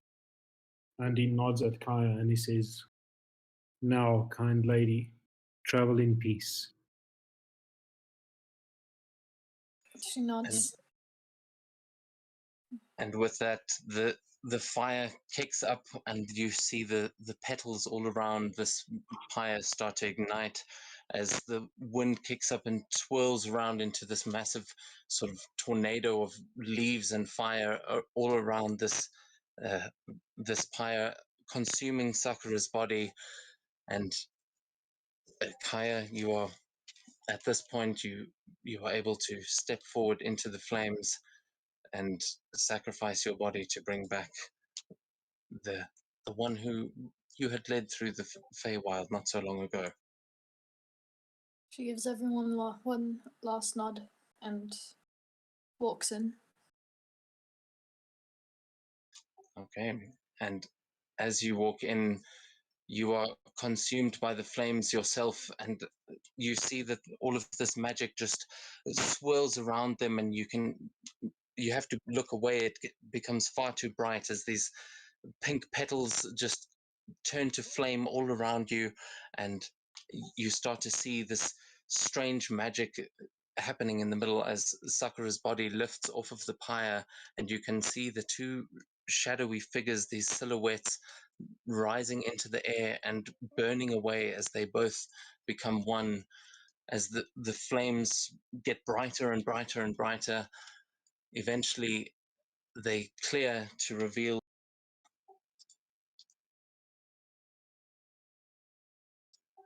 a woman standing with long pink hair. As she raises her hand up to her face, the flames dissipate and she pulls the mask away from her face, revealing the face of your old friend Sakura, now fully restored.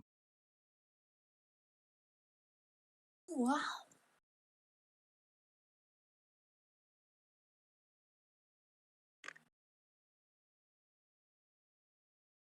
Is she awake? She is now currently standing in the pyre in these flames, so you're just seeing this as you are sort of emerging from the flames. Sakura, you are awake and you feel this very strange sensation. We'll go over in private what you just fully experienced from your point of view, but you have these strange double memories, and your head is whirring, but in front of you you can see some of your old friends. You see Seto and your Oji-san standing looking at the fire. What are you doing? She's pretty shook. I mean, she's kind of just come back. She's in shock. So she kind What of do you say as you emerge from the fire? What is the first thought that comes to your mind? Seto? Yeah, Seto would literally drop on the ground on the knees and just fell limp, and a tear would just start rolling. He would just be literally fucking glad that it's done. She'll go and hug him. I feel like that's the first person she'd see. So she goes over to Seto and just embraces him. Oh fuck!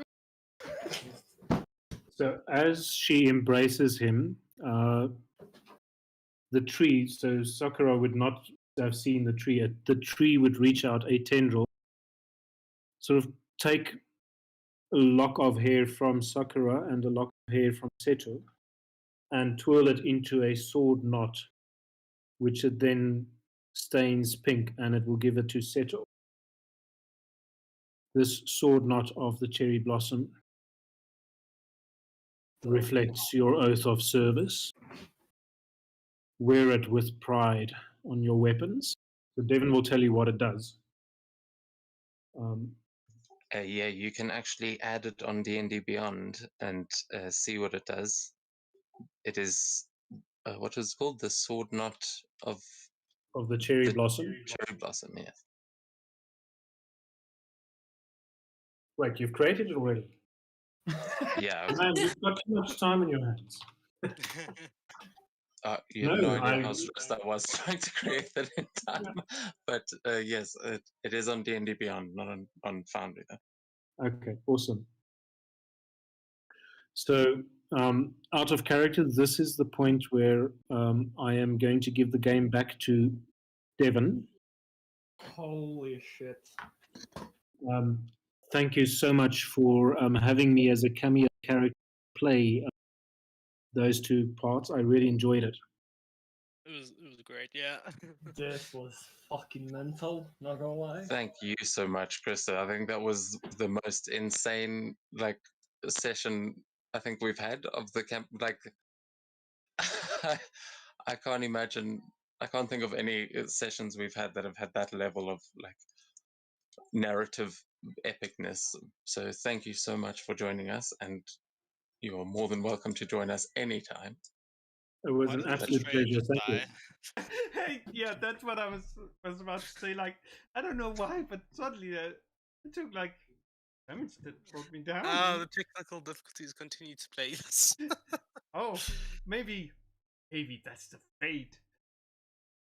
Yeah, look, Maybe so I was sorry. tied to. Maybe it was tied to Kaya. So when she died, I died. Or maybe I couldn't take this anymore. Whoops! 2 for the price of 1. Yeah, sorry.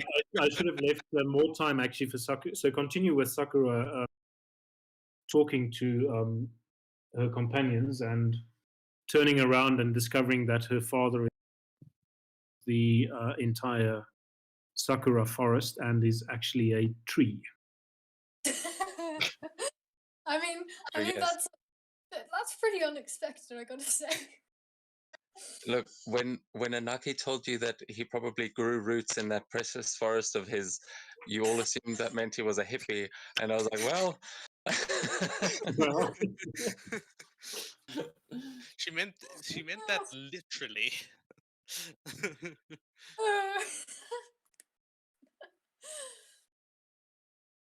So yeah, as you guys you see Sakura now revived.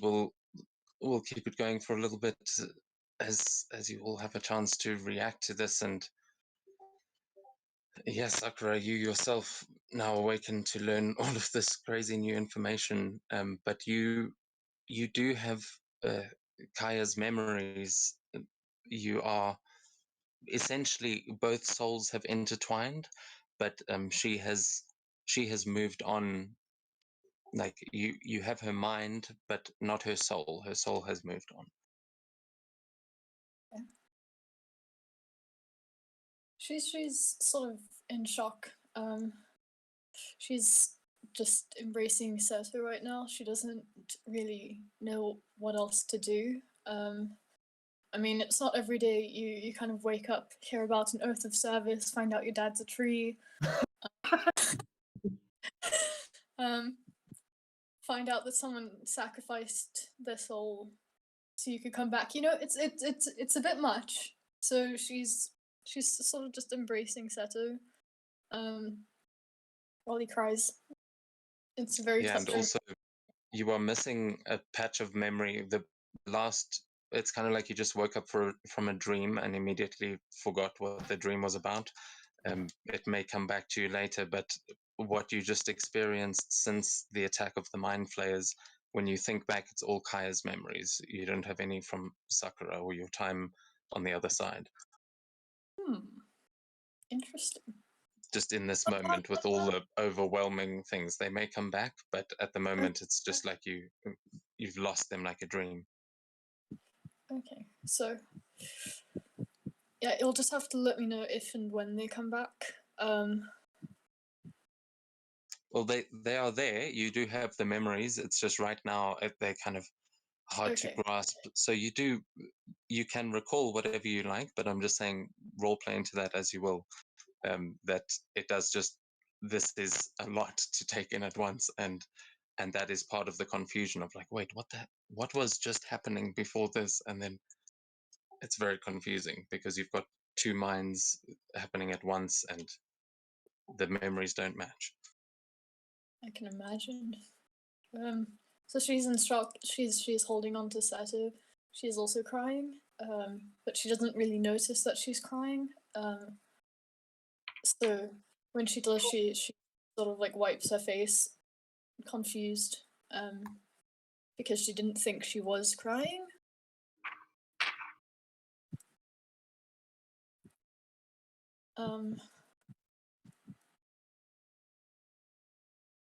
She'll then look around and see her son, and she'll run towards him and hug him too.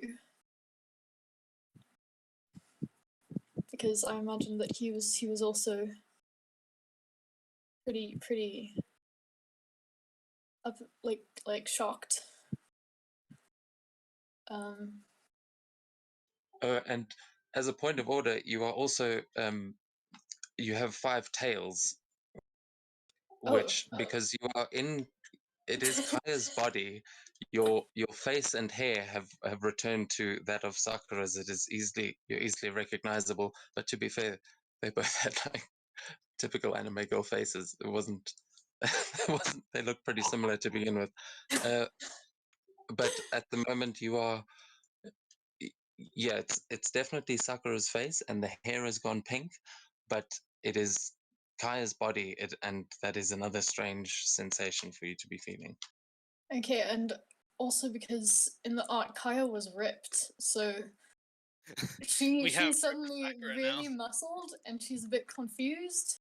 She notices the 5 tails. Yeah, interestingly, probably far more able to wield a sword too. Oh, you're gonna have to rework that strength stat, isn't it? Let me. Actually, it was Dex. Yeah, we'll. But this is an art. We'll talk about that. Look how ripped she is. Jeez. Right. Holy so shit! She's kind of even more in shock. She sort of like touches the tails. I imagine they're very fluffy. So she kind of likes them. She's confused as to why they're coming out of her.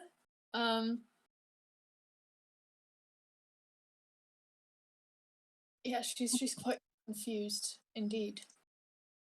That's also when you realize the mask in your hand, that is the face of this sort of fox mask, which you can give me a religion, a history, or a give us a history. Sakura's back.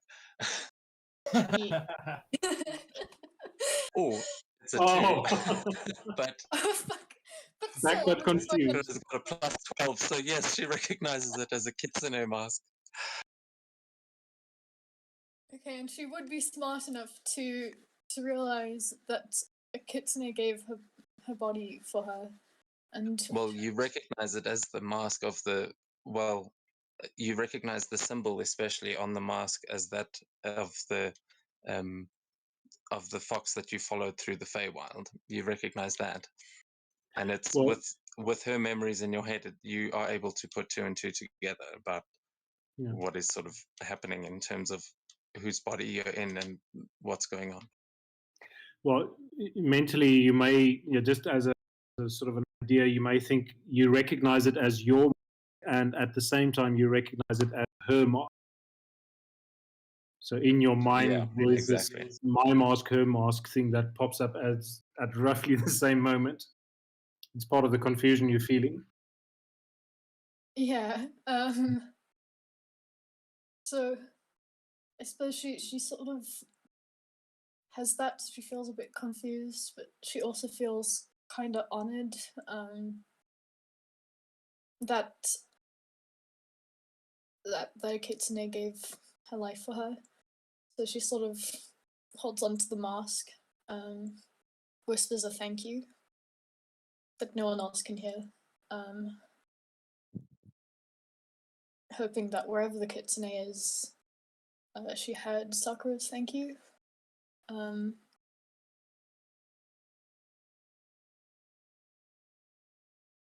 But she's overwhelmed.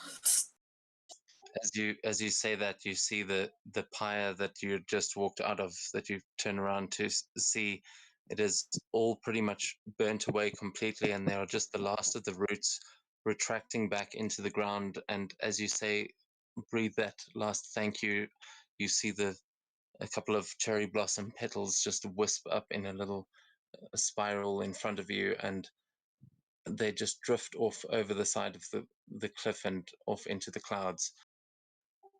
You get the feeling that she heard you. Oh, the fear. Fucking use it, dude. Fucking use it.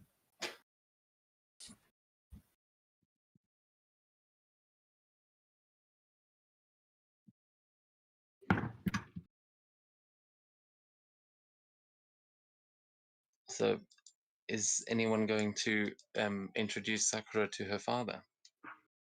That's a good question.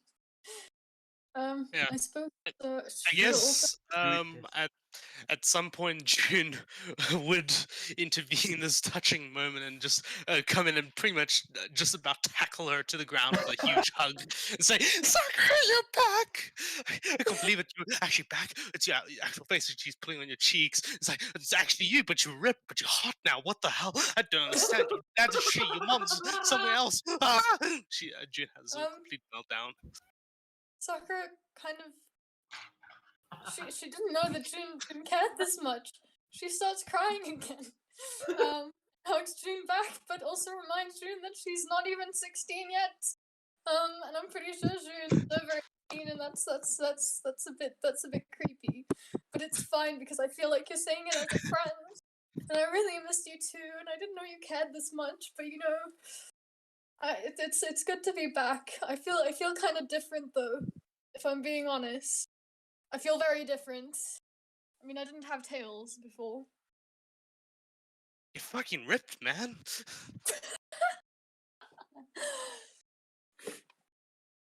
I feel like that's like the one thing that June is focusing on right now. So we know now June has a muscle fetish. Higher spirit is just like, no one ever complimented me on it. What the hell? Those are my abs. Why are you? Ooh, awkward.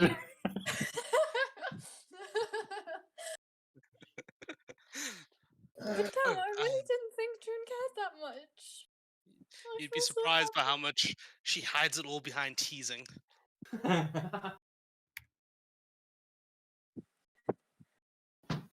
Yet it's at that moment that you suddenly feel yourself. It's like, oh, June is much friendlier than I am. Well, considering Iron is dead, it's not that hard. Yeah, I gotta say, June is a much better friend than Iron. Iron's an asshole. He's just a straight up Oh. asshole. Sakura, it would be a really good time to put down a little gravestone and write, I was killed by a girl.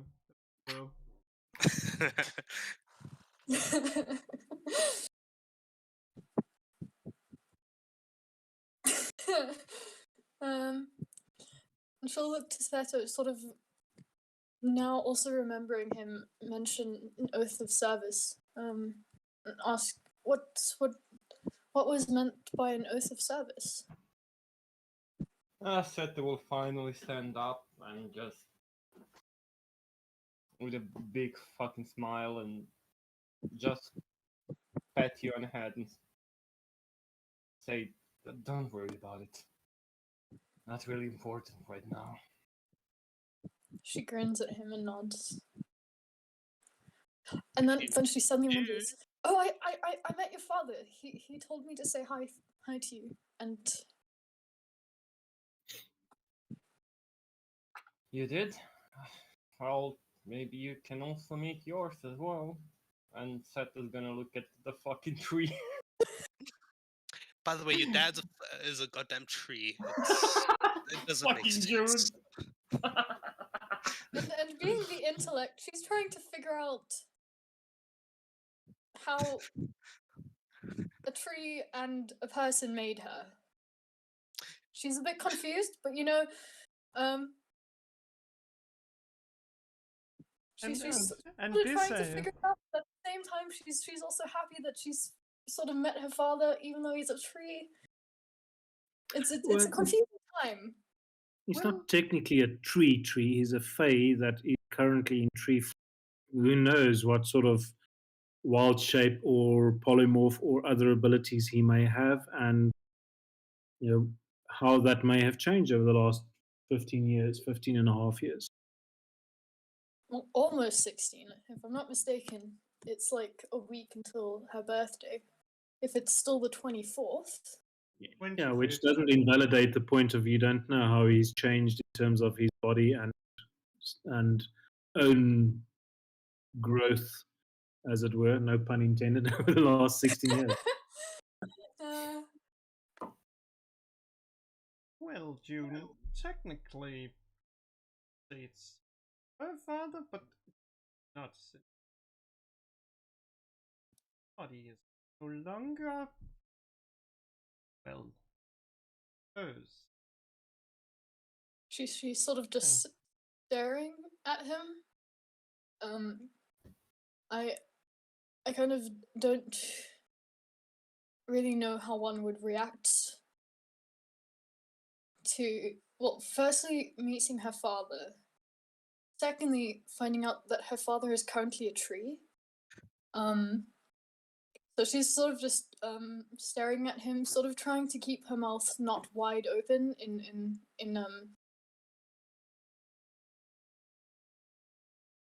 she'll just sort of stare at him for a while, and then she'll sort of get a hold of herself and bow. And say, it's a pleasure to meet you. I'm sure you know who I am already.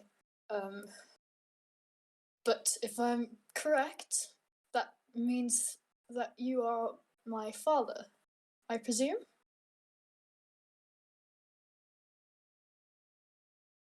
He would just say, yes, that I am. I may have been mistaken in not paying more attention to you when you were younger. For that, I am sorry. Thank you, Tomo, for looking after her, for bringing her here. You have served me well today, old friend.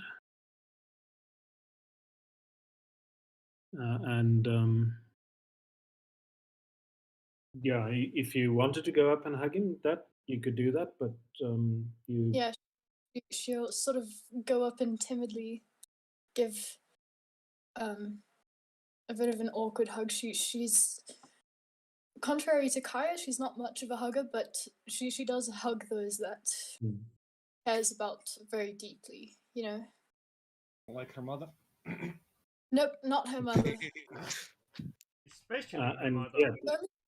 I think the only person that she's ever hugged besides Ji-san is Seto, and now her father. June. Wait, don't forget June. Come on now. Oh yeah, true. Well, that could technically count as Well, to be fair, assault. June hugged you, so She's blocking that out until she has time to process the conclusion. well, that's like an after death and bringing back kind of thing.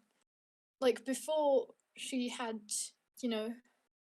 died, there were like only two people that she'd ever hugged, and that was Seto and Oji-san. But now that she's back and she knows that June cares and likes hugs, she'll hug June more often. Oh, that's a mistake, but okay. Why? Because June is gonna electrocute you to death. Yeah, you suddenly have this flashback of getting electrocuted by June, and you're like, what? What is that? She sort of looks to June a bit in confusion, a bit in fear. Sort of rubs her arm, remembering the pain of being electrocuted very, very badly. That one time. The one time I got an at 20 on the shocking grasp. Yeah. Okay, so you get a hug back. Oji-san will when you at some point in time present to you a wooden box and a sword, and he would say, I always wanted you to have this, but you left without saying goodbye. I am deeply grateful that I am able to give this to you now.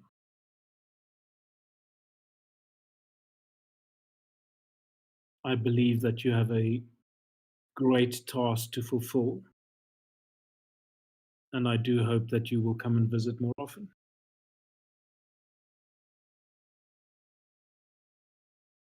She embraces him and thanks him, and then after that she'll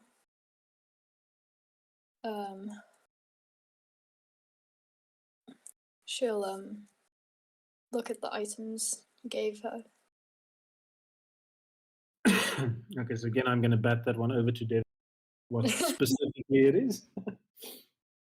Also, who said on the stream chat, "Go away, Kate. It's my stream." Wait, what? Wait, what?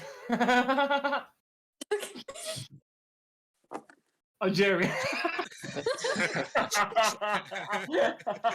Oh yeah, that's Jerry. Isn't this the two of you in the comment section? Jerry's trolling. Yeah, so Sakura, you will get a legendary sword, which is a bokken, but you will also receive a paper a paper box, which, well, I mean, a box full of sheets of paper that can be made into origami birds. You can add this to your character sheet on D&D Beyond. They're just called, I think, paper birds. But it is a box that basically you can write a message of up to 50 words, and you sign your name and the person who you want to send it to, and the paper will fold itself into a little origami bird and fly to deliver the message. Your Oji-san wanted that so that you could let him know that you were safe, and then I had the item all prepared and everything, and then you were like, "Nah, I'm sure we'll be back soon. I'm not going to go say goodbye." And I was like, "Oh." After she died, I was like, "That's so rough." My God.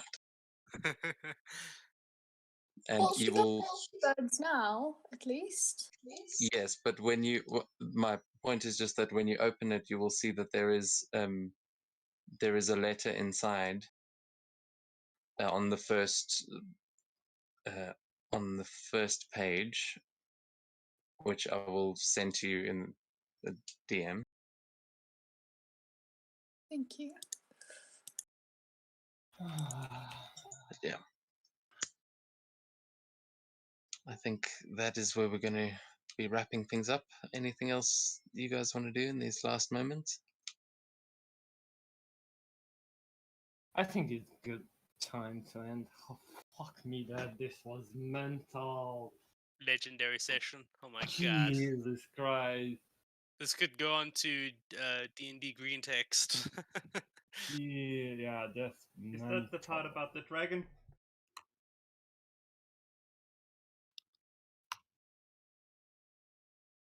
Wow, this was a big session. Them It ninjas cutting feels- onions, man. Jesus. Yeah, Ninjas I cutting was so lucky that Debbie doesn't know. Fuck me. I was so close to breaking. you know, if Devin used the rhythm dashboard, he could have put a lot of songs on repeat. No, I'm not that cruel. Fuck like Yeah, it did. I must say, the music did work out pretty well. There were some moments there where it was like, "Damn, okay, that timed itself well." what the fuck? Okay, meme lords and meme ladies. Have a fabulous night and sleep well. Yeah, Thank thank you for you so joining much, us. Krista. That was amazing. Round of Chef applause to you. So that could not have been as awesome as it was without you there. Yeah, Mm. Thank you. I appreciate it, and it's my pleasure. Thank you for giving me a fun evening. I loved playing that with you as well. I really did. Thank you so much. Thank you. Good night, everyone. Good night. Thank you, cheers. Jesus, that was mental. You will see that there's a small riot happening in Toto as word has gotten out that Sakura died, and every samurai that has ever gone to get tea from her is now very upset. But Jerry has managed to make his way back to the blacksmith to appease his very confused. He's like became an apprentice and then disappeared for 2 days, and he's like, "Hey, where the fuck have you been?" But Jerry, you and I will definitely get to during the week. We will chat about what you were doing in the meantime. What I want to know is where would, because you were put in charge of Motta's body, Z did end up coming back to you as well, but where would Jerry have, what would Jerry have done with Motta's body? Toss it to a fire.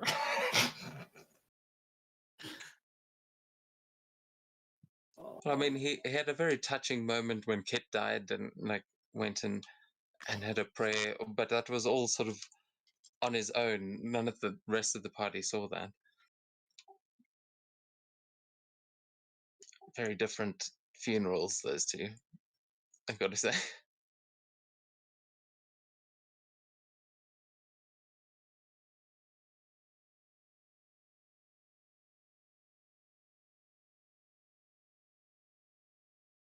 Oh, and you all get inspiration if I haven't given it to you already, because damn, everyone was on form tonight.